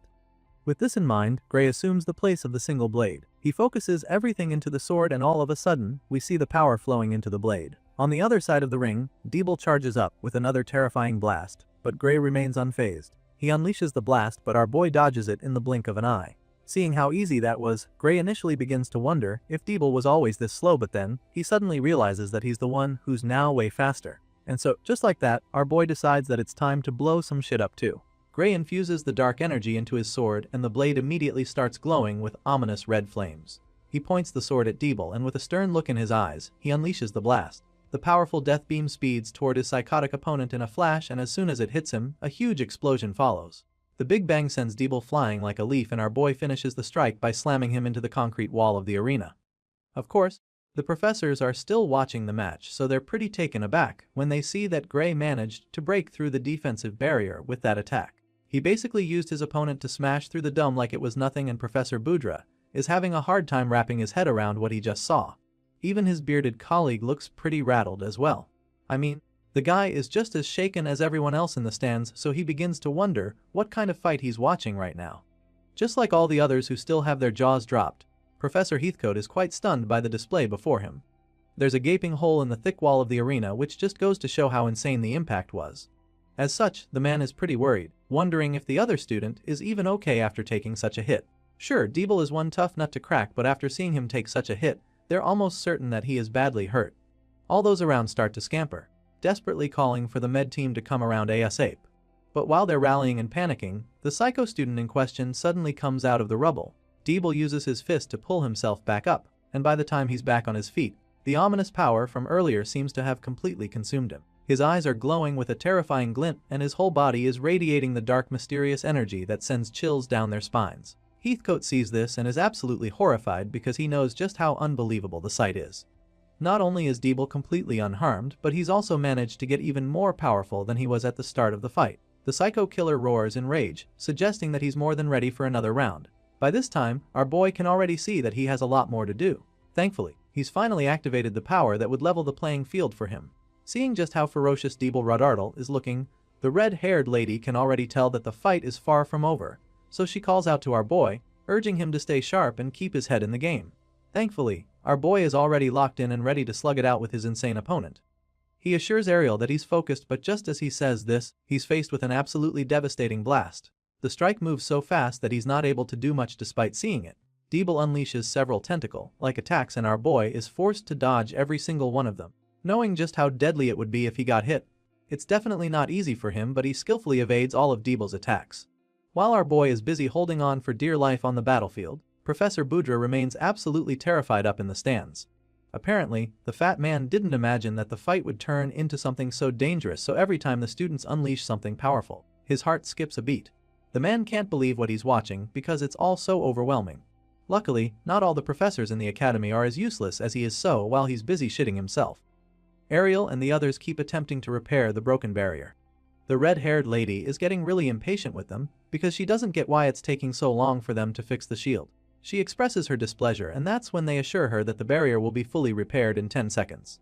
Normally, 10 seconds is a pretty short time, but when you're dealing with a blood-thirsty psycho killer like Deeble, it can be quite long. Our boy has to avoid getting hit for the next 10 seconds, and it's definitely not getting any easier to evade the strikes now that Deeble is stronger than before. The guy throws everything he's got at our boy, and it's pretty clear now that this is no longer just for a victory. He's out for blood. Meanwhile, Gray continues to dodge as much as he can, but then it becomes too much when Deeble decides to stop using ranged attacks. The psycho opts to close the gap between them and forces the MC into a proper sword fight. By the time Gray sees the sword slash coming, it's already way too close, so he can't dodge it. He blocks it, however, and struggles to stay on his feet because of just how much force Deeble is putting behind it. Now, Gray is holding the guy back for as long as he can, but deep down, he knows that it's just a matter of time before he's eventually overpowered. As he desperately holds back his ferocious opponent, he gets to see the soulless look in Deeble's eyes. It's almost like the guy has been completely possessed, and with the speed and strength he has, our boy is almost completely certain that the guy is not human anymore. Deeble looks like a mindless killer at this point, and it's starting to look like our boy will break any time now. Just when it looks like the psycho is finally about to overpower Gray, he reminds himself that he's got something special within him as well. Deeble might not be human anymore, but then again, it's not like Gray is completely normal either. With this thought, he decides to shake off all the fear inside him and takes advantage of the mysterious power he possesses. The psycho attempts to force him down, but in the blink of an eye, he shoots into the air like a rocket and lands safely behind his opponent. At this point, Gray's entire body is brimming with that mysterious energy and his confidence is clearly back. Once he's created some space for himself, he tightens the grip on his sword, assesses his opponent's current position, and prepares to go back in with a more powerful strike. Looking at the madman closely, Gray is stunned to see that the guy doesn't have a single scratch on him, despite the fact that they've been going at it relentlessly for a while now. Even after all this, Deeble remains unscathed, so now, the MC is determined to take things up a notch. Deeble goes back in with a powerful attack, but Gray sees it coming a mile away and casually blocks the strike with ease. His senses are a lot sharper now, so Deeble's attempt is just way too slow in his eyes now. Or so he thinks. Just when our boy thinks that he's gotten a hang of things, he receives a big shock. All of a sudden, he's hit with a nasty blow from Deeble, and it's so bad that it sends blood spewing out of his mouth and eyes. As you can imagine, Professor Ariel is absolutely horrified when she sees Gray take such a lethal hit. She screams in fear, not knowing what to do, and while she's busy panicking, our boy begins to think of a plan. Right now, he's afraid that he'll be done for if he does hit back, but he's just taken a really bad hit and so he's losing a lot of blood. In his current condition, the only way he'll be able to do anything is if he has more power at his disposal. Right now, it's a life or death situation, so he finally decides to take a drastic decision. Gray activates the mysterious energy inside him, and it gives him such a massive boost that he's suddenly able to slash Deeble's arms right off in the blink of an eye. The poor kid screams in agony as both his arms fall to the floor in a bloody mess, but the look on Gray's face is so cold that it's kinda scary. As his arms get sliced off, the guy falls on his knees like a corpse and dark clouds of smoke shoot out of his body in the place of blood. And while all of this is happening, the professors just look on, absolutely mortified. Their jaws are dropped to the floor after seeing what just happened, and as the dust settles, we finally get to see what the arena looks like. It's totally wrecked, with rubble scattered all over the place. It looks like a war happened, and it's safe to say that it was won, because those two fighters definitely threw everything they had at each other. A few seconds later, we see that the barrier has been disengaged, and by this time, the professors are finally able to go into the arena to check on the injured student.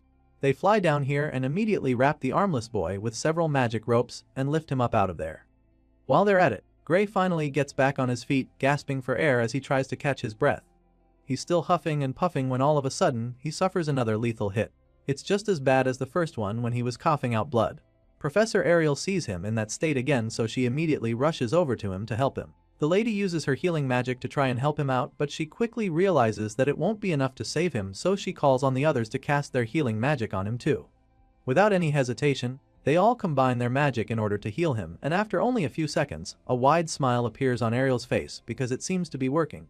The red-haired lady is so relieved to see that Gray's wounds are healing, but she's not even able to dwell on the thought for long, because the boy does something that leaves her speechless. All of a sudden, our boy gets back on his feet to thank her, and with the excited look on his face, you'd never imagine that he was just on the brink of death. Just like the other professors, Ariel is absolutely stunned because she can't even understand how the kid is able to stand already. They're all flabbergasted by how uppity Gray is all of a sudden, so they're pretty concerned. As for our boy, he feels completely fine, so he simply asks the lady to take a good look at him and check if everything is alright.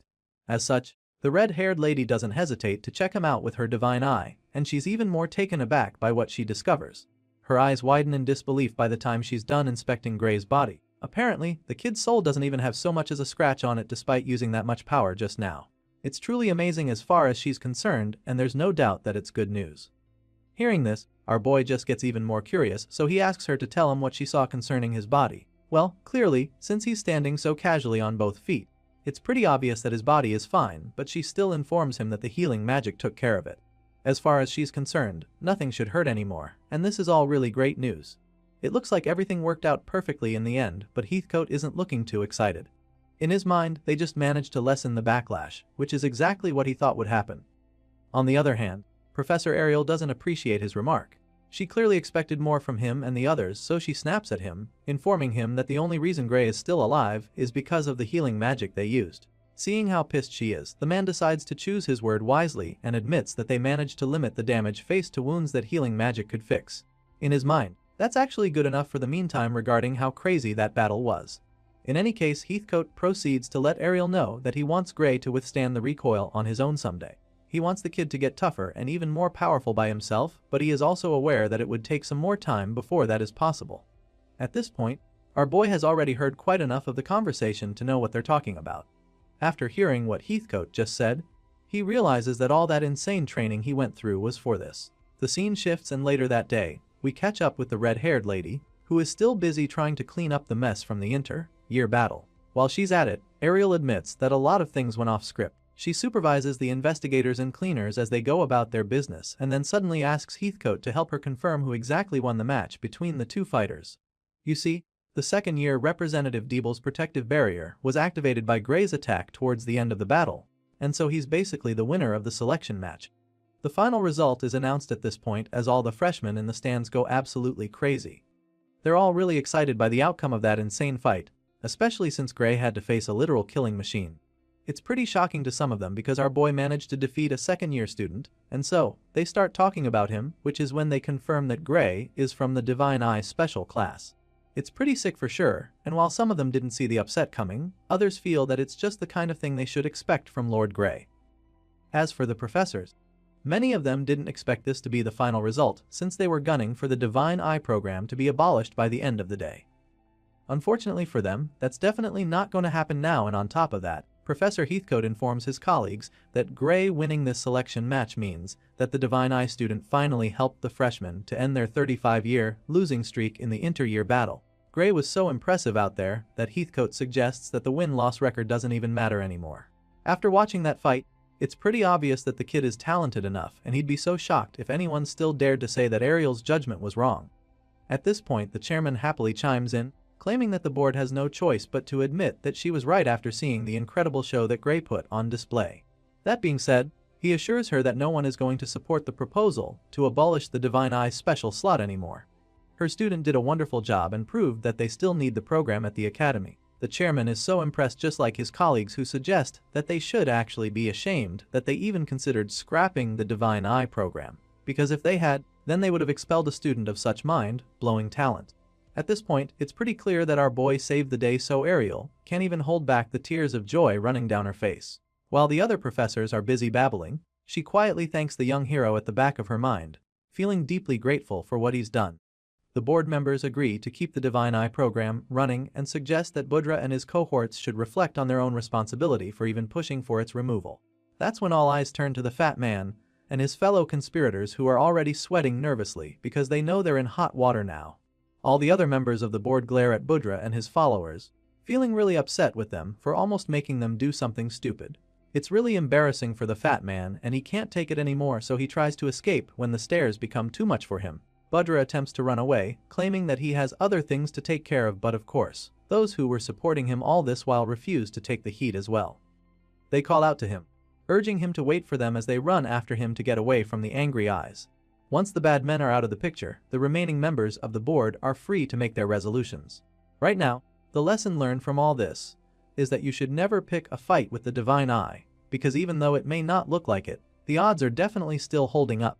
Even though this was a victim for the red-haired lady, the other professors still feel that she's mellowed out a lot compared to the old days when she was in her prime. But then again, they believe that they have to cut her some slack too, since times have changed compared to how they were back then. The members of the board chat about all this, and Ariel isn't exactly happy to hear that they think she's not as powerful anymore. Unfortunately, she can't change this narrative just yet, so she just takes out her frustration on her good friend Heathcote, who quietly stands there to hear her rants. Seeing everything going on and how the others speak of Professor Ariel, even after he just helped protect her pride, our boy can't help but think that something might have happened to her in the past. He feels that she must have gone through something that changed her noticeably in the eyes of her colleagues, but the MC isn't able to sit with this thought because someone suddenly calls out to him. It's none other than the chairman, who would like to have a word with him now that all the distractions have gone. The man wants to discuss a few things that concern him with Gray, and the moment he says this, the expression on his face gets all stern. As you can imagine, this makes our boy pretty nervous, so he curiously asks the man what he'd like to talk about. Hearing this, the chairman bluntly points out how Deeble Radarl clearly had some unnatural power forced into his body, because many of them were able to see it during that fight just now. The chairman of the board explains that he and his colleagues are going to investigate it. However, the fact remains that this mock battle that should have been completely safe ended up putting a student's life at risk. That being said, the man admits that the academy is fully responsible for not detecting the anomaly beforehand. And so, he takes a bow before our boy, apologizing firsthand to Gray for letting that happen. Of course, this is an awkward position for the freshman, so he tells the chairman that this gesture isn't necessary at all, especially since nothing horrible happened in the end. In response, the chairman thanks him and proceeds to the next topic he'd like to discuss. You see, after Deeble went berserk, Gray also unleashed something, and this didn't go unnoticed. The chairman informs our boy that he saw it and suggests that it wasn't even magic.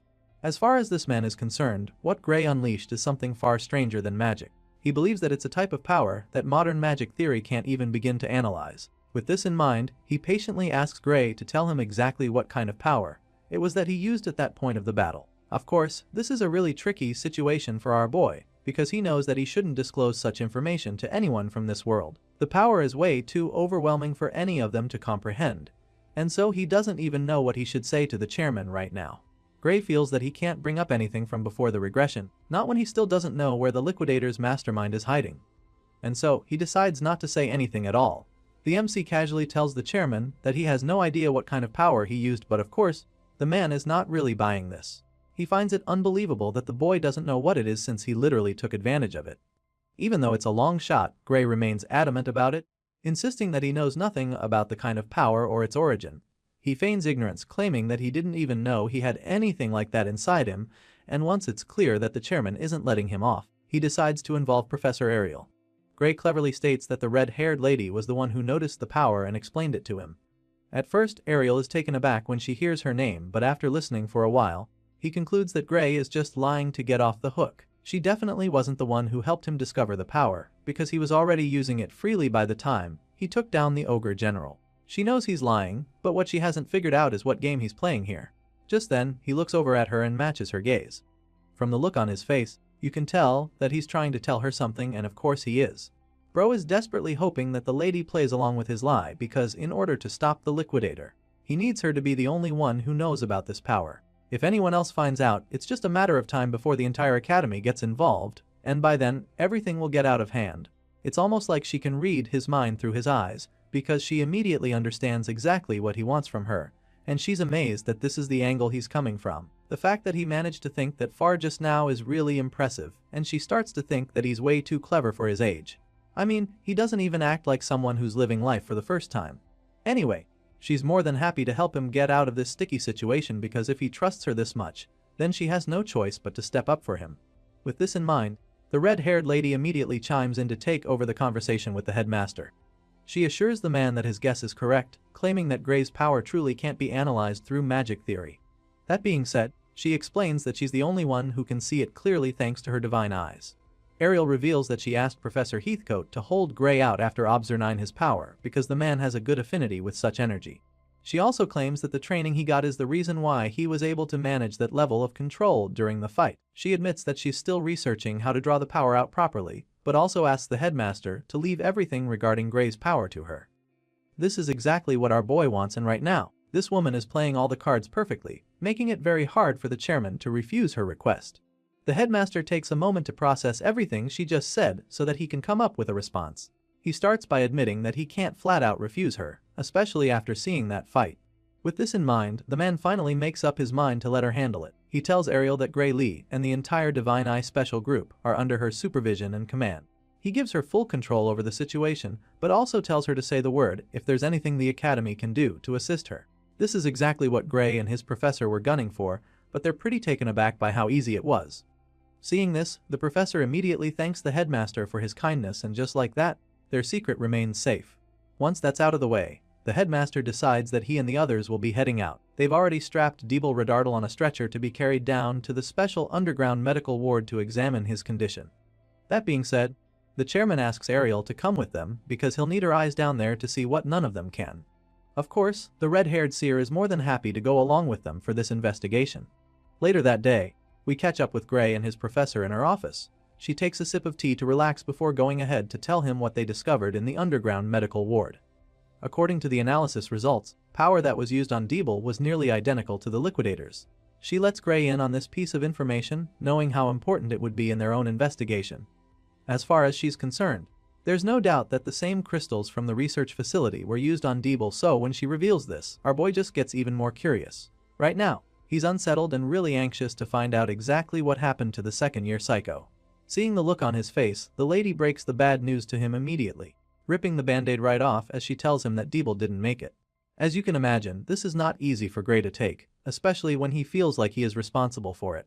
He just stands there, frozen in shock, and tries to ask if it was because of what he did, but Ariel quickly assures him that it wasn't his fault. She tells him that Deeble stopped being himself from the very moment that the dark power inside him got activated.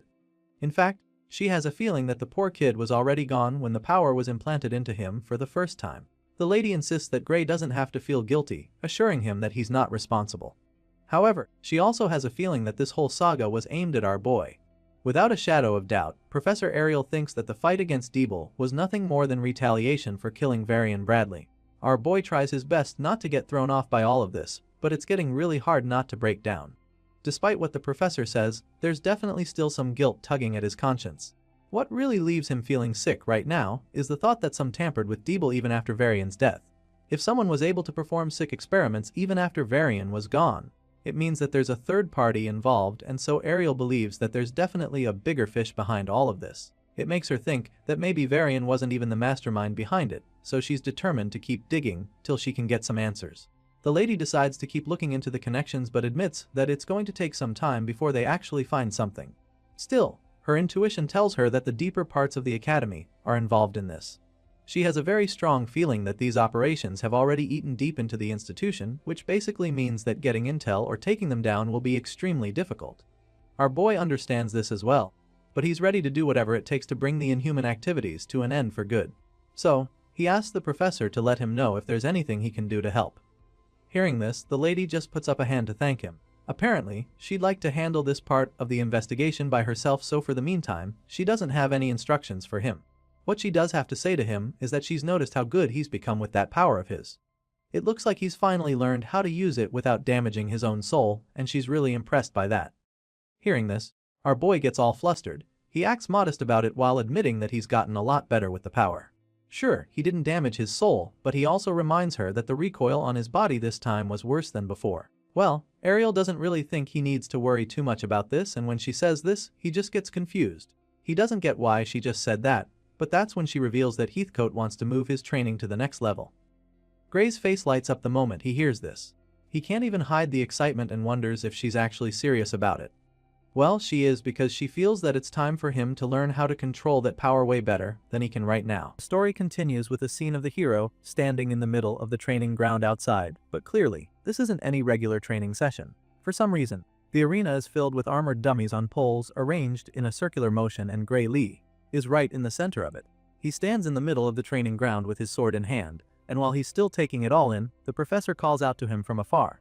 Heathcote points out how obviously dangerous and painful this training method will be, and then informs the young swordsman that there are safer options to consider if he is willing to take some more time to achieve his goal. That being said, the white-haired professor asks our boy once again if he is sure about going with this approach. But without any hesitation or doubt in his voice, Gray Lee looks back at his teacher and states that he is certain that this is what he wants to do. Upon hearing this, and after seeing how resolute the young swordsman is, Heathcote has no choice but to let Gray proceed. He tells our guy to get started with his training session, and so just like that, the hero braces himself for what's to come. Gray closes his eyes and takes a deep breath as he prepares to start, reminding himself that he is a single blade. He needs to do this to tap into that power, and so he reminds himself of that sensation from back then. As soon as he does this, the dark energy starts to swirl all over the blade of the sword. It starts to gradually form tiny little bolts until the entire blade is covered by the ominous red flame. Of course, this dark magic doesn't just cover the sword, but extends Gray's entire body from his arm, and so, in the blink of an eye, our boy is completely covered in it. And once he realizes that he's finally tapped into it, he decides that it's time to start this training session properly. His eyes start glowing with that ominous glint, confirming that he's entered beast mode, which is why he's able to absolutely destroy all the dummies surrounding him with ease. He shatters all the armors as if they're crackers and not steel, and he does this with a mind-blowingly rapid attack. Gray runs through the training ground, leaving a smoky trail of rubble in his wake as he wipes out every obstacle in his way, and as you'd expect, such a ferocious display leaves the onlookers pretty stunned. They're astounded by the mind-blowing speed Gray uses to do this, and all they can think about is how incredible it is. While most of them are flabbergasted, only one of them is more intrigued than amazed. It's the professor, Heathcote, who's watching intently as Gray does his thing, like he's trying to study the Dark Swordsman's technique. Meanwhile, our guy continues to slash and smash all the dummies on metal dummies gathered on the training ground with him, but then something truly unexpected happens all of a sudden. Just as our boy is about to deliver yet another devastating strike, he starts to bleed from all over his body. Blood gushes out all of a sudden as if he just got slashed with knives all over, and the pain that follows is so excruciating that he can't even stay on his feet. Despite this shocking event, Gary somehow manages to stick a superhero landing, but as you can imagine, this doesn't last for long because of how much blood he's already lost. For a second, it looks like he might actually be okay, but then our guy starts to feel really dizzy and immediately collapses on the floor, flat on his face, where he continues to bleed out. The guys in white who were standing on the sidelines appear to have been aware that something like this could happen, so as soon as Gray falls down, they light up and begin to activate recovery magic to help him. These healers use their magical abilities as a team to seal all of Gray's wounds and stop the bleeding in a flash. Right after they do this, the Dark Swordsman regains consciousness and is finally able to sit up. He's still pretty exhausted, so he just stays in that spot for a while and thanks them for helping him. After confirming that Gray Lee is fine, Professor Heathcote walks up to the young swordsman with a big smile on his face. He commends Gray on his display. As far as he's concerned, the guy is really looking good now. Feeling that our boy managed to even hold the power a bit longer than last time. That's definitely progress, so the professor is confident that Gray's body should gradually learn how to endure the backlash as they continue to practice. Meanwhile, as soon as our boy gets back on his feet, he notices something off with his right wrist. He didn't notice it back then, because he was so focused on completing his assignment, but now, he can feel the pain a lot more, which makes him realize just how much it hurts when he actually uses this dark power. He informs Professor Heathcote of this, expressing his concerns, but the man simply tells him that the pain and suffering he's feeling just means that he's now pushing past his limits. The white-haired man is very much convinced that they're making progress even though it's taking a toll on Gray's body. And on this note, he admits that he also understands that this training model is a bit excessive, so he reminds the Dark Swordsman that it's entirely up to him to decide whether or not he wants to continue with it. Heathcote gives Gray the chance to stop this insane training before it gets even more difficult than it already is, but as you can imagine, this swordsman is not a quitter, so without any hesitation, he informs the professor that he's going to give it another try, one more time before they close for the day. He says this with a determined look in his eyes, and Heathcote is probably about to send him in for another deadly round, but before that can happen, Professor Ariel enters the scene and stops them. The red-haired lady marches onto the training ground with a pretty disappointed look on her face. Heathcote and his apprentice are surprised to see her, and before they can even say anything, the lady bluntly reminds them that this particular training is limited to once a day. As much as she'd like to see Gray Lee fully master using this dark magic, she also doesn't want to see him get killed by it, so she refuses to let them continue. Of course, the excited swordsman feels that he can go one more round, so he protests, trying to convince the red-haired lady that his body is already completely healed. Besides, with the new method he's been using, his soul isn't even supposed to get damaged, so he doesn't understand why she won't just let him keep training. Seeing how eager he is to continue, Professor Ariel decides to explain the situation better to him. She confirms that physical injuries can indeed be healed with recovery magic, but also explains that there's more to it. Apparently, if Gray takes any severe damage again before his nerves stabilize, then it could throw off his senses when swinging a sword. She explains this to him, feeling that he should understand what she's trying to say better than anyone since he has actually experienced it in the past. Remember the scar that Gray got as a child from being bullied by Belder and the others? Well, the damage from that injury was the same reason why he was told that his swordsmanship would never improve. And this is exactly what Professor Ariel is trying to avoid. By letting him go back in with newly healed wounds and unstable nerves, she could be putting him in serious danger, and that's not a risk she's willing to take. Upon hearing this, Professor Heathcote immediately sided with Ariel. The white-haired man is pretty relieved that she won't let Gray continue, because even he isn't sure that he'd want to repeat this kind of training multiple times a day. At this point, our guy realizes that it's 2 versus 1 in this debate, and so he just stops protesting. While they're still talking, one of the healers who was watching the whole thing falls out to them. The guy seems pretty puzzled because he doesn't get why Gray is in such a hurry to get stronger all of a sudden. As far as this guy is concerned, the Dark Swordsman is extremely powerful already. Heck, he's stronger than almost everyone at the academy, so this guy is really curious as to why Gray would want to keep training like his life depends on it. Hearing this, Professor Ariel decides to be the one who responds. She answers the student, telling him that she's the one who caused all of this. Ariel claims that it's her fault, revealing how she dragged Gray into the fight with Bradley Varian, and how the people working for the mad scientist now see Gray as an enemy because of that. The red-haired lady admits all of this, and then goes on to reveal that the incident with Deeble was only just the beginning. Apparently, there are people operating in the Academy's shadows, and as a result, she fears that the criminal group, Blood Drinker, that stole magic catalysts for Bradley might also come after Gray Lee. In other words, this young swordsman is already in a lot of danger, because he practically has a bounty on his head now. And so, the professor knows that it won't be enough even if they isolate him somewhere heavily guarded. It would just be a matter of time before the enemies find a way to get to him in order to enact their revenge, and so she's not even sure that they can fully protect the young swordsman. That being said, she concludes that the only way to guarantee his survival is for him to get stronger. It's a really tough one, but it's also the only thing that can be done to keep Gray alive. This is all pretty scary to hear, and knowing that your life is in danger, and that all kinds of powerful enemies are coming for you. But this doesn't really faze Gray. He simply tells the professor not to worry about it, reminding her that he was the one who chose to help stop the liquidator experiment. He believes that he knew what he was getting into back then, and he still believes that he is up to the task, so even though Professor Ariel just talked about how his life is in danger, he remains determined to stop the liquidator no matter what happens to him. The red-haired lady just smiles at him when he says this because of how impressed she is. She's really intrigued by him, claiming that he's just too exceptional of a student. Ariel is glad to know that he's determined to stop the bad people, but at the same time, she tells him that all she can really do for him is help him make the most of the power he's been given. Hearing this, Heathcote teases Ariel because the way she just said that makes her sound like she's got something in mind for Gray. Apparently, the lady has an idea for our boy to master his power without risking his life, and she's actually mentioned it before. Right now, Gray has no idea what she's talking about, so he just stands there, staring at her and her colleague. Even Heathcote isn't sure what she's trying to say until she reminds him that it's the quickest and safest way for a swordsman to get stronger. At this point, the white-haired professor finally gets the hint. A small smile creeps up on his face when he realizes that Ariel is suggesting that Gray changes his sword. Apparently, this is the fastest way for him to improve, but this comes as a shock to our guy.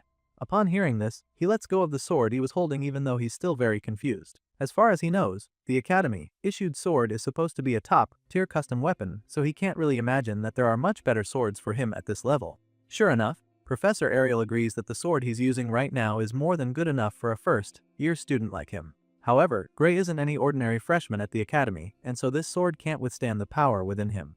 Ariel explains this to him, and when he takes another look at the blade, it's very easy to see her point. The blade is ridden with cracks and chips at so many points, and it's pretty clear that it can't stay in one piece much longer in his hands. So, he agrees with the professor, knowing that no ordinary weapon could handle the kind of force he uses when he fights. That being said, Ariel offers to take the young swordsman to her vault, flashing the shiny key at him to get him all excited.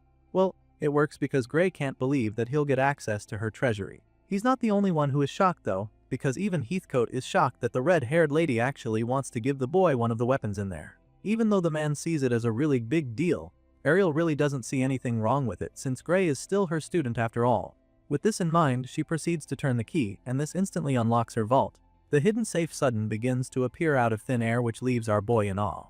Ariel believes that Gray has earned the right to have access to her vault, and so, just as the gates of this hidden storage open up, she encourages the young swordsman to follow her. Gray Lee makes his way into the professor's private vault, and the moment he enters the place, he is absolutely blown away by what he sees. His eyes widen in shock and his face literally lights up from all the gold scattered in Professor Ariel's secret vault. The place is flooded with more treasure than Gray has ever seen in his life, and on top of that, it's also very massive, which just goes to show how much gold this red-haired lady has in her possession.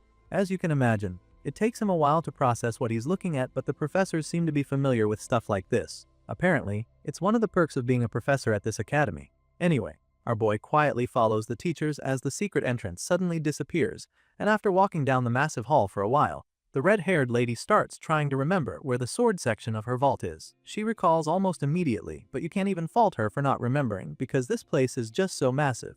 Once she's able to remember where it is, she tells the others to follow her, and while Heathcote marches quietly behind her, Gray keeps staring all over the place in disbelief. Soon enough, they arrive at the destination, and once they're there, she shows our boy all the swords in her collection and informs him that the idea here is for him to find a sword that would suit him.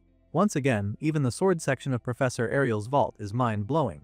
It's literally a long hallway with shelves on each side, filled with all kinds of swords. It's definitely the biggest sword showroom that this freshman has ever seen in any of the lives he's lived, and so, he's pretty overwhelmed at first. Besides the fact that this place is just too big, Gray also notices that there are so many dangerous-looking swords. It's a lot for him to take in, and so he doesn't even know where to start from. Professor Heathcote immediately agrees with him on this, sounding pretty confident that there is not a single collection of swords as extensive as this one anywhere in the world. That's a pretty bold statement, and for good reason, because this place is pretty much knife heaven. The red-haired lady listens to everything they have to say and admits that it must be really hard for Gray to decide on a single sword with this many to choose from. Ideally, she would like him to test each one of these swords with his full strength to see which one is the best fit. But this can't happen for some pretty obvious reasons. For starters, due to the nature of his power, he can only do that with one sword per day, and even though he wouldn't literally die of exhaustion and injuries after a few tries, they also don't have all the time in the world to test thousands of swords. With this in mind, Professor Ariel decides that they'll just test his power with a few of them one by one. That being said, she proceeds to select a few of her personal favorites. The first one she has in mind is the sharpest sword in her collection. It's a miracle she was able to even figure out which one was the sharpest with how many she has hanging on the walls. Anyway, she hands the first sword over to Gray Lee, who is pretty overwhelmed by just how heavy it is. He almost starts staggering when he carries it for the first time, and when he informs the professor of his challenge, she simply assures him that the blade makes up for it by cutting extremely well. She's confident about this, and also very eager to see how he handles it, so she conjures up a pillar of stone for him to give it a try. As soon as Gray sets his eyes on the target, his focus shoots up in a flash. He locks in on it and assumes a battle stance to allow him to take a big swing. With laser focus, Gray Lee delivers a powerful strike that splits the stone pillar in two instantly. The sword goes through the hard rock like butter, and as soon as Gray realizes what just happened, he is so blown away. His eyes light up with amazement laced all over his face, and the red-haired lady can definitely see this. At this point, she chimes in, stating that the sword is certainly powerful but admits that it is probably a little too heavy for him to use in actual combat. Professor Heathcote feels the same way, so he doesn't hesitate to air his opinion. As far as he's concerned, no matter how sharp a sword is, it's pointless if the user can't use it to hit anything. This definitely makes sense since the best swordsmen are quick with light swords to aid agility. But then again, Heathcote also feels that it wouldn't hurt for Gray to have a sword like this regardless. After all, against sturdy, large, lumbering opponents like divine beasts or structures, such a sharp and heavy sword might be useful. Professor Ariel doesn't have any problems with this idea, so she agrees to let Gray keep the heavy sword, and then also promises to give him a magic storage pouch, so he wouldn't have to carry it around. That way, it won't get in the way as long as he puts it inside the magic storage pouch. After the professors are done saying all of this, our boy just goes ahead to express his confusion. He's surprised by everything they just said about him keeping the sword because he knows for a fact that this isn't a blade that you can just lend to someone just like that. It's so massive and incredibly sharp, so he knows that it's definitely a treasure that wouldn't be given to any other student. Well, he's right, and Ariel confirms this, but she doesn't mind letting him keep it because it's way better than allowing the sword to keep collecting dust on the wall like all the others. To her, it's better for it to be in the hands of someone who can actually use it. Besides, she believes that it will definitely come in handy when he's finally facing the villain behind everything that Varian did. This is the same enemy who is behind the summoning of the Liquidator, so she's pretty sure that he won't regret having the sword when fighting a force that powerful. As soon as she says this, our boy begins to have flashbacks from his past life. The terrifying memories of scenes from the battlefield where they lost to the Liquidator run through his mind in a flash, making him remember just how hopeless they were against the Liquidator. The heroes of the world did everything they could, but they were no match for the World Ender, and it really didn't make a difference at all if they were there or not. Thinking back to how helpless he was on that day, Gray becomes a lot more grateful for the sword he's just been given. He thanks the Divine Eye for lending him the sword, proving that he's now ready to take on the responsibilities that come with the blade. Seeing that they're now on the same page, Heathcote tells Gray to avoid showing the sword to other people unless he intends to use it. However, the young swordsman doesn't understand why he needs to hide the blade. He asks the white-haired man why he needs to keep it a secret, and that's when Heathcote reveals that a sword like this is actually worth about 10 billion at least if put up for sale. In other words, this sword costs nothing less than 10,000 gold coins, and that's a pretty mind-boggling figure. Our guy has a hard time processing this information because he probably never imagined that a single object could cost that much. It's a lot to take in, and it immediately makes him reconsider his earlier decision to keep the sword. Gray is pretty overwhelmed by the price tag on the blade and claims that he can't keep something that expensive. It's just way too much for him, but all his protests fall on deaf ears because Professor Ariel sternly informs him that she will not accept returns. After making this very clear to him, she goes on to explain that she's giving him the sword and not lending it to him. He keeps saying that he's being lended the blade, so the lady wants to clear the air on that. She knows that he'd probably hold back from using the sword if it were borrowed, and that would defeat the whole point of letting him have it, so she wants him to know that it now belongs to him. Gray just starts smiling nervously when she says this because he still thinks that she is joking with him. However, she's not even trying to pull his legs, so she bluntly tells him that she's dead serious about it. Professor Ariel doesn't mind letting him keep it, because if she could protect the Divine Eye's admission with just 10 billion, she would gladly do so. It's a price she's willing to pay, and so she goes on to say that the sword is a late reward for what he's already achieved so far. The lady is trying so hard to make him accept the gift, but it's just so overwhelming for him. Gray keeps trying to protest, feeling that it's too much for him, so Ariel decides to use force. Since he doesn't want to take the hint, she snaps at him. Since he's refusing to play along, she decides to take it as him trying to say that her Divine Eye's admission isn't even worth spending a mere 10 billion. At this point, our boy is forced to agree with her, because anything otherwise would just be looking for trouble. He's already scared of her, and since he doesn't want to piss her off any further, he stops protesting and thanks her once again for the sword. This time around, he accepts it as the new owner and promises to take good care of the blade. Seeing that he's now on board, Professor Ariel drops the ferocious act. The sinister look is instantly replaced with a bright and gentle smile. That sudden switch alone is enough to make any man terrified. Anyway, now that she's successfully gotten him to do her bidding, she resumes the sword search in her collection. They've already gotten Gray a sharp and mighty sword to be used for overpowered opponents, so now, the professor feels that they need to look for something more basic. She feels that he also needs an ordinary sword that he can use in regular battle, and then starts looking around again. While Professor Ariel leads the way in search of a second blade, Gray and Heathcote have a small chat at the back. The Dark Swordsman never expected Professor Ariel's treasury to be this impressive, and he's still very blown away by the whole thing. It's almost too good to be true, but Heathcote is already used to it. He agrees that the lady has an incredible treasury, adding that no one in the world possesses a keen eye on par with Ariel the Divine Eye. At the moment, it's pretty clear that they don't call her that name for nothing. That title is truly deserved because one must have a very keen eye to be able to pick out such an incredible collection. Professor Heathcote goes on to say that the red-haired lady can literally make as much money as she wants with her eye. It's an edge that she has above everyone else, and the white-haired man knows this very well.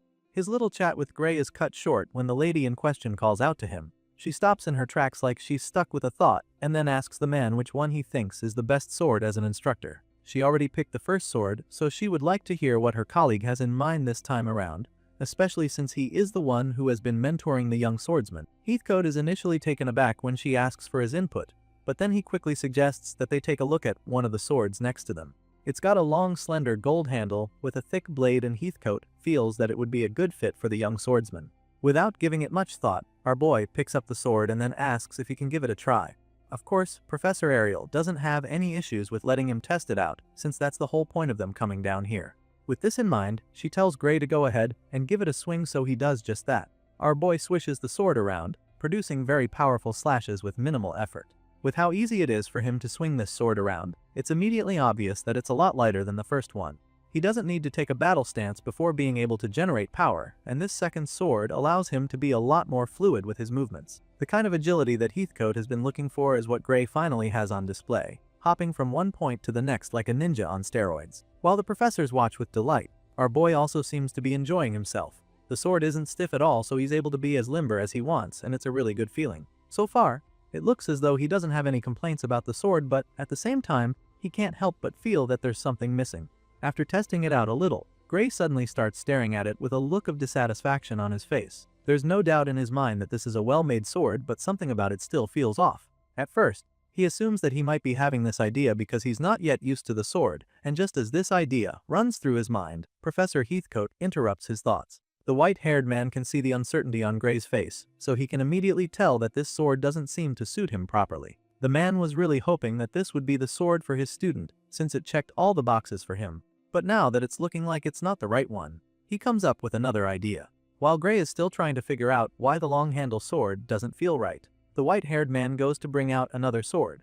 Heathcote claims that this very sword was made for experimentation, and he's of the opinion that this might just be the one that finally suits his student. By this time, our boy gets to see the sword that his master is referring to. It's some kind of futuristic sword glowing with a bright blue aura and shiny gems beaming from the extremely long blade. At first glance, you can already tell that this is a special blade, which explains why Gray Lee is left speechless the moment he sets his eyes on it.